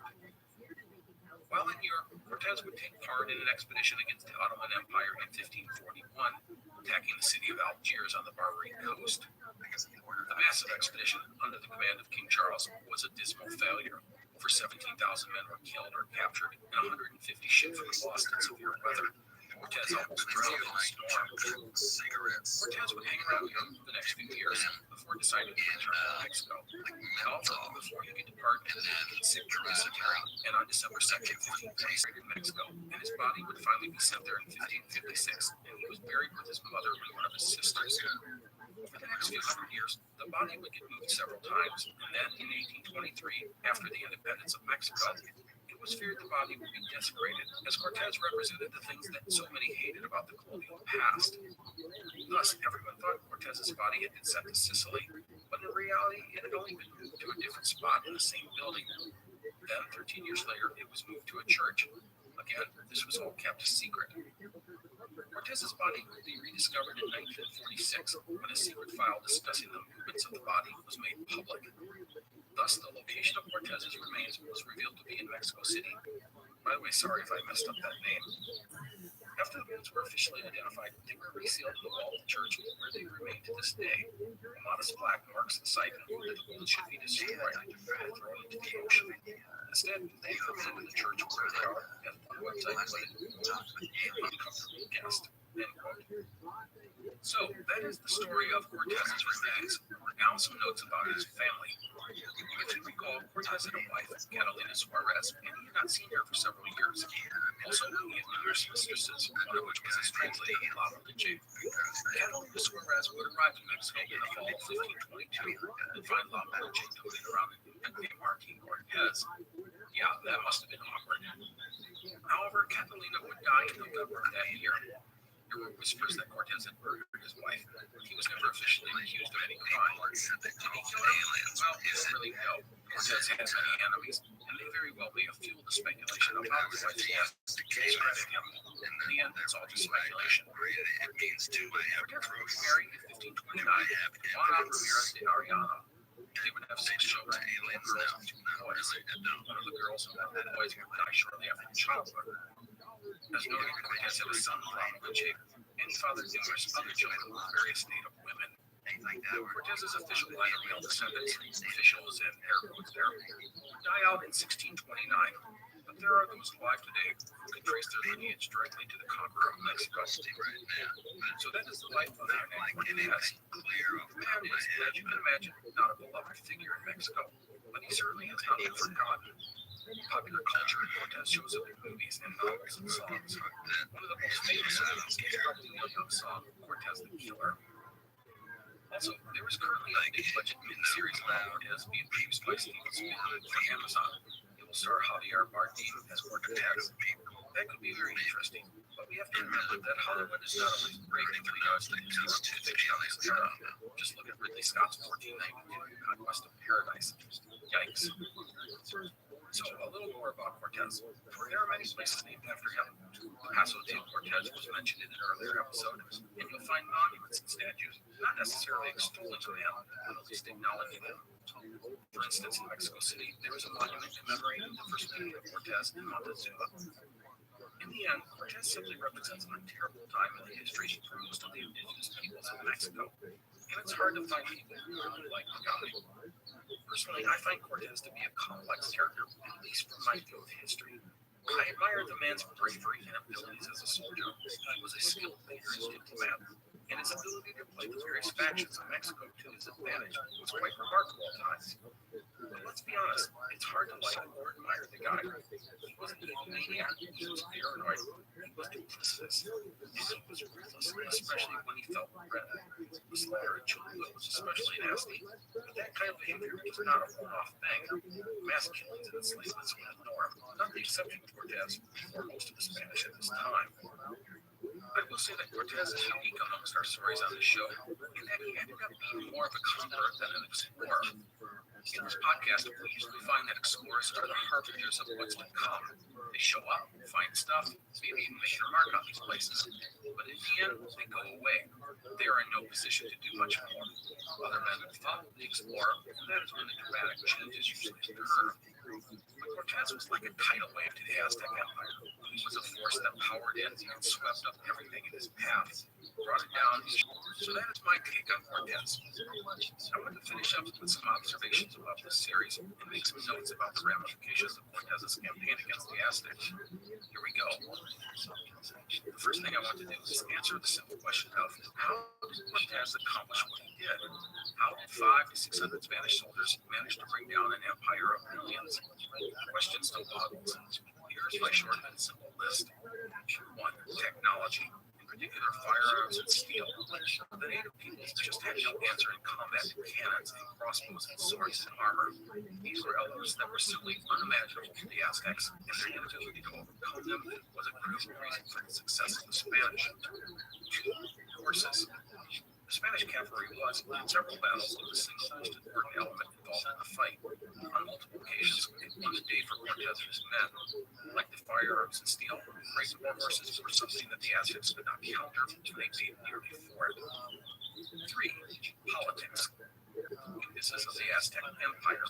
It was a multi-ethnic, multicultural world that was a lot easier to pry apart than to keep together. Cortez would exploit these tribal and ethnic divides to great advantage. 4. The Tlaxcalans and other indigenous allies. This sort of piggybacks on number 3. Cortez exploited the hatred that other people had for the Aztecs. His alliance with the powerful Tlaxcalans would be the most important of all these agreements. The Tlaxcalans would save Cortez on numerous occasions, and he would never have been able to defeat the Aztecs and conquer Tenochtitlan without them. 5. Smallpox. When Cortez went on the offensive against the Aztecs in the summer of 1521, the lands were getting swept by a smallpox epidemic. This would eventually fill up to half of the people of the empire, and it would cause massive social and economic issues and weaken the empire right when it needed to remain strong and peaceful. Smallpox may have been the single most important factor in the defeat of the Aztec Empire. 6. Cortez and his captains. In their victory, we should acknowledge that Cortez and his captains had done some amazing things. Cortez has proven to be bold and audacious, building on brigantines on Lake Texcoco, defeated Narvaez, and siege of Tenochtitlan. It's all quite amazing. It is a nod to Cortez's ability as a leader and tactician. I want to mention that none of these guys was perfect, but in the end, the decisions made by Cortez were generally good ones, and they would lead to victory. As a number 7, you could add luck, but that's probably being a bit too simplistic. But it's not out of line. Cortez had been very lucky. There were times where he could have, should have been, defeated. Something would happen to save his butt and propel him to victory. At times, he'd rather be lucky than good. So that's my 7-point how Cortez won list. I hope it sums things up in a nice bow. Now, a few more comments for you. Cortez's victory would spur more exploration of the New World. His victory over the Aztecs had brought him money and fame, and in the future, you will see more and more expeditions head into the wild, hoping to duplicate Cortez's success in Tenochtitlan. Another comment for you. Cortez's victory against the Aztecs brought some tragedies. Some are very obvious. The end of Aztec culture, hundreds of thousands of dead due to disease and war. The implementation of the Blue and Columbiana system on the population. However, with or without Cortez, all of those things likely would have happened at some point and at some time. They are tragic, but they were probably destined to occur. But the one thing that really didn't have to happen was the destruction of Tenochtitlan. If you read a lot about the city, like I've done in these past few months, it's hard not to be enamored with the Aztec capital. This was one of the crown jewels of the world. It was certainly the greatest city in the Americas. But when we are done, it is left in rubble. It would have been amazing to have had that city to survive. I would love to have seen such a thing. But on the flip side, I can also respect the tenacity and commitment that the Aztecs showed toward defending their homes. That in of itself is admirable. The conquest of Mexico would have massive repercussions around the world. Lands would prove to be a base for one of the greatest, if not the greatest, colonial empire the world has ever seen. The money that flowed from the New World to Spain would make her the greatest power in the Western world for decades. The effects on the people of Mexico would be even more massive and much more personal. And these are issues that linger to this very day. And I think it's probably bad about it. I know that it is a huge topic, and if you are interested, I advise you to do some other podcasts on Journey. I will leave you with this final thought. In the very first episode of the series, I noted that no man deserved the title conquistador more than Hernán Cortés. He was the embodiment of the Spanish explorer and soldier who knew both the good and the bad parts. And what he did had a profound effect on the world. I hope I have been able to convey that sentiment in our narrative. So that is it, Hernán Cortés and the conquest of Mexico. It has been a heck of a story. I hope you have enjoyed it. Thanks again for listening. I will see you next time. Hi, I'm Matt Albers, host of the Pirate History Podcast. The men and women of the golden age of piracy are some of the most infamous and often misunderstood characters in all of human history. You know their names: Anne Bonny, Henry Avery, Mary Read, Captain Kidd, Blackbeard. But do you know their stories? Their real stories? Every week over on the Pirate History Podcast, we examine what made these pirates sail the high seas in search of plunder and adventure and revenge.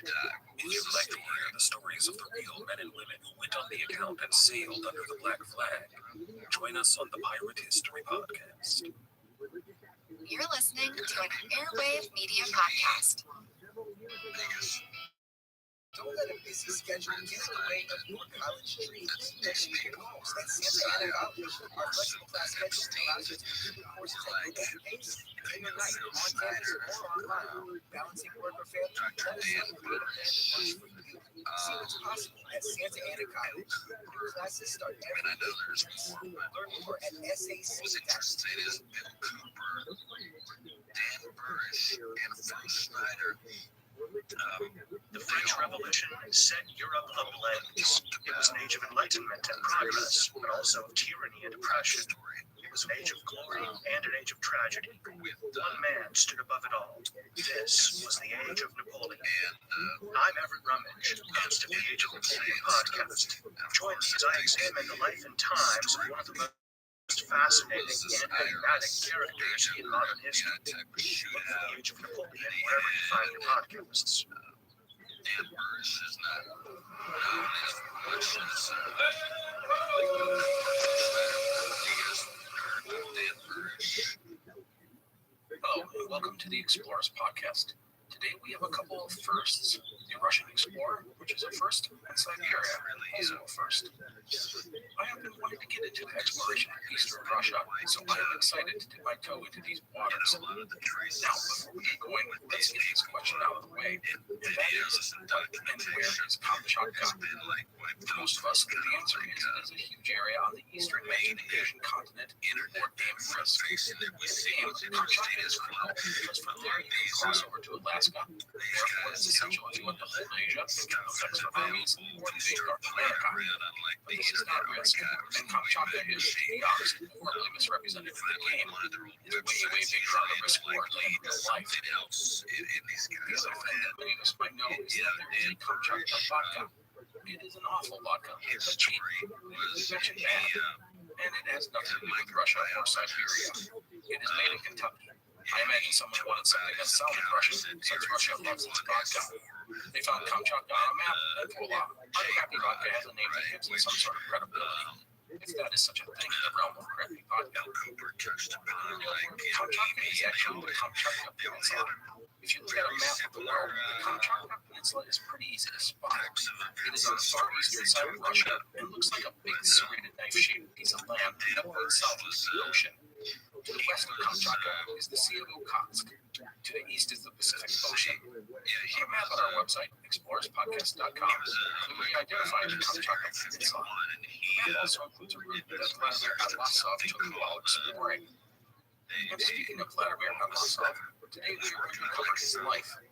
He is best known as the man who explored the Kamchatka Peninsula back in the late 1600s and early 1700s, and the Russian Empire. So let's start with some background about the explorations of Siberia and eastern Russia, and then we'll talk a bit about a few notes. First, I decided to make a new language, Russian, so I apologize for everything I am going to mispronounce. Some people just have natural languages. I am not one of them. Two, this is going to be a simple episode simply because our information about Atlasov is limited. There are no English language books about the guy. Heck, I only found reference to one Russian language book about the man, and that was written in the late 1800s. Some of my information is based upon Russian sources and notes from that book, which, written over 100 years ago, makes the accuracy suspect. Still, that is what we have, so that is what we will work with. By the way, Atlasov did produce detailed reports, but those have mostly been lost over the centuries. Bonaparte's invasion, the Russian Revolution, World War II, none of this helped us. It means we have very little primary source material to draw from. So that is it. Let us start out with a little background on Russia and the lands to the east. I want to stress that this is a very, very simple history. Here we go. Today we see Russia as the largest nation in the world, stretching from Europe to the west to the Pacific Ocean in the east. That's more than 4,000 miles. But in the 1500s, Russia was much smaller, only reaching as far as the Ural. That is only 1,000 miles, which means the lands between the Ural Mountains and the Pacific Ocean is more than 3,000 miles of space. The Russians eyed up these lands to the east. They were rich with timber and fur and minerals. People were asking, how can we go get all this good stuff? And on cue, the Cossacks enter, stage left. Now, a bit about the Cossacks. The Cossacks consisted of multiple groups of mostly Slavic-speaking people from the areas north of the Black Sea and along the Dnieper, Ural, and Volga rivers. This would have been modern-day Ukraine, Georgia, and Kazakhstan. By the 1500s, the Cossacks were allying themselves with the Russians and would push east into Siberia under their great leader, Yermak Timofeyevich. For the Cossacks, it was a way to expand their influence and get rich, all with the support of the Russians. They would move east, subjugate the native tribes, and set up big business for everyone. And in time, Cossacks would migrate into these areas and build their own communities in what is now called Siberia. So the Cossacks forced their way east, exploring the lands before them, eventually crossing the entire continent. The Russian explorer Ivan Moskvin reached the Sea of Okhotsk in 1639 and became the first Russian to see the Pacific Ocean. The Cossacks then set up forts in the area, but Kamchatka was still over 1,000 miles away, way to the north. In 1648, an ostrog was established on the Anadyr River in the area north of Kamchatka. The fort was called Anadirsk, and it would be the first Russian landing settlement in the region. It would also be the Russian administrative and economic hub of the area. By the 1650s, the Cossacks were officially assimilated into the Russian Empire, hopefully winning a great deal of independence. Over time, the Cossacks would become a special military element of the Russian Empire, and the Cossack cavalry would be famed for its effectiveness. By the way, going forward, when I say Cossacks, that pretty much means Russians as well, as the two peoples really had a symbiotic relationship. It is at Anadirsk that the Russians would first hear about Kamchatka. They were told by the locals that it was a rich area to the south full of furs and minerals. So what was the truth? Well, let us find out. What was Kamchatka? As noted, Kamchatka is a peninsula, and it is unique in that it is not easy to access. To the west is the Sea of Okhotsk, which is a 700 to 800 mile expanse to the Russian mainland. The Sea of Okhotsk is often filled with ice floes, making travel across it very dangerous. West of Kamchatka is the Pacific Ocean and more than 1,000 miles of open sea to Alaska. From north to south, Kamchatka is about 800 miles long. The width of the peninsula varies between 60 and 250 miles wide. From north to south, there is a spine of mountains called the Sredini Range or Central Range.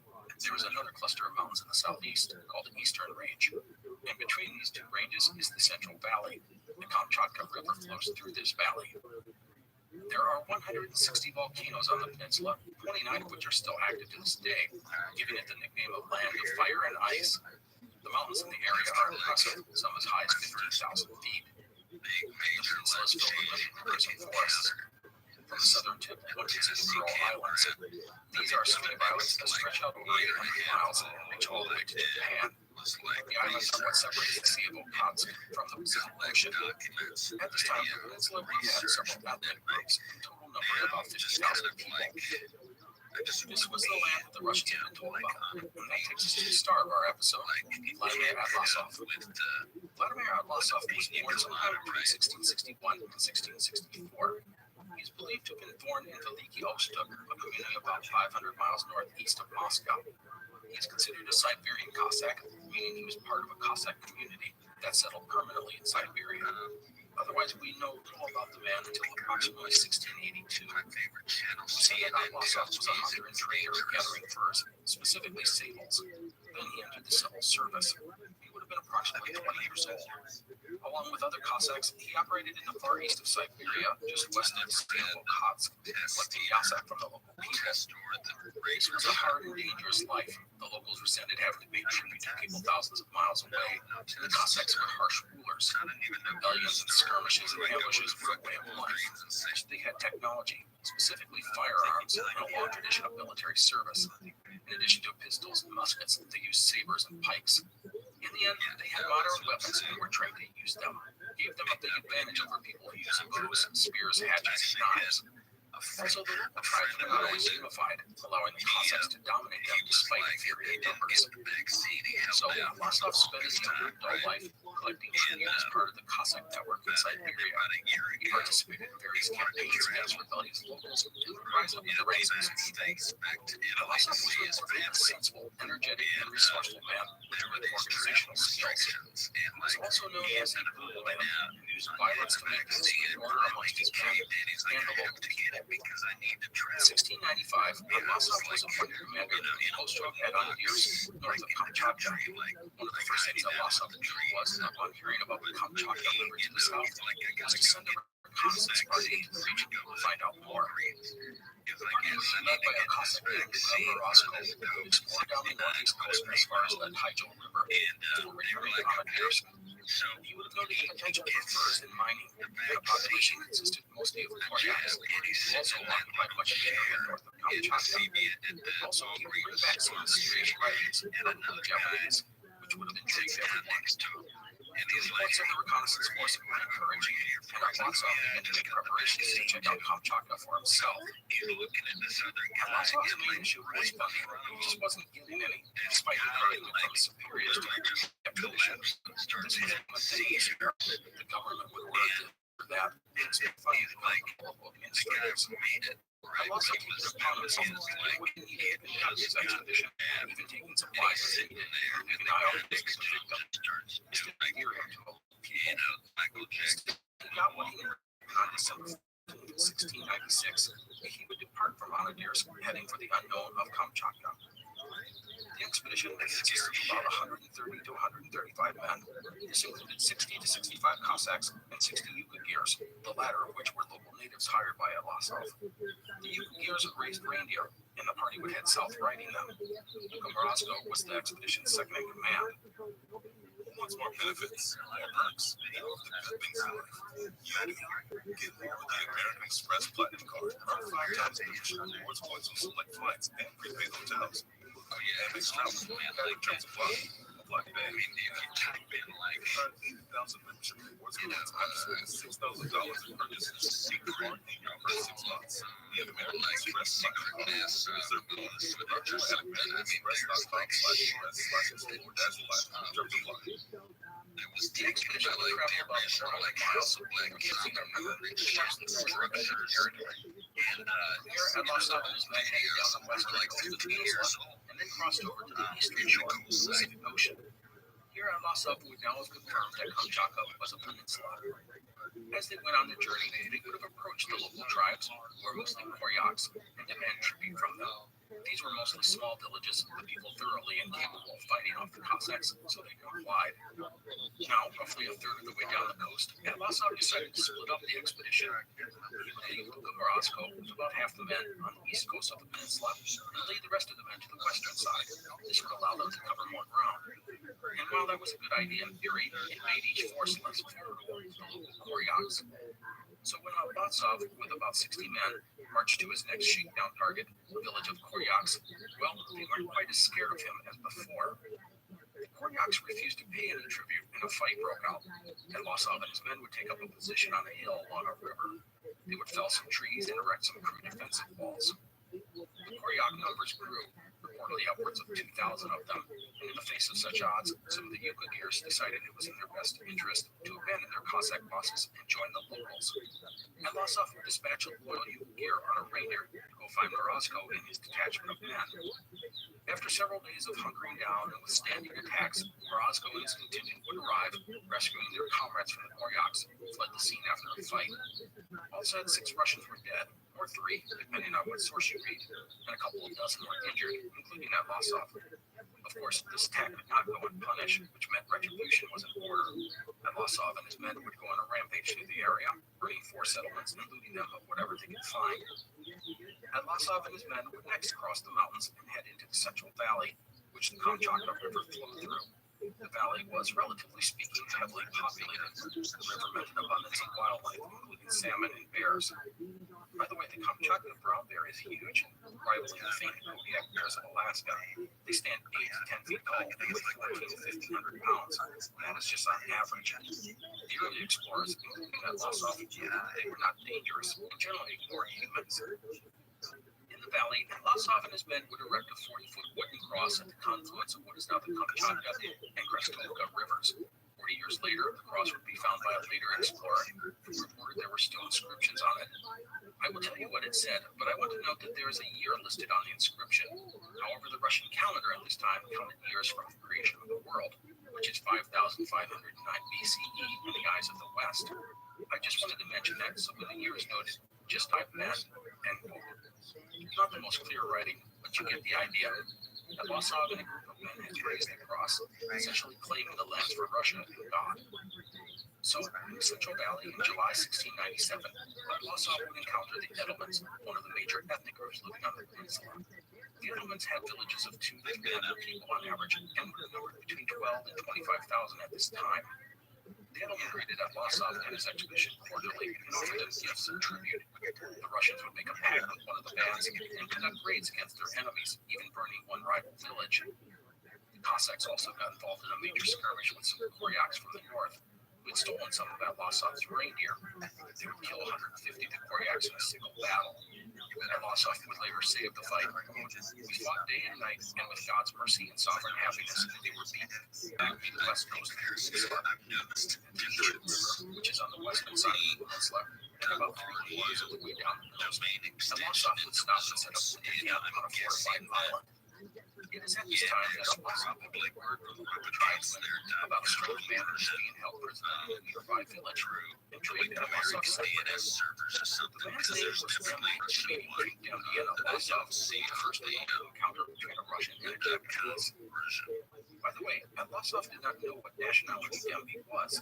He probably thought he was from India or China, as it is unlikely that Losov had even heard of Japan. India and China, on the other hand, were famous for their exotic goods throughout the world, even Siberia. After wintering at the Ichu River location, Losov would head south along the western coast that spring. Losov and his men would reach the southern tip of Kamchatka later that spring or summer. We don't know the specific date. But we know that from the tip of the peninsula, he would have seen islands in the distance. These islands, called the Kuril Islands, stretch out to the southwest, going all the way to mainland Japan, about 800 miles away. In this area, Losov would encounter another of the region's ethnic groups, the Ainu. The Ainu were of Japanese descent and lived in the southern part of the peninsula as well as on the Kuril Islands. In typical Cossack fashion, 2 sides would get into a fight, and the Russians killing the Ainu. Otherwise, nothing much is reported for the rest of the year until the Russians make it back to the basin. However, by this time, Losov was going to appear to be very down. They had been gone for almost 2 years, and supplies were running low, including gunpowder and ammunition. It was also a huge issue when competition was real threat. Thus, Losov would send 28 of his Cossacks back to the Central Valley to spend the winter with the Edelman allies. When warm weather returned in the spring of 1699, Losov would make plans to head back to his home base in the north. He was put up his men at this point, with one group remaining and building an ostrog called Verne Kamchas on the Kamchatka River. Losov saw this as a key location, as it would allow the Cossacks to collect tribute from the populous Central Valley. Losov would return to Anadirsk in July of 1699. With him were 15 Cossacks, 4 Igers, and Dembi, the Japanese sailor. Losov's return would be recognized as something unique, and thus he was ordered to go to Moscow and learn what he recognized superiors at the Siberian border. The Siberian Order, by the way, was the official government agency that dealt with all things related to the lands east of the Urals. Envy would accompany Atlasov on his journey to Moscow, which we should note was not a silly thing. This was 3,500 miles or so, through some pretty rough and wild terrain. Atlasov would reach Moscow with no specific date on when, and the experts of the Siberian Order would interview him about his expedition. The Order was quite happy with what they heard. Atlasov provided the agency with all sorts of stuff, including information on Kamchatka's climate, geography, topography, details on the various ethnic groups. There was also information on the flora, fauna, and wildlife. It was noted that Atlasov was a man of little education, but he had a remarkable mind. He was a great observer. It allowed him to provide information that would make the Russian government very happy. In February of 1701, Atlasov would meet with Tsar Peter the Great, who was very interested in the lands that Atlasov had claimed for the empire. Kamchatka and the nearby lands of Japan offered a new and unique opportunity for the empire. Atlasov would be rewarded for his service with a promotion called or Cossack head, and be appointed by the Siberian Order as the leader of the newly conquered territory of Kamchatka. Now, before we send Atlasov back to the east with one note, and that is regarding Envy, our Japanese fisherman, he would, as you can imagine, be a source of great curiosity. Once he arrived in Moscow, the Siberian Order quickly deduced that he was Japanese. He would, of course, ask him all sorts of questions, and he would even have a personal meeting with the Tsar. After all of that, he sent to St. Petersburg to teach Japanese. By this time, he knew how to speak and write both Japanese and Russian. Envy asked him to return to Japan, but his request was denied. He would live at least another 15 to 20 years still in St. Petersburg, and after that, nothing is known of him other than he never left Russia. He was known as the Father. This would be focused on personally entrenching and expanding the power of the Russian Empire on the bigger population. Atlasov would head east with 100 men, 4 small cannons, weapons, gunpowder, and other trade goods. He was completed for the expedition by the Siberian Order. I mentioned this earlier in the episode, the annoying habit of the Russians to get Instead, Atlasov was no papers to visit various regional governors along the way, and have them provide him the stuff he needed, such as food, clothes, horses, wagons, trains, cannons, and supplies that required a lot of support. And unfortunately, the further east the expedition went, they would get less and less cooperation. And after one particularly frustrating encounter with a local governor, the expedition would come upon a caravan carrying Chinese goods bound for Moscow. With supplies hard to come by, Atlasov began to plan a larger legion of Cossacks excited to whether Atlasov took part in this event is disputed. Some sources say that blames family, while others Atlasov was about to take time, which by the way would not have been opportunity for him. If you recall, he had done his hunting to the litter when he needed supplies. He was just taking stuff from merchants to Cal Island and needed another aid. Now, robbing the local natives was one thing, but robbing a prominent merchant who had friends in high places was another. It didn't take long for an arrest order to be issued for Atlasov and his men. Thus, in May of 1702, Vladimir Atlasov would be arrested along with 10 of the Cossacks. Atlasov would spend the next 4.5 years in prison, and then, suddenly, he would be released in 1707 and be restored to his rank as Cossack head. After that, he was dispatched to Kamchatka as the region's new boss. The reason for Atlasov's release was that Kamchatka was in chaos, and the Russian government needed someone to step in and make things right. They figured Atlasov was the man to do it. He would return to Kamchatka and find it in an ugly mess. The Cossacks and Yukaghirs he had left in the Central Valley were ambushed by 1,000 Koreans and all of them killed. The Cossack force would retaliate by coming down to the peninsula and burning and killing without mercy. In short order, the natives were fighting with each other and the Cossacks were terrorizing the people, pretty much riding around wherever they wanted and doing whatever they wanted. The Russian leaders were mostly ineffective, the violence escalating each year, things getting ugly, and Ostrog was burned to the ground by the elements, with all of the people, including women, being killed, and whole groups of tribute collectors were just going missing. And to top it off, the Cossacks were starting to fight with each other, men rebelling when they did not like the orders of their superiors. The landing of the strong hand, thus Atlasov was sent in. Atlasov would arrive in Kamchatka and immediately start to crack down, not just on the people, but his Cossacks as well. Unfortunately for Atlasov, the Cossacks were held hostage to a free man, and not like his harsh war. Thus, in December of 1707, they were turning with Atlasov. The men would write a letter to Atlasov saying anger action caused by Losov. worked and all this like really crazy shit, but then I Losov would eventually escape for another Ostrog on the Kamchatka it was River. here, but I asked The region would eventually like like, I but said, Losov would remain in okay, the can area we ever until land on the capacity. I think sure. He's Commander of some kind, but not. and number two, he By the way, worked at NASA commanders as of an engineer on the Cossacks module, tired of so maybe he would actually punishments. They'll again he like laughed and he he said that the rebels said this worried like that Losov would come after he's them like I walk could his tell you down. some, but then I'd have to One story says the rebels I was sent like, three you Cossacks to like Losov. do we land on Message from his and he's like, when his guard was down, the I 3 saw men him attacked on the television Losov. screen.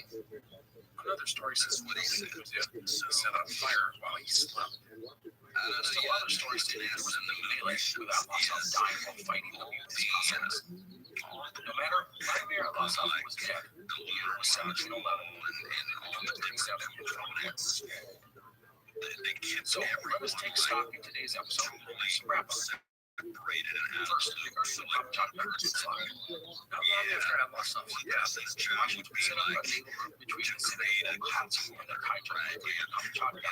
They would now march across the sea, roughly 500 miles, underlying the difficulty reaching the peninsula. By the way, if you went by land from Okhotsk, it was a 1,300-mile trip to the same place on the peninsula. That included 800 miles just to reach Kamchatka. Again, it only underscores the remoteness of the area. Kamchatka was made a lawless and chaotic region for decades before things were brought under control in the 1730s. The city of Petropavlovsk Kamchatsky was founded in 1720.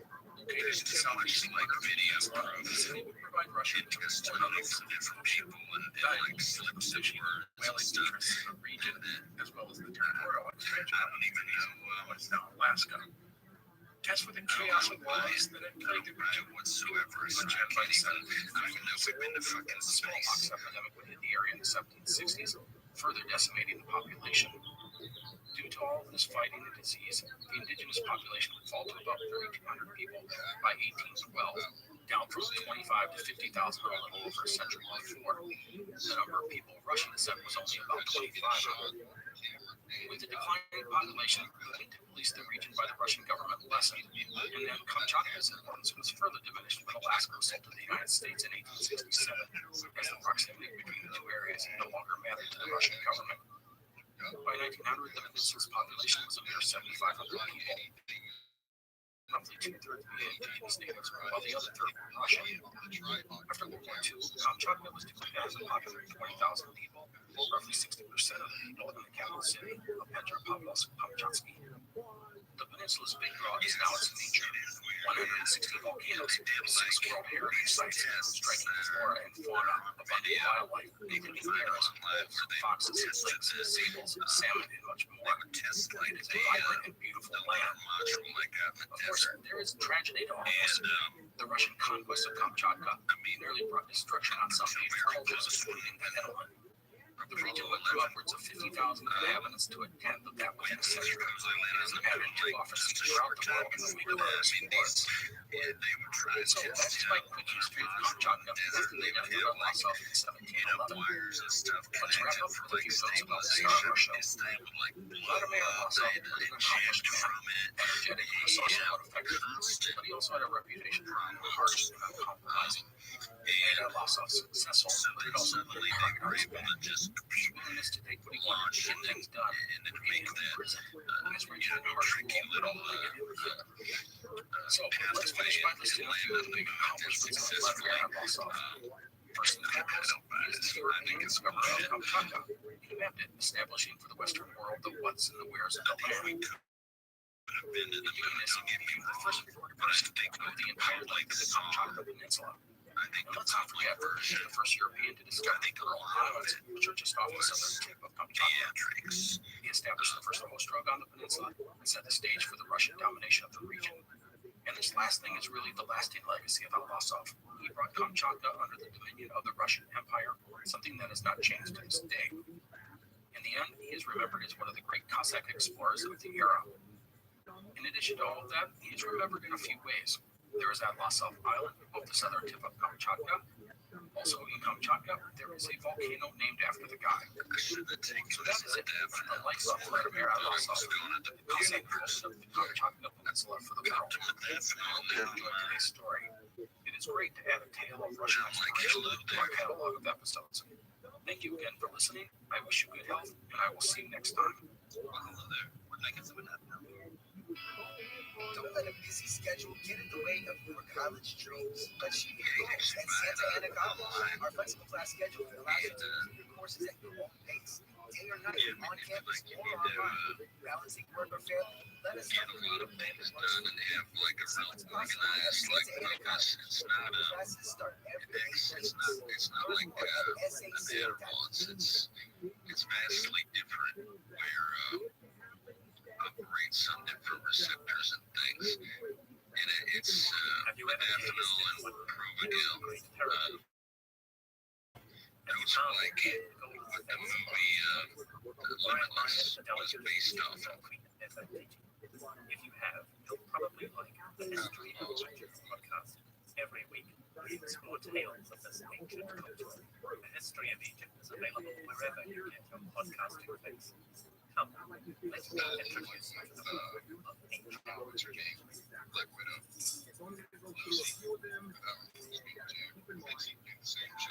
You're listening to an Airwave Media podcast.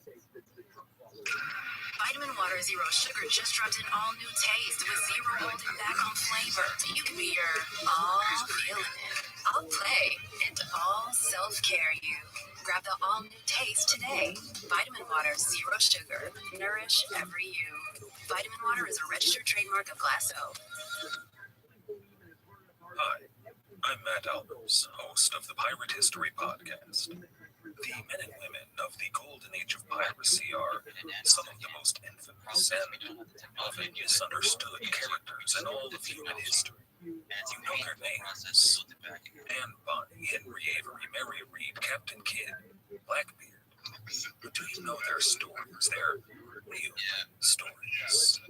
Every week over on the Pirate History Podcast, we examine what made these pirates sail the high seas in search of plunder and adventure and revenge. If you'd like to hear the stories of the real men and women who went on the account and sailed under the black flag, join us on the Pirate History Podcast.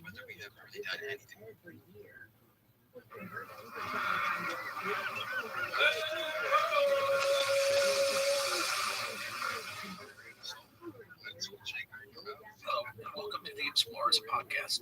Today, we have a single episode story. This one surrounding Carthaginian explorer Hanno the Navigator. This is kind of a crazy tale because of how long ago it occurred, way back in the 5th or 6th century BCE. But because it happened so long ago, it makes for a really cool story because it is one of the first great voyages of exploration ever recorded. Hanno's voyage would take him down the western coast of Africa, perhaps as far as modern-day Gabon, which would translate into a voyage of more than 4,000 miles. But again, because this happened so long ago, what we know about Hanno and his explorations is very, very sketchy. But hey, that is fine. We've done this before. We have some info. We'll do the best we can. We can't ask for anything more than that. So let us start with a little background on Carthage and the Mediterranean world, circa 400 to 500 BC-ish. At this time, Carthage was emerging as one of the great empires of the era. Originally established around 800 BCE by the ancient settlers from Tyre, the city would quickly become one of the most important in all of the Mediterranean. A big reason for this was the location. Carthage was on the shore of North Africa in what is modern-day Tunisia. It sat in roughly the middle of the Mediterranean, right between the emerging markets in the west and the traditional powers in the east, such as Persia, Egypt, and Greece. Carthage would become a powerful empire in its own right, establishing its own colonies and bases in parts of North Africa, Sicily, Corsica, Sardinia, and Spain. Their navy would rule the seas in the west, and their merchants would ply their trade throughout the Mediterranean. Back in 1913, scholar Wilfred H. Schaff wrote this about Carthage. Quote, "Carthage was without doubt the richest city of antiquity. Her ships were to be found on all known seas, and there was no important product, animal, vegetable, or mineral of the ancient world which did not find its way through her